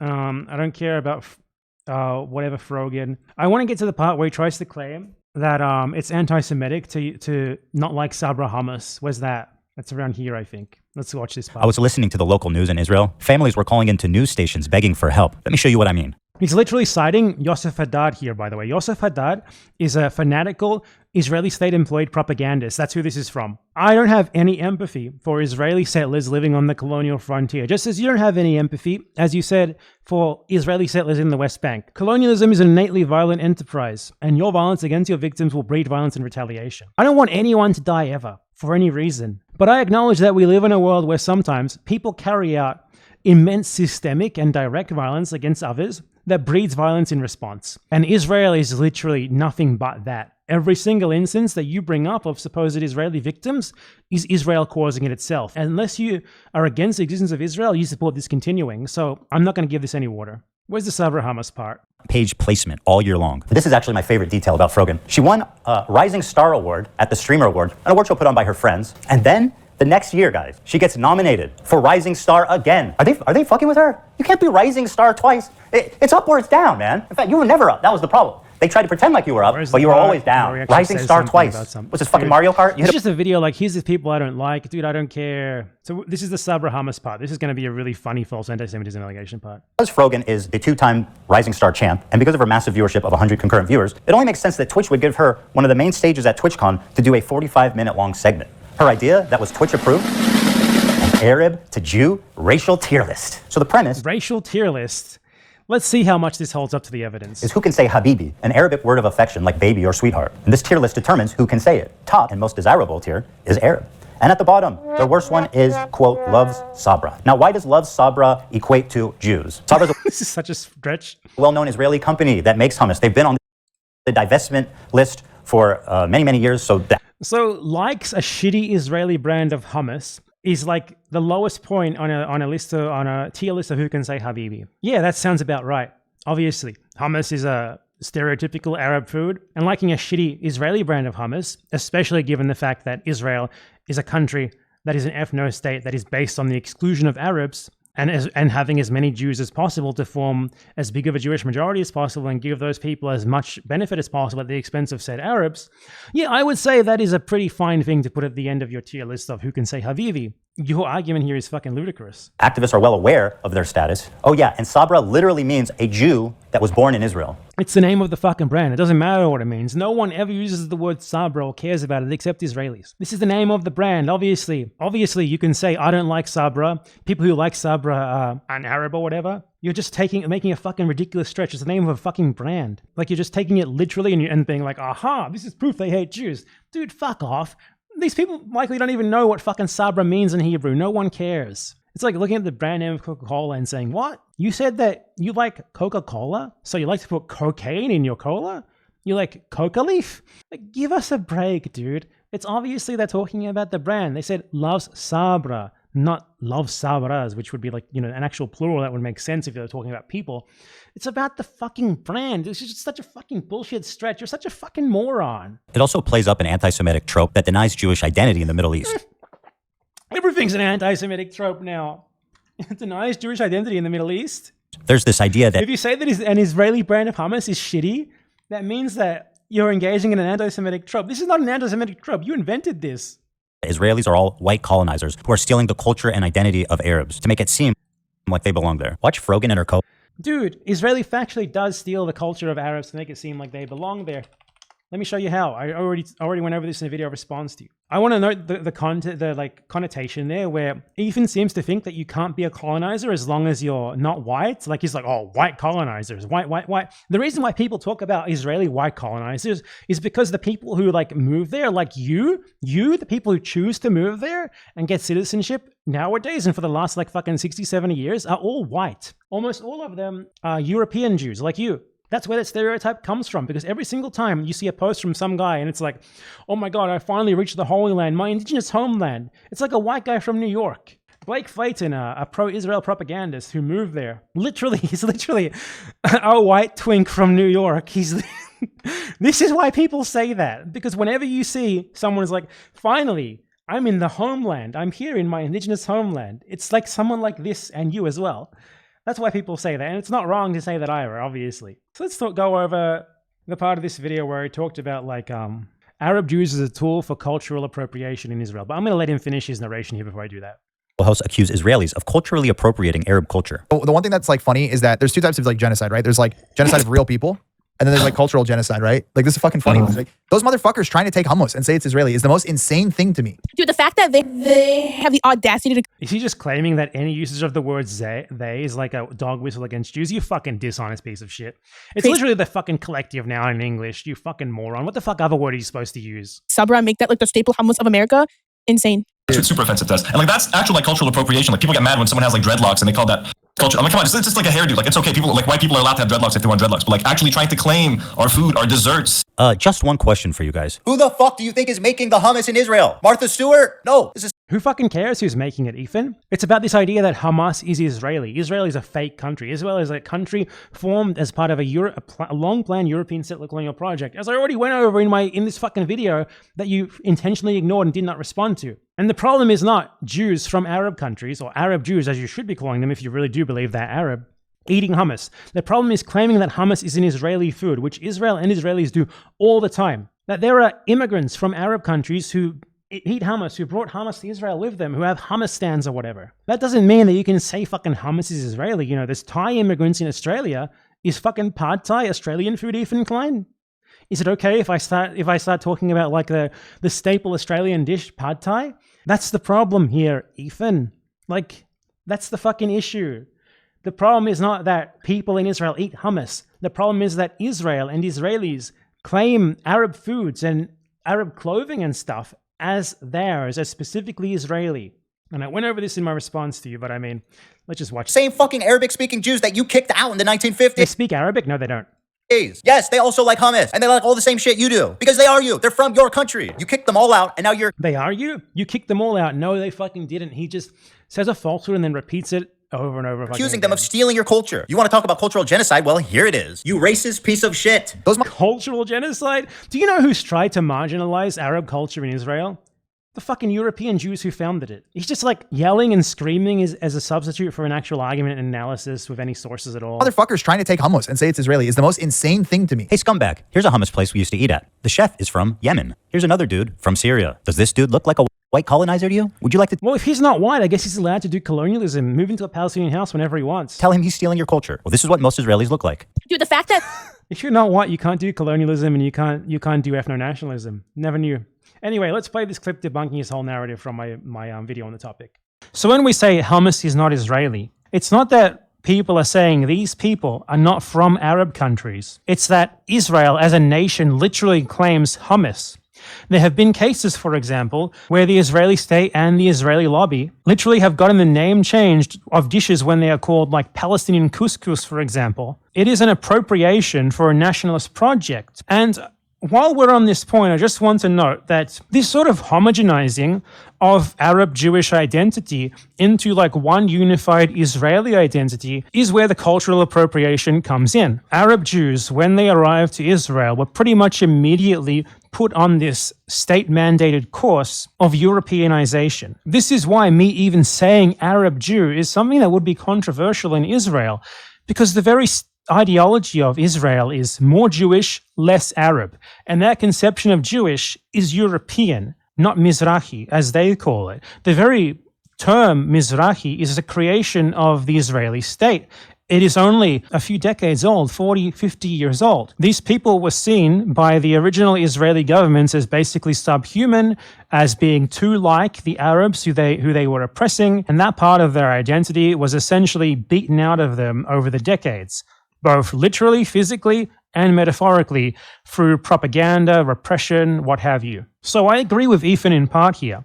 It's true that there are Arab Jews in Israel whose traditional food is just like the food that is eaten in many other Arab countries. But what's not true... I was way too nice here. I'm happy with the tone that I've taken in this response. It's way more of what he deserves than how I treated him in this video.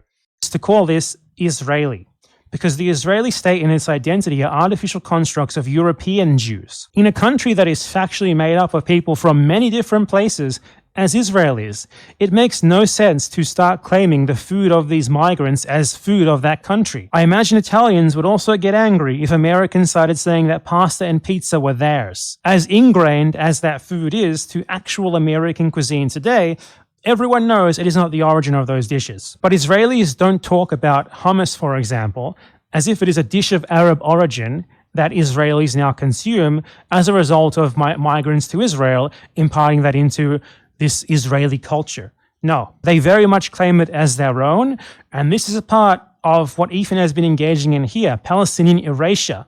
The Palestinian Nakba doesn't even come up as a part of his narrative here. In its own small little way, the erasure of the Arabness of huge parts of so-called Israeli cuisine is due to the Israeli national ideology of proximity to Arab is bad, hence why they started denying the Arabness of the Middle Eastern Jews, and Arabs themselves are bad. So yeah, to reject Arabness to the extent that Israel does, to the point where it's basically a state ideology to such an extent that they not only oppress, kill, massacre, maim Arabs constantly, but even deny the Arabness of Arab Jews, and then have the audacity to apply the Israeli branding to Arab food. You see the problem, don't you? Now, I also wanted to touch on something. So, yeah, I have refuted this bullshit talking point before.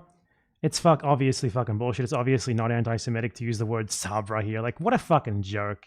What a total fucking joke, man. That was just a joke in my... Stand up!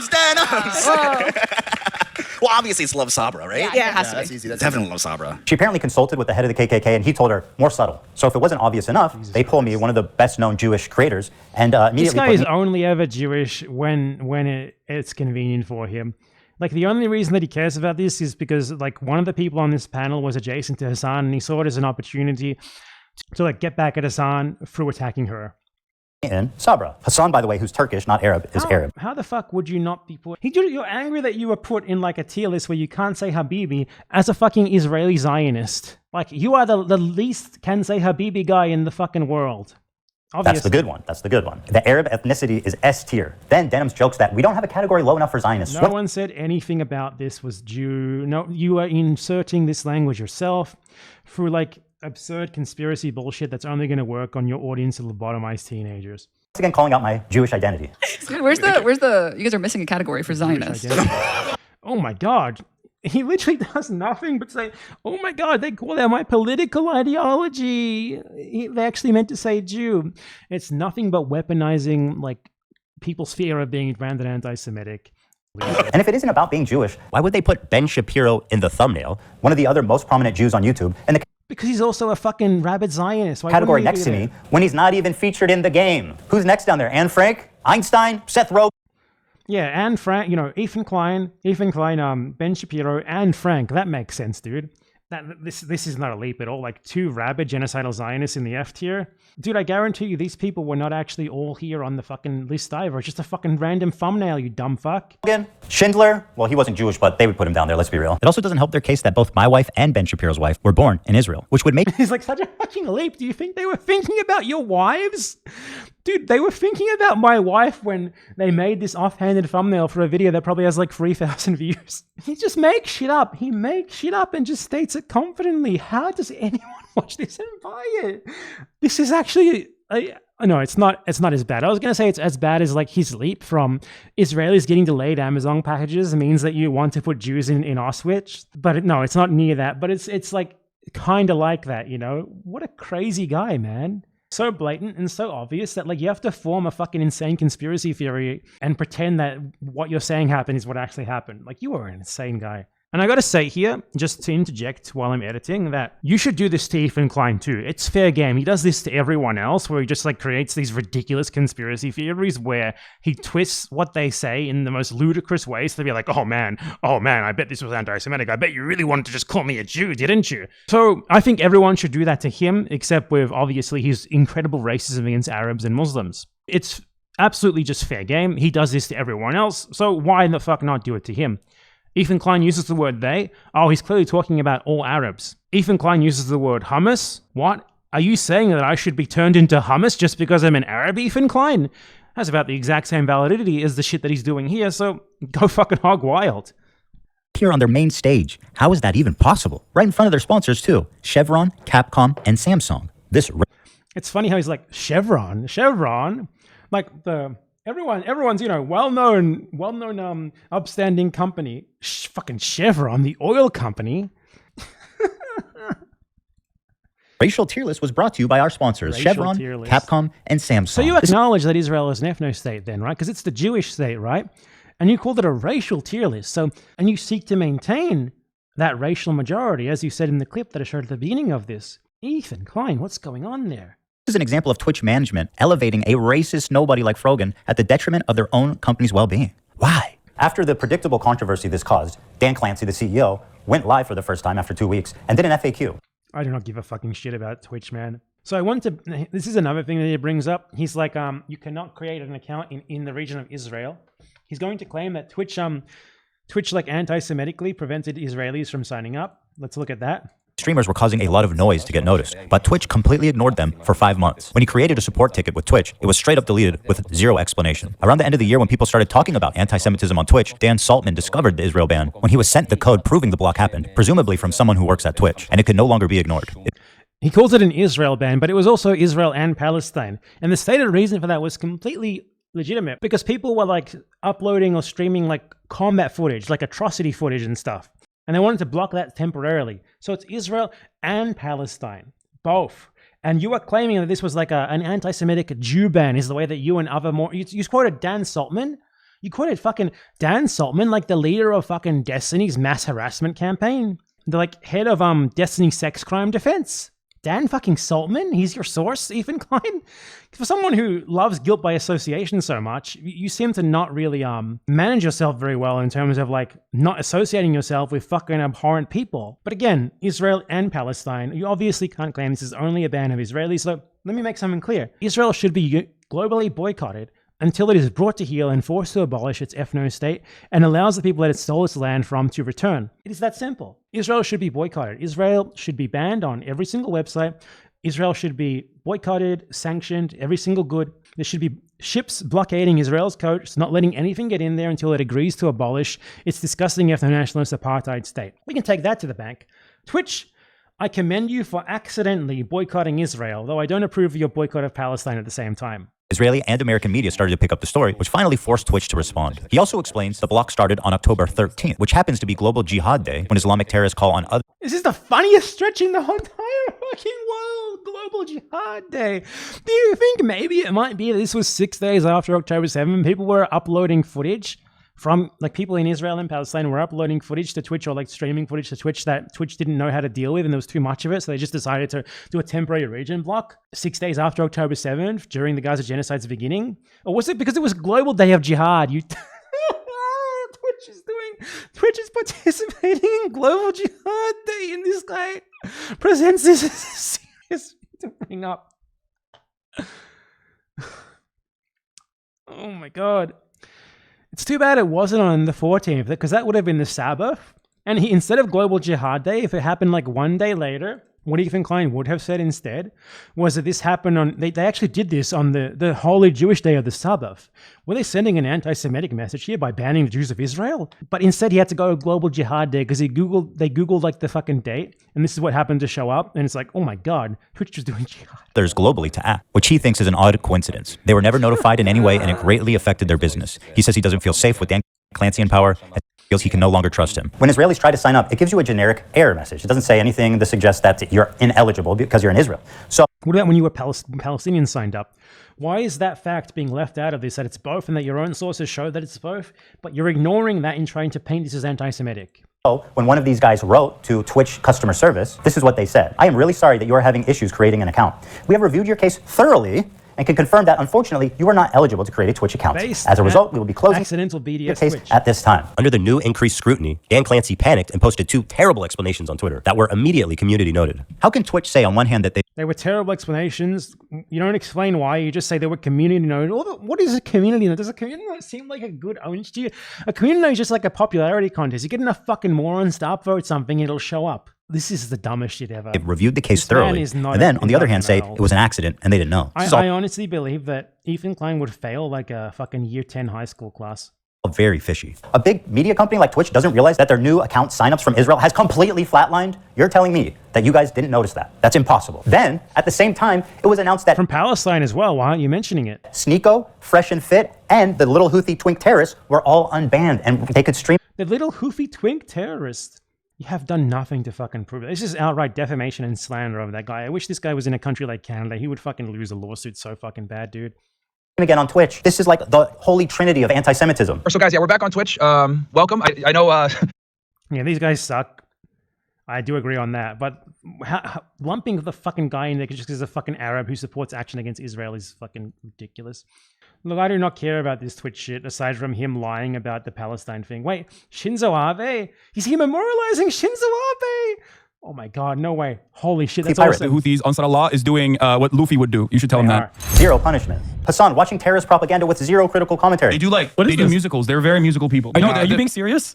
Zero punishment. HASAN threatening a sitting congressperson. This one actually blew my mind. When I saw he tweeted that, I said, he's done after this for sure. For sure he is. For those that may not recognize this weapon, I'll explain. Shinzo Abe is a former Japanese prime minister. He served from 2012 to 2020. He was assassinated in July. This does not work. You showed a clip in the first fucking 2 minutes of the video, which was you calling to bomb an NRA meeting. This does not work. We do not believe that you care about this. Give me a fucking break. No one believes that you give a shit about this. No one. This is just disingenuous bullshit from a lying dumbass who doesn't even know how to read his own fucking sources.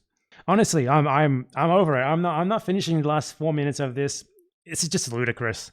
Fucking hell, like Ethan Klein is pretending that he thinks that like posting the weapon that killed Shinzo Abe in response to like a far-right congressman is like something that outrages him and that he considers abhorrent. You don't fucking think that. Give me a fucking break. You don't think that at all. This video it's nothing. It genuinely is just nothing. There's no substance to it. It's a dumb old man. I mean, I'm not that much younger than him. I shouldn't call him an old man. I'll offend myself. But it's a dumb old man yelling at clouds, flashing headlines on the screen, hoping that you don't actually read them, narrativizing, just applying like negative sounding labels to things he doesn't like without ever explaining how and why they actually apply, outright lying multiple times, his sources contradicting him multiple times, showing clips that are supposedly bad that he doesn't actually even try to tell us why they're bad, just repeating falsehood, straight up false bullshit Israeli propaganda. I think this is sufficient I mean, I didn't want to make an edited video out of this. I wanted to do the best that I could, just responding to it like this, because it's not worth the time of an actual edited video. Most of this, there's nothing new that I haven't talked about anything new here. Everything that I've talked about here, I've already talked about before. A lot of this, as I showed, I have specifically made response videos to Ethan Klein about. He just fucking ignores it. The thing with someone like Ethan Klein is that he needs to be confronted live in a real-time debate where we go over the sources and stuff together and we hash all of this stuff out. And he's actually forced into a situation where he needs to directly engage with his opponent's arguments and the evidence that disproves him. The issue is that he would never allow himself to be put in that situation. In particular, if he had to prove that the guy who he calls a terrorist like 30 times, like the Yemeni Rashid guy, if he had to prove that guy was a terrorist while also skirting around the line to where Hitler would not obviously be 10 times more of a terrorist, his relationship would be over. You know, he wouldn't just come at it like a dumbass, like, she'd fucking leave him after such a display. So, I mean, yeah, he cannot allow that to happen, obviously. But the only possible way to deal with someone like him, who intentionally ignores their opponent's arguments, who does not adapt their arguments at all, and who just keeps repeating the same debunked shit over and over again, is to get him live, to confront him with the evidence live, to force him to engage live. He won't. Like, Ethan, I'm happy to talk to you live about all of this stuff. Let's go over the evidence together. You can even have your dumb little crew of sycophants desperately Googling stuff for you because we know that you're not intelligent enough to do it yourself. I'm fine with that because I know that I'm right and I know that I'm going to be able to respond to whatever shit they come up with because I know that they are wrong. You know, the Gish Gallop, they're just using negative words, they're just like repeating shit over and over again as if it's self-evidently true. It wouldn't work against me. That's why you're going to avoid me. That's why you're just going to say, this unhinged terrorist tanky. The last time we confronted Ethan Klein, you know what he said? You know what he did? So the last time that I confronted Ethan Klein, it was in regards to HASAN watched one of my videos which exposed Lonabox as a supporter of Israeli genocide. That was it. Like, not even related to Ethan Klein. It was just a factual video where I exposed Lonabox as a genocide apologist. And HASAN watched that on his stream, okay? And then Ethan Klein reacted to that by making a video where he like points to a fake tweet that was made about that, a fake tweet made by like Argentine slash Zionist far-right harassment groups to smear me as a pedophile and try to get people to kill me. And he's like, look, this is a real tweet. Look what this guy said. Rather than like deal with the substance. Ethan does not deal with the substance ever. You might have noticed. It's just delegitimize the target. That's why he, like, on the Houthi thing, for example, he talked about how like they're homophobic and the shit about slavery and stuff before even getting to the point of the actual blockade, which is what he really has a problem with. And with me, like, he can't actually respond to my videos on him. He couldn't even explain, like, why is it bad for HASAN to watch a video of Lonabox being exposed as a genocide supporter? Why is that bad? He can't deal with the substance, so he's like, look at this person. Look how bad this guy is. Look, how dare you even think about watching a video by this guy? Let me just ignore the actual arguments within it, the evidence within it. And Ethan Klein's reaction to that was to invite Lonabox onto his podcast. His reaction to Lonabox being exposed as a fucking genocide supporter was to invite the guy onto his fucking podcast. He's like, yep, that seems like a guy who I want to platform. That guy who said that Palestinian kids were unintentionally shot in the head by Israeli snipers. This was Lonabox responding to a Jewish doctor who went to Gaza and claimed that he saw toddlers and children who were shot by Israel. I don't even think he's necessarily lying. I think when people are describing atrocities and horrors or whatever, yeah, they might sometimes describe like a young person as a baby or a toddler. Yeah, that's not like you can call. He's literally just making shit up. He's like, this doctor may have actually treated a 17-year-old Hamas fighter and like described him as a toddler and a baby. That is his fucking argument. It's made up out of fucking thin air. So if you want to see how much Lonabox, who Ethan Klein platformed as a pro-Palestinian voice, then doubled down on this, he ended up like bringing up a picture of like a slain Islamic Jihad resistance fighter, like a 23-year-old Islamic Jihad resistance fighter, and saying, maybe it was like this guy. Like, do you think maybe the slain toddlers who this doctor saw were actually like a resistance fighter like this guy here? Anyway, this is the shittiest video that I'll ever make. If there's something that I want you to take away from this, aside from just Ethan Klein is a fucking dumbass, if there's any video that I want you to watch as a result of you having watched this video of mine, I ask you to please watch my latest video before this called Jewish Exceptionalism, Liberal Zionism, Jewish Supremacy, How You Inadvertently Support Israel. And this will clear up a ton with people who want to be pro-Palestinian, but don't really understand like the how and why of it that much. This will set you on the right path. It will help you understand things way, way better, and I really suggest that you watch it. It'll help you understand the strategies of Zionists like Ethan Klein as well, and how they can get away at least among stupid people who frame themselves as pro-Palestinian when they very clearly are anti-Palestinian, pro-Israel Zionists. So yeah, that's all. This is the content Tsar Bomba. I honestly thought way too much of Ethan Klein. I don't know why I would have thought that he would actually respond to his critics rather than just restate the same debunked shit over and over again. So yeah, guys, I hope you enjoyed the content Tsar Bomba. And I didn't even need to neglect my 3 children for 3 months straight to get it done.